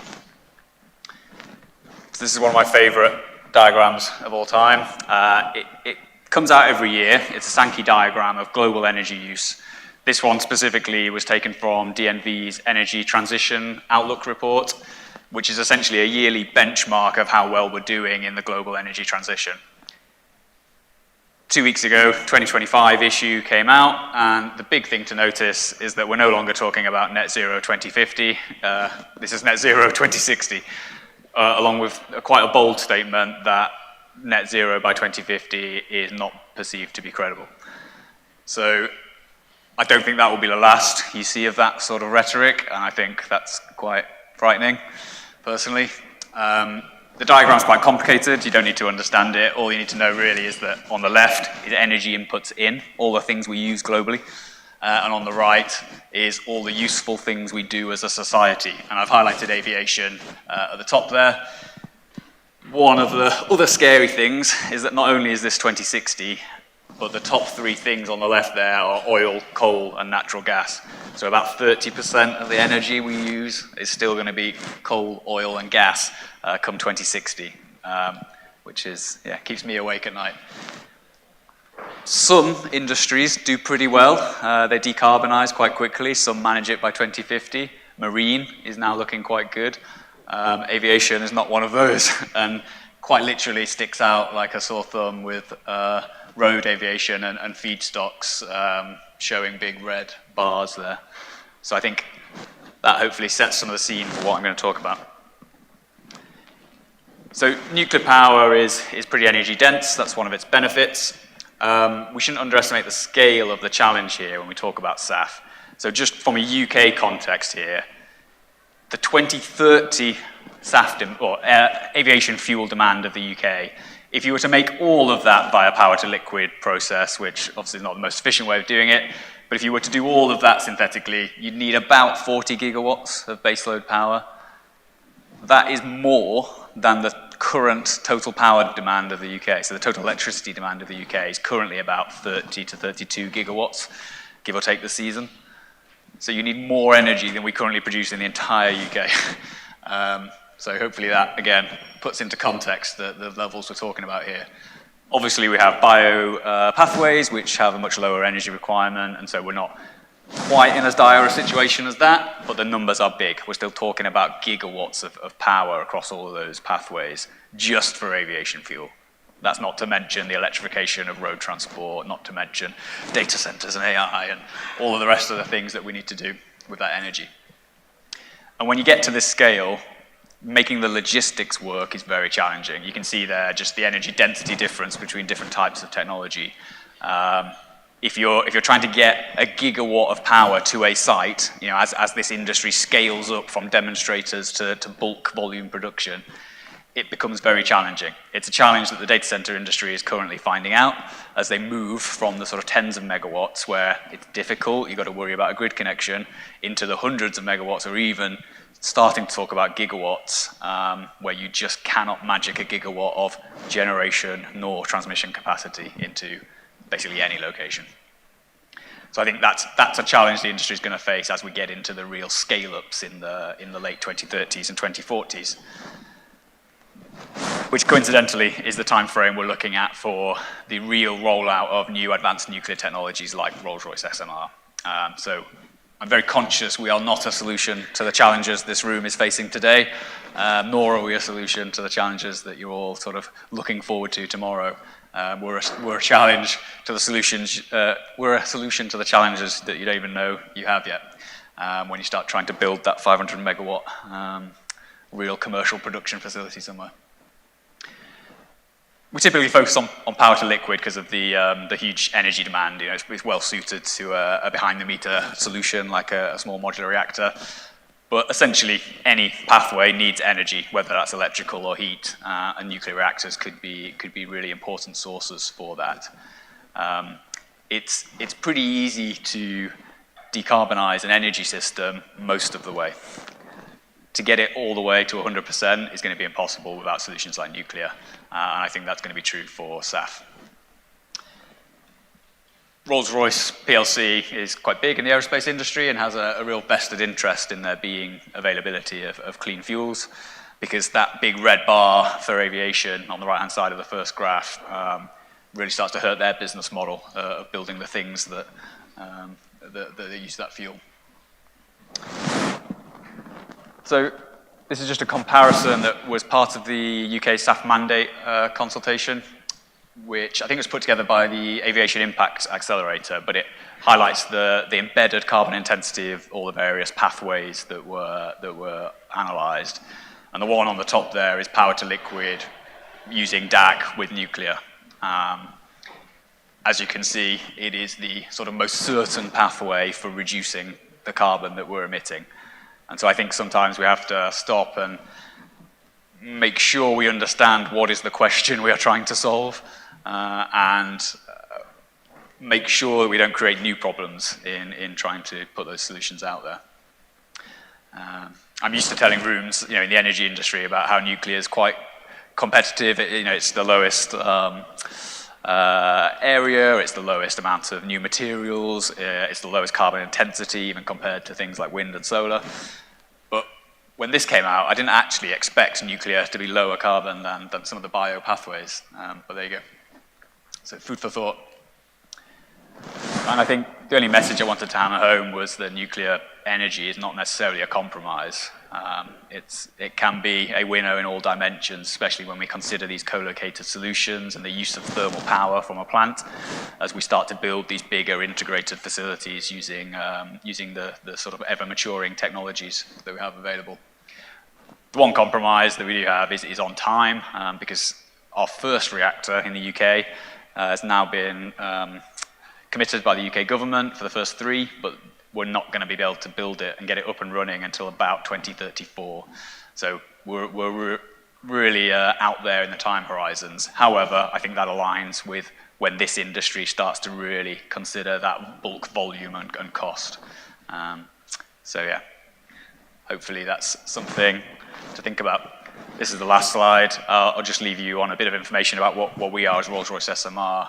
Essentially, we are a modularized nuclear reactor, so we try and build lots of it in a factory to avoid doing it on the site. I think lots of the technologies in SAF space have also taken that approach, whether it's electrolyzer solutions that come in 5, 10 module stacks or things like that. I think it's definitely the way to go in civil construction.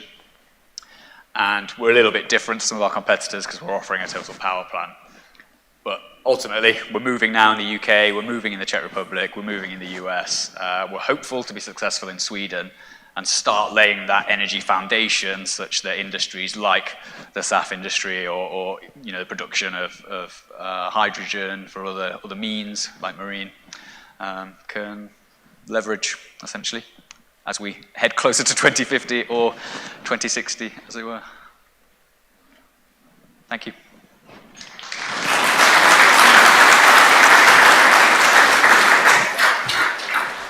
Thank you, Mike. Has anyone got any questions for Mike?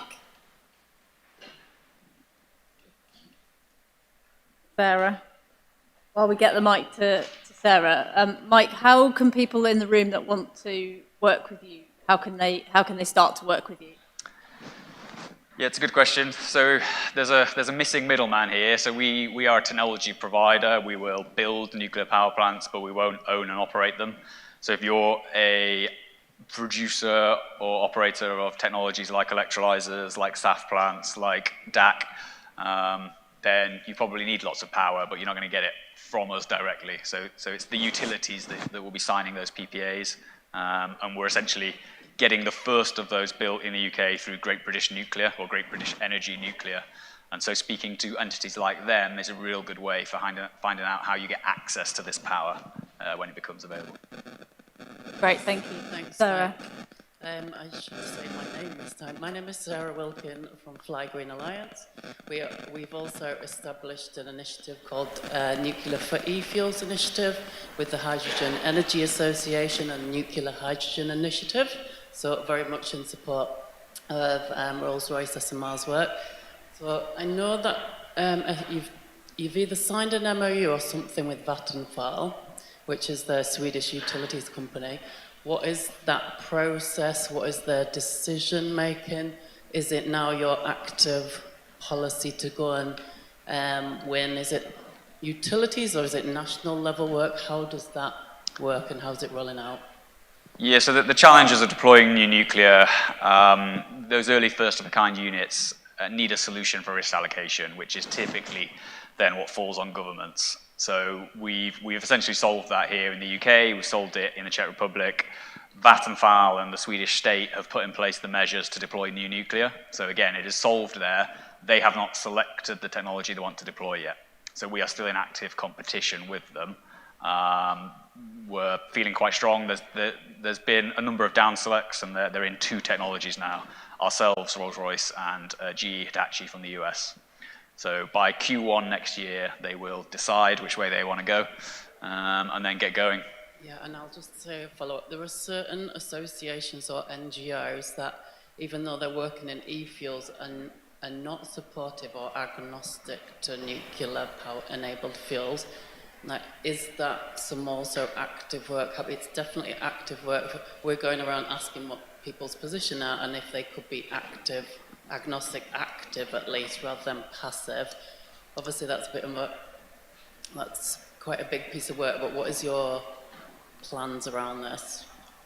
So I think because at the minute, and it's the same with other industries, the focus is on speaking with utilities to get a PPA. I need some energy and it's in the small range. If it's electricity through a grid connection, you don't have to worry about where that's coming from. And I think we're entering the world where you actually do, especially when these projects get to hundreds of megawatts in scale. You have to really worry about where that energy comes from. And so that's when co-location, and if you're using the thermal integration, you've really got to have engagement early on because it's got to be designed as a single project. If there's going to, if you're going to be sat at the end of a grid connection and you don't care where the energy's come from, then you can leave it to the last minute. And I think that's what's changing. So it's having that forward engagement and proactiveness from some of these entities will be useful. Great. Thank you, Mike. Thanks, Mike.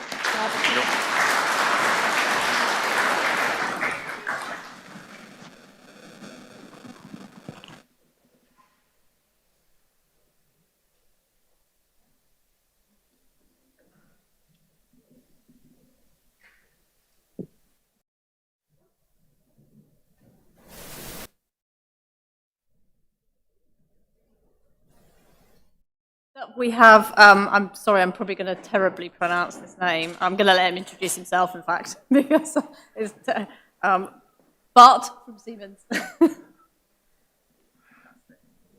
Cool. Thank you, Deborah. So Bart de Groot from Siemens. Nice to meet you all. Wonderful to be here in this beautiful Sheffield City Hall. So I work at Siemens in a team that focuses on software for the process industries. And I look after topics that relate to sustainability and helping our customers achieve their sustainability targets. And that very much includes sustainable aviation fuel, of course. So what I'd like to do today is take you on a whirlwind tour of Siemens's digital offering for SAF, specifically focusing on how we can accelerate SAF production and specifically enhance efficiency and resilience from feedstock to flight. So, in a brief summary of challenges, of course, the demand for SAF is increasing very rapidly, but we see that supply is not keeping up. So the challenge here really is for rapidly scaling up production and being able to capture the scale of the market. And whoever is fastest will win this competition. Some of the challenges relate to limited experience, of course, out there in designing and operating large-scale projects. There's a multitude of smaller players. The fact that there's high uncertainty, also for investors, of course, that limits the number of actually realized projects that can be referred to. Low reusability from the fact that documentation is always site-specific, and meaning that every site has its own peculiarities and that need to be addressed. And limited standardization, which increases cost and risk across the project lifecycle. So we work across all different routes, going from alcohol to jet, based on fermentation of corn and sugarcane and those types of feedstocks. All the way through gasification, pyrolysis, electrolysis, and reverse water gas shift to the hydroprocessing into hydroprocessed esters and fatty acids. And in a typical life cycle of a SAF production plant, you typically go through a number of project phases listed on this slide here. Going from project start, where you're looking at feasibility, starting with conceptual engineering and then more detailed process engineering, building the plant in packaged units, constructing the site, integrating with packaged units, of course, factory and site acceptance tests, and then moving into operation. And digital technology of the type that we provide helps throughout this whole chain of project phases. So we have a number of process twins, digital process twins that help project developers at various points during the project. Going from a process twin that helps to accelerate R&D and de-risk some of those early decisions, do feasibility studies, look at design optimization. Then once the process has been designed, we help during the engineering phase with a digital twin of the plant that helps to accelerate engineering, reduce cost, and provide a basis for lifecycle maintenance. Going into automation, where we have tools that support virtual commissioning, support training of operators, so that they're ready to go from day one. And the nice thing is that you can also carry that information forward into operations. So once the plant's been built, you can use the same digital twin that was built throughout the project lifecycle to also support operations. And that's proven very valuable, as I'll show you in a moment, with topics like predictive maintenance, being able to forecast, using, for example, short-term forecasts for the weather. You can predict what your energy costs are going to be, and advise operators on how to optimize the operation of the plant in real time. So, for the sake of time, I'm going to focus on the design phase and on the operational phase, and show you what we've done to support technology developers also in the sustainable fuel space. So here you see a range of digital applications that basically together make up the digital SAF plant, specifically designed for SAF projects. And the goal here really is to help companies like the ones in the room here to make project development more efficient and ultimately reduce the cost of SAF production. So starting from the top, we have operational digital twins that support plant management. It's called the Carbon Performance Suite, which is basically a virtual cockpit for operators, so they can get real-time insights into how the equipment is actually performing.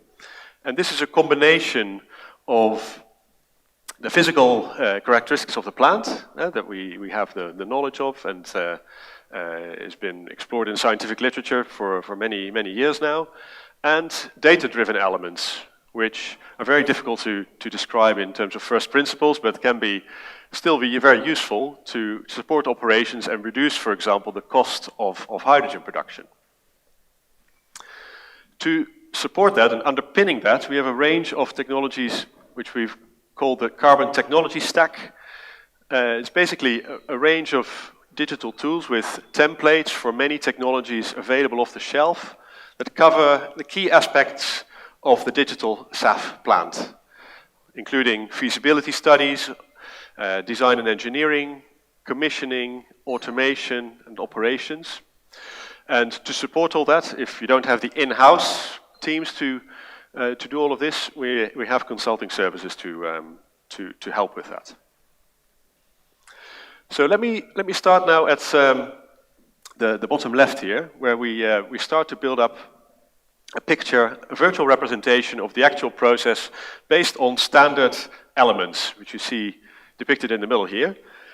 These include elements that you can use to build a digital model for a green hydrogen facility. So we see elements that represent an electrolyzer, pressure vessels, compression, dehydration, oxygen removal, and so on. You can combine these with off-the-shelf elements for carbon capture, if you're going down that route, to produce a source of carbon. And then combine these two in a much larger flow sheet, like the one you see here, for sustainable fuel production. So this combines renewable hydrogen production with carbon capture, of course some water gas shift, and then the two are combined in a Fischer-Tropsch reactor that produces short-chain hydrocarbons. And then that forms the basis to do a range of analyses, sensitivity analyses, design optimizations, and so on, that help you decide what is the optimum size of my equipment that I should be building here. So, just to give you one example, here I'm zooming in a bit on the green hydrogen production plant. This is built up of templates, so it's very easy to put this together. There's like 5 main blocks that you drag and drop and build a representation of the system. Underneath all of that is a very high fidelity representation of what is actually going on in the process, which is essential if you want to be able to actually optimize the design. Yeah, and then once you've done that, you can then subject the optimum design to uncertainty that we know exists in the real world. So what you see here is actually a sensitivity study that is, again, very, very easy to perform, which shows the sensitivity of your design, in particular the levelized cost of hydrogen, to the amount of renewable energy generation capacity that you have installed or that you have contracted. And so there's clearly a sweet spot round about at the bottom there with some sensitivity around that. So we can package all of that as well behind a web front end. So this is used by salespeople, for example, that have no need and no background in detailed process engineering. It's a web front end where they can very quickly put in some specifics of the site that they're speaking to, and very quickly make an analysis of the levelized cost of the product. In this case it's ammonia, but it would be very easy to put this together for sustainable aviation fuel.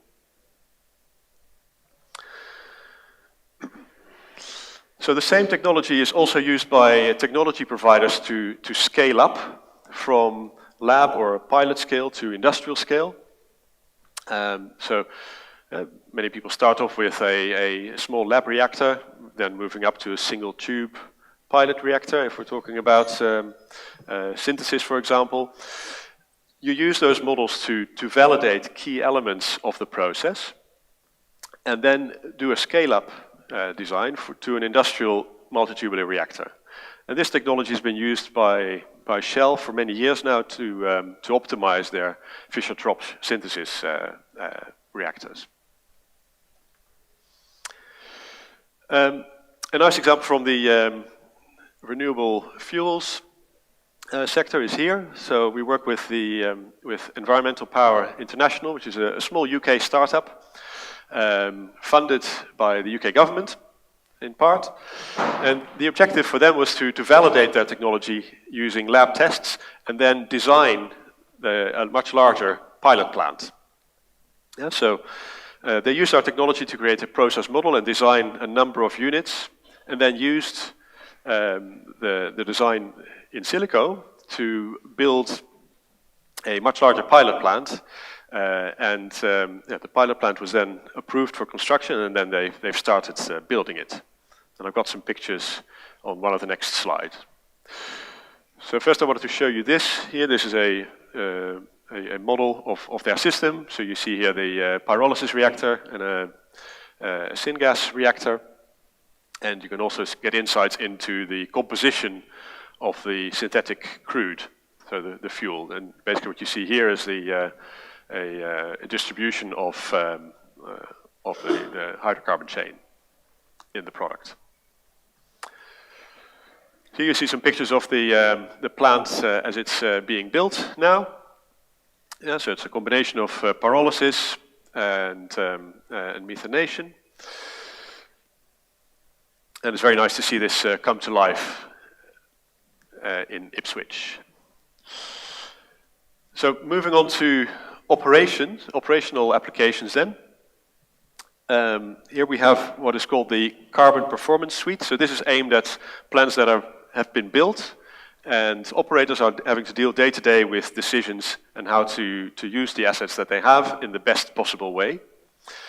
So what we do here is we take a model of the asset that was developed in an earlier phase during the engineering design phase and put it online, meaning connecting it to live plant data, perhaps some external data sources as well, like the weather forecast or perhaps pricing databases, and use that information to advise operators on how best to run the asset.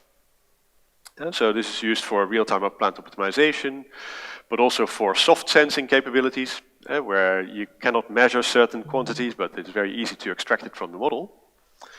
And I've got some examples of what that looks like. So what you see here is it's a mock-up, but nevertheless a similar platform is in operation for a number of companies now, where you have a fleet of assets, operational assets around the world, and you can very quickly get an overview of what every plant is doing, and then zoom in on a particular plant, and get information on the process parameters.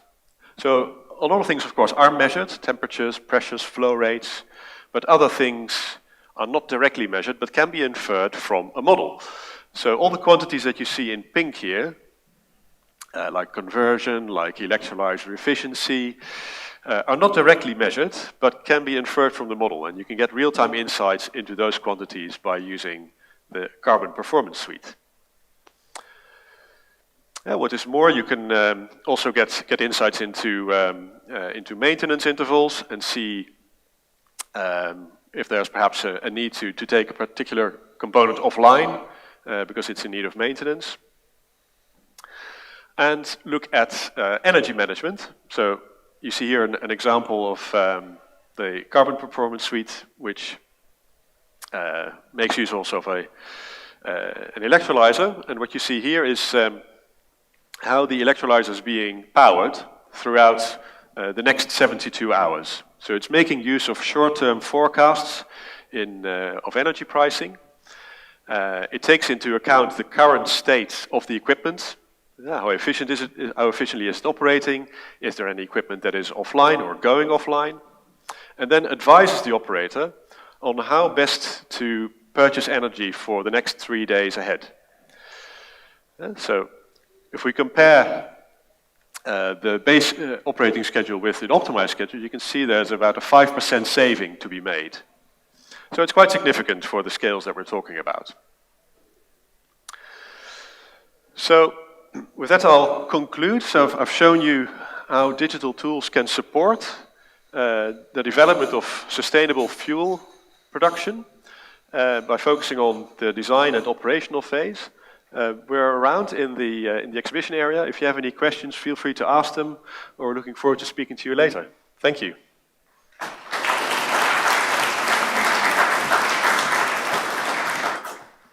Thank you, Bart. I think we've probably got time for maybe one question for Bart, if we have any in the room. I know we're approaching the end of the day. If anyone can muster up a question, no? Oh, we've got one down at the front here. We've got, like, Sylvia here.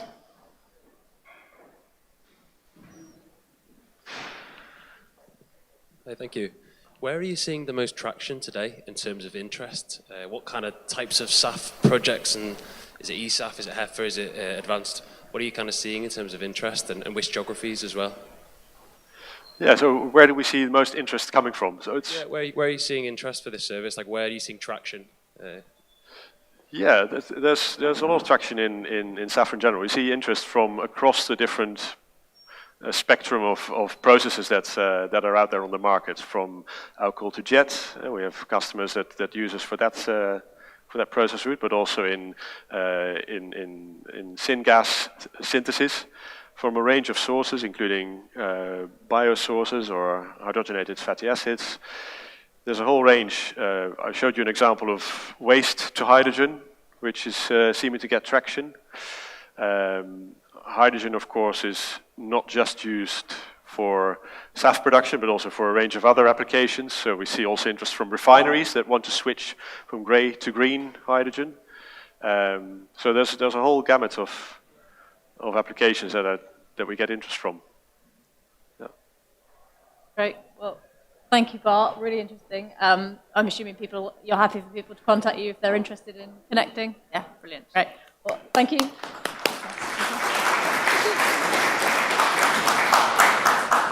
So we're now moving into the supply chain pictures part, the last session of the formal session of the event. So I'd like to invite Shahid up for the first one.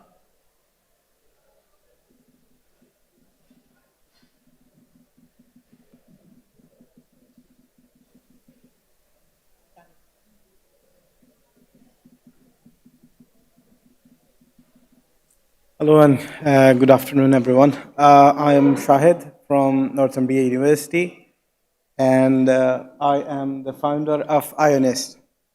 And what we do is that we get carbon dioxide from carbon resources, whether these are point resources or from direct air capture, and we convert that into sustainable aviation fuels. So what is the technology? The technology is rather simple.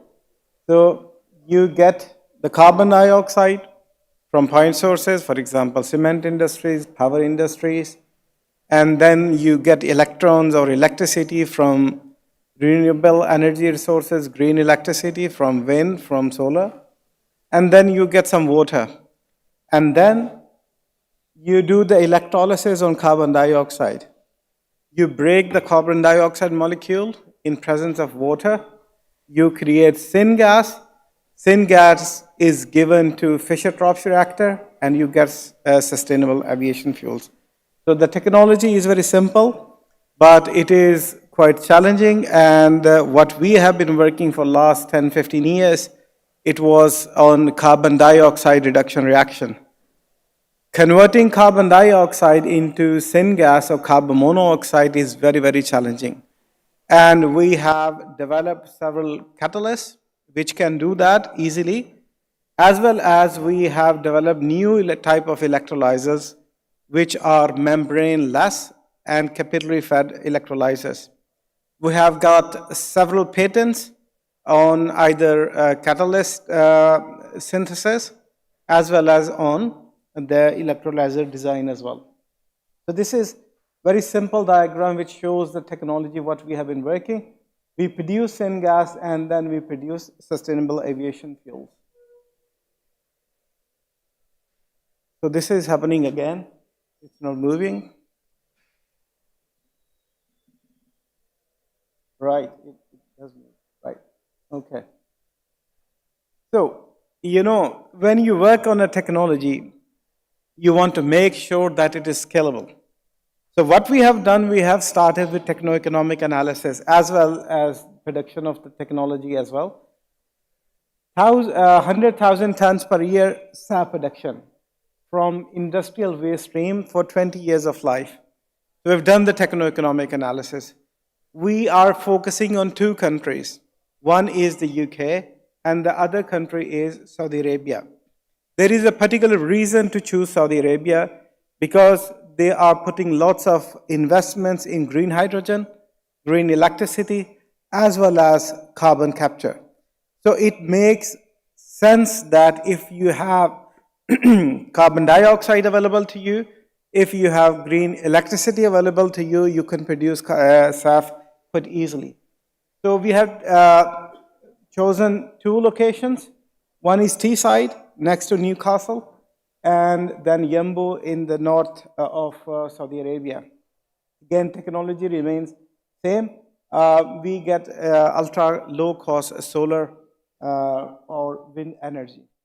So this is what we do in terms of our technology. We call it EcoGen. You start with carbon dioxide to produce carbon monoxide.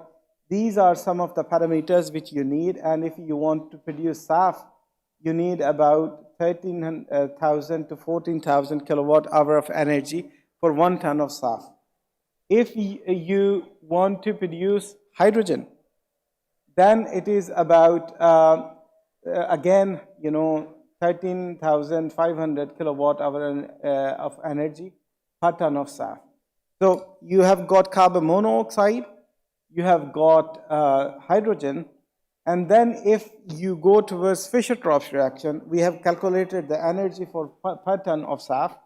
That is about from 270 kilogram of hydrogen, 450 kilogram of carbon monoxide. So the overall there will be 1 ton of SAF between these two numbers. The efficiency, we think that it will be about 60 to 70%. And eventually you will be able to produce SAF using this technology. We have tested this in the lab, we have patented the technologies, now it is the commercial sort of scalable. Recently we have got funding as a proof of concept from UKRI and we are working towards scale up. A very interesting thing which we have got from our analysis is that if you do the grid integration and you sell back the electricity to the grid, the numbers are quite promising. And what we were thinking that UK might not be very good in terms of electricity, our numbers tell that UK could be very, very competitive in terms of electrochemical production of SAF. So that means that the technology holds quite good promise, and these are the numbers. If you sell back green electricity towards the grid, that is about $2 to $8 per megawatt hour of cost of electricity. So wind energy is quite available. There is renewable energy curtailment. The surplus electricity is available. If you use that electricity to produce SAF, that will be very, very interesting thing to do. And of course, there are some key risks. CO2 electrolysis you would not see anywhere being done. So we are one of the pioneers who would be doing CO2 electrolysis for the SAF production. And as well as there are several other challenges in terms of cost per ton of SAF as well as CapEx. These are the challenges. I have only 5 minutes which I have to cover everything, so I'm just running. And this is the overall overview of our SAF production unit. We call it EcoSAF. There are two things. One is EcoGen, carbon dioxide to syngas or carbon monoxide, and then EcoGen uses the further technology used based on Fischer-Tropsch to produce EcoSAF. So this is trademark for EcoGen and EcoSAF, and we are very much looking forward to collaboration, especially for scaling up of this technology. We are confident that at lab scale, at small TRL level, this technology works very well. If you would like to collaborate and partner for scaling up this technology, we are looking forward to that. Thank you so much.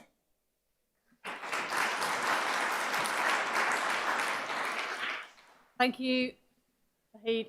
Next up, we have Marcella Franchi from Haffner Energy. And Marcella's not able to be with us, but she has recorded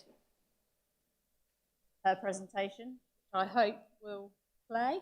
Good afternoon, everyone. I am sorry I could not be with you today, and I hope this will give you an insight on Haffner Energy's added value in this interesting space. Haffner Energy is an experienced clean tech provider. We have over 80 international patents, 40 plants delivered, and more than 32 years experience in biomass to energy projects. With regards to SAF, Haffner Energy can produce through its technology either E or biosaf or a combination of the two. We normally start with residual biomass or organic waste, which we thermalize through our technology, producing hypergas. Hypergas is a hydrogen-rich syngas.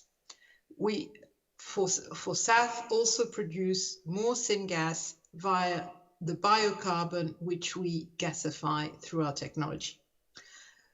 With this hypergas, we apply the Fischer-Tropsch alcohol to jets or methanol to jet pathways to reach SAF.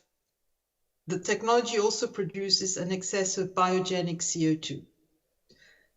This biogenic CO2, if combined with an electrolytic process, produces additional syngas, which will then go through the same process to produce e-fuels, and in this particular case, e-SAF. And hence, it's a very interesting technology to reduce the cost of e-SAF by mixing it with biosaf. On the right-hand side of the slide, you can see a small quantity of SAF produced at a US lab via our technology. One of the great advantages of our technology is that we are agnostic as to the type of biomass used. This means we have an abundant resource that we can use across the world, and that projects are de-risked because of it.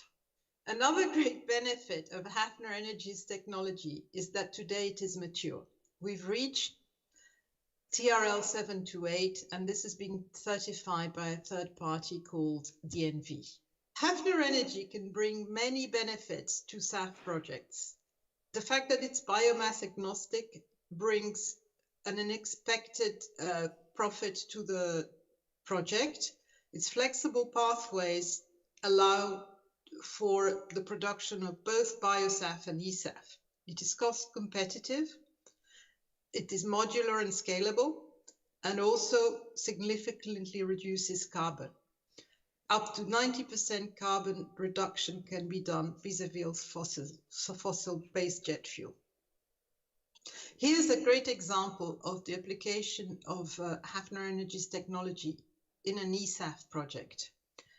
This project is based in Iceland and will produce 65,000 tons of eSAF per year via the methanol to jet pathway. We will bring the required biogenic CO2 needed via biocarbon, which we will gasify on site. Another very interesting project is the project we're involved in Paris-Vatry. This is a biosaf project which will produce 60,000 tons of SAF per year. And last but not least, I'd like to mention our partnership with Lux Aviation.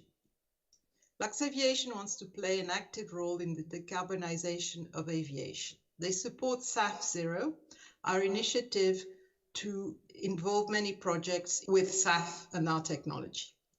We have offtake agreements for these projects, and they will support our strategic definition.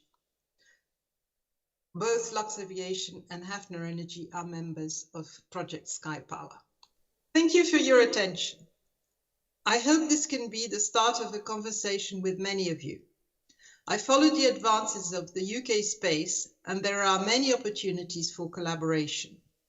We will accelerate the decarbonisation of aviation by working all together. If anyone wants to get in touch with Marcella, the details are on there. Next up, we have got Richard Dalthwaite from the University of York.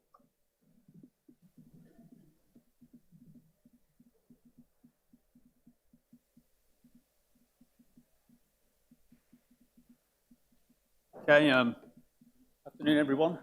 So I feel a little bit of a fraud. I'm not an engineer and I know nothing about fuels, but I'm a research chemist, and one of our interests is trying to develop renewable energy routes to molecules and to develop renewable energy reactions. And one of those seems to have possible application in the SAF space, and that's one of the reasons I'm here. It's to learn a lot, and if there are people who find what we're doing of interest, then please get in touch after this presentation.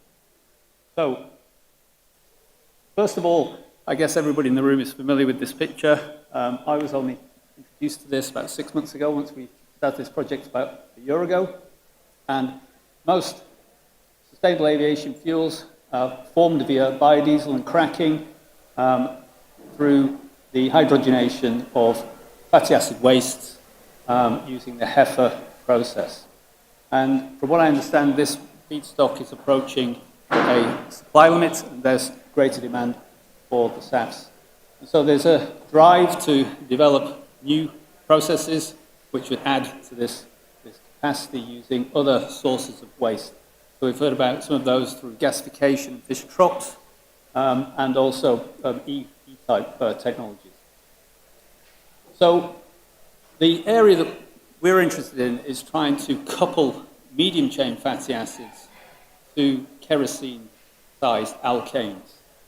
And the waste for this has been proposed to originate from biomass and also precision fermentation of sewage wastes. So there's the possibility of generating large volumes of medium chain fatty acids. So our technology will be reliant on that synthesis. Subsequent to that, there's a well-established technology to couple fatty acids to form alkanes through what's known as the Kolbe chemistry, and this has been investigated for over 200 years, since Faraday, and this is done typically on platinum, and the advantages of this perhaps are that both products are fuels. We generate alkanes at the anode and hydrogen at the cathode. It's also performed at low temperature, room temperature and pressure. We don't need any compression, we don't need any extra heating. The problem with this process is that it tends to be not very efficient in water because of problems arising from the high voltage required to essentially promote the Kolbe reaction at the expense of oxidation of water. It's much easier to oxidize water on platinum than it is to oxidize an acid. And of course, platinum has a very high cost. So the final slide just introduces the technology we've just recently developed, and that is to use metal oxides which bind acids strongly and promote the oxidation of the acid at the expense of water, so we can operate at very low voltage. It's operated purely through electricity. We use a little bit of light from an LED to help promote the process, and so we can generate in very high efficiency at very low voltage alkanes or mixtures of alkanes using mixtures of medium chain fatty acids. So if any of this is of interest to any of you, then I'll be very happy to speak to you. Again, we're trying to understand whether this will have application, whether it can be integrated into any process or developed, but it's still at a very, very early stage. That's it. Thank you. Yep. Thank you, Rich. Thank you very much, Richard. And unfortunately, Rylan has been unable to be with us today as well, so he has pre-recorded his presentation, which is the last presentation. And Good afternoon, everyone. I'm Dr. Rylan Cox from SeaSource Renewables. Now, I'm here to talk about if bread waste and potato waste can be used in aviation. It sounds quite extreme, but please hear me out. Thank you very much for inviting me to the Sustainable Aviation Fuel Supply Chain Initiative. This work is in collaboration with Green Lizard Technologies. And apologies I can't be there face-to-face. Unfortunately, I'm at a funeral today. And I know how difficult online pre-recorded slides are, so please bear with me. But hopefully I can excite you about bread and potato waste. So the supply chain within SAF manufacture has multiple different aspects. Now, SeaSource in particular, we're in charge of providing feedstocks for microbial fermentations. We take bread and potato waste and we convert that into fermentable glucose. This glucose is fed to yeasts, which produce microbial lipids. These lipids are then converted into SAF through upgrading processes, which is where Green Lizard comes in. Green Lizard are using renewable sugars taken from SeaSource Renewables, using their proprietary technology to convert into SAF. This whole process rivals the whole vegetable oil pathway and making a more sustainable and clean route by eliminating deforestation, for example, as one aspect, and also avoiding the food versus fuel debate by using renewable feedstocks instead of food-grade crops. Why are we looking at waste feedstocks in the first place? What's wrong with conventional sugars? Well, essentially, in the UK, we grow glucose for industrial purposes from corn. The problem is you've got that whole food versus fuel debate. In the UK, majority of bioethanol is produced from corn. Hence, you could grow corn for human consumption and not for fuel, especially with a rising population. Alternatively, in the UK, we produce sugar beet, and that produces most of our white sugar. The byproduct of that is molasses. They can also be used, but they're not as abundant, and they are sucrose rather than pure glucose. In hotter countries, they actually grow sugarcane, so in Asia and parts of South America, that's their primary glucose source. There are other alternatives. There's been many years of research in lignocellulosic biomass. However, the problem with this is it's extremely complex to break down, and it's very costly as well. Hence why there's no massive commercial plants solely working with lignocellulosic biomass. That's why we're looking at waste feedstocks. In the UK, both bread and potatoes are the most abundantly wasted food stocks, and they can be used as an untapped resource. So as discussed, Green Lizard use microbial lipids derived from yeast cells. Now there's different types of yeast cells, but these in particular are known as oleaginous yeasts. On the left you can see 5 different types of oleaginous yeast categories. The one that Green Lizard are using is Rosporidium toraloidus. Here's actually an image of it, and you can see within the cell, that giant bubble, is actually the microbial lipid. Now these cells have up to 70% dry cell weight of lipid itself, and the lipids themselves are very similar to that of vegetable oils, full of C16 and C18 fatty acid chains. At SeaSource Renewables, we take this bread and potato waste and we turn that into about a 15% concentrate glucose syrup. We then concentrate that up to 45 to 50% for being shipped off for biofuels, in this case SAF, or biochemicals or biocosmetics. Now the liquid during concentration is actually sent back for the next batch, and the solids that we have, the residual solids, they're sent back to our supplier and they're used as anaerobic digestion feed. So we're actually working at about a 500 litre scale at the moment, but by the end of this year we'll have 2,000 litres, able to produce 28 tonnes of glucose per year. We are a highly efficient enzymatic one-pot process. There's no pre-treatment required, and essentially it's a hop-in process that can replace starch-based corn into using bread waste. So we're currently working at about a 0.4 gram of bread to gram of glucose, with an extraction efficiency of about 75% of solids from the liquid. So let's say we want to pursue bread waste as a feedstock, the primary feedstock for SAF manufacture through the HEPA pathway. Is there enough? Well, a recent report from 2015, July this year by RAP, identified within the UK alone, 960 tonnes of bread waste per day is wasted from households. That doesn't even account for any manufacturing waste or any of the take-back agreements between supermarkets and bakeries. So that's 350,000 tonnes per year. So each baguette on there is the equivalent of 24 tonnes per day. So to put that in perspective, imagine you make a sandwich, 2 slices of bread. The amount of bread wasted is the equivalent to provide 20% of the UK population with a sandwich. In a CO2 perspective, that is 850 tonnes of CO2 wasted, which is the equivalent of the same amount of CO2 produced by 200 cars driven for a year, petrol cars. Additionally, that is 1,550 million litres of water that has been wasted to produce that bread. That's enough water to provide the entire UK population 2 litres tenfold. In terms of actually converting that into glucose, 960 tonnes would provide you 480 tonnes of glucose and equate to about 150 tonnes of lipids per day. So how do potatoes fare? Well, essentially it's even worse. In the UK, there's 1,300 tonnes of potatoes wasted per day. So using the same graphic, each potato is the equivalent of 26 tonnes here of potato waste. That's about 474,000 tonnes of potatoes wasted per year. To put that into perspective, if you gave everyone 250 grams of potatoes to make a nice mashed potato, it would feed 7% of the UK population. From a CO2 perspective, that's 65 tonnes of CO2 that's produced and wasted. That's enough CO2 produced equivalent of 15 petrol cars a year. And from a water perspective, 370 million litres of water just gone. That's enough to quench the entire UK population 2 litres twofold. So converting the potato waste, 1,300 tonnes will produce about 390 tonnes of glucose, assuming a lower starch content than bread waste. This is about 120 tonnes of lipids. So the collaboration is in early stages with Green Lizard Technology. We've recently shipped them 2 60-litre batches of glucose syrup derived from bread waste to be tested for conversion into microbial lipids. Now their process itself is the production of microbial lipids and the conversion of the lipids into SAF itself. They're getting a yield of about 65% lipid to SAF, and they are boasting 80% reduced carbon emissions and reduced particulate emissions compared to traditional aviation fuel with the SAF they produce. Not only this, when we were producing the glucose syrup, we identified that there's a significant amount of oil excreted from the bread waste itself, which we've also sent to them to see if that can be used in their process as well.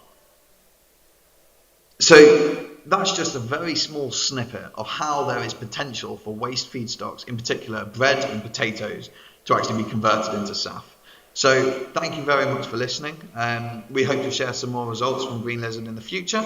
If you have any questions, please don't hesitate to reach out. If you're interested in some glucose syrup, again, reach out. And here's my LinkedIn Connect if you're interested. Thank you ever so much and enjoy the rest of the conference.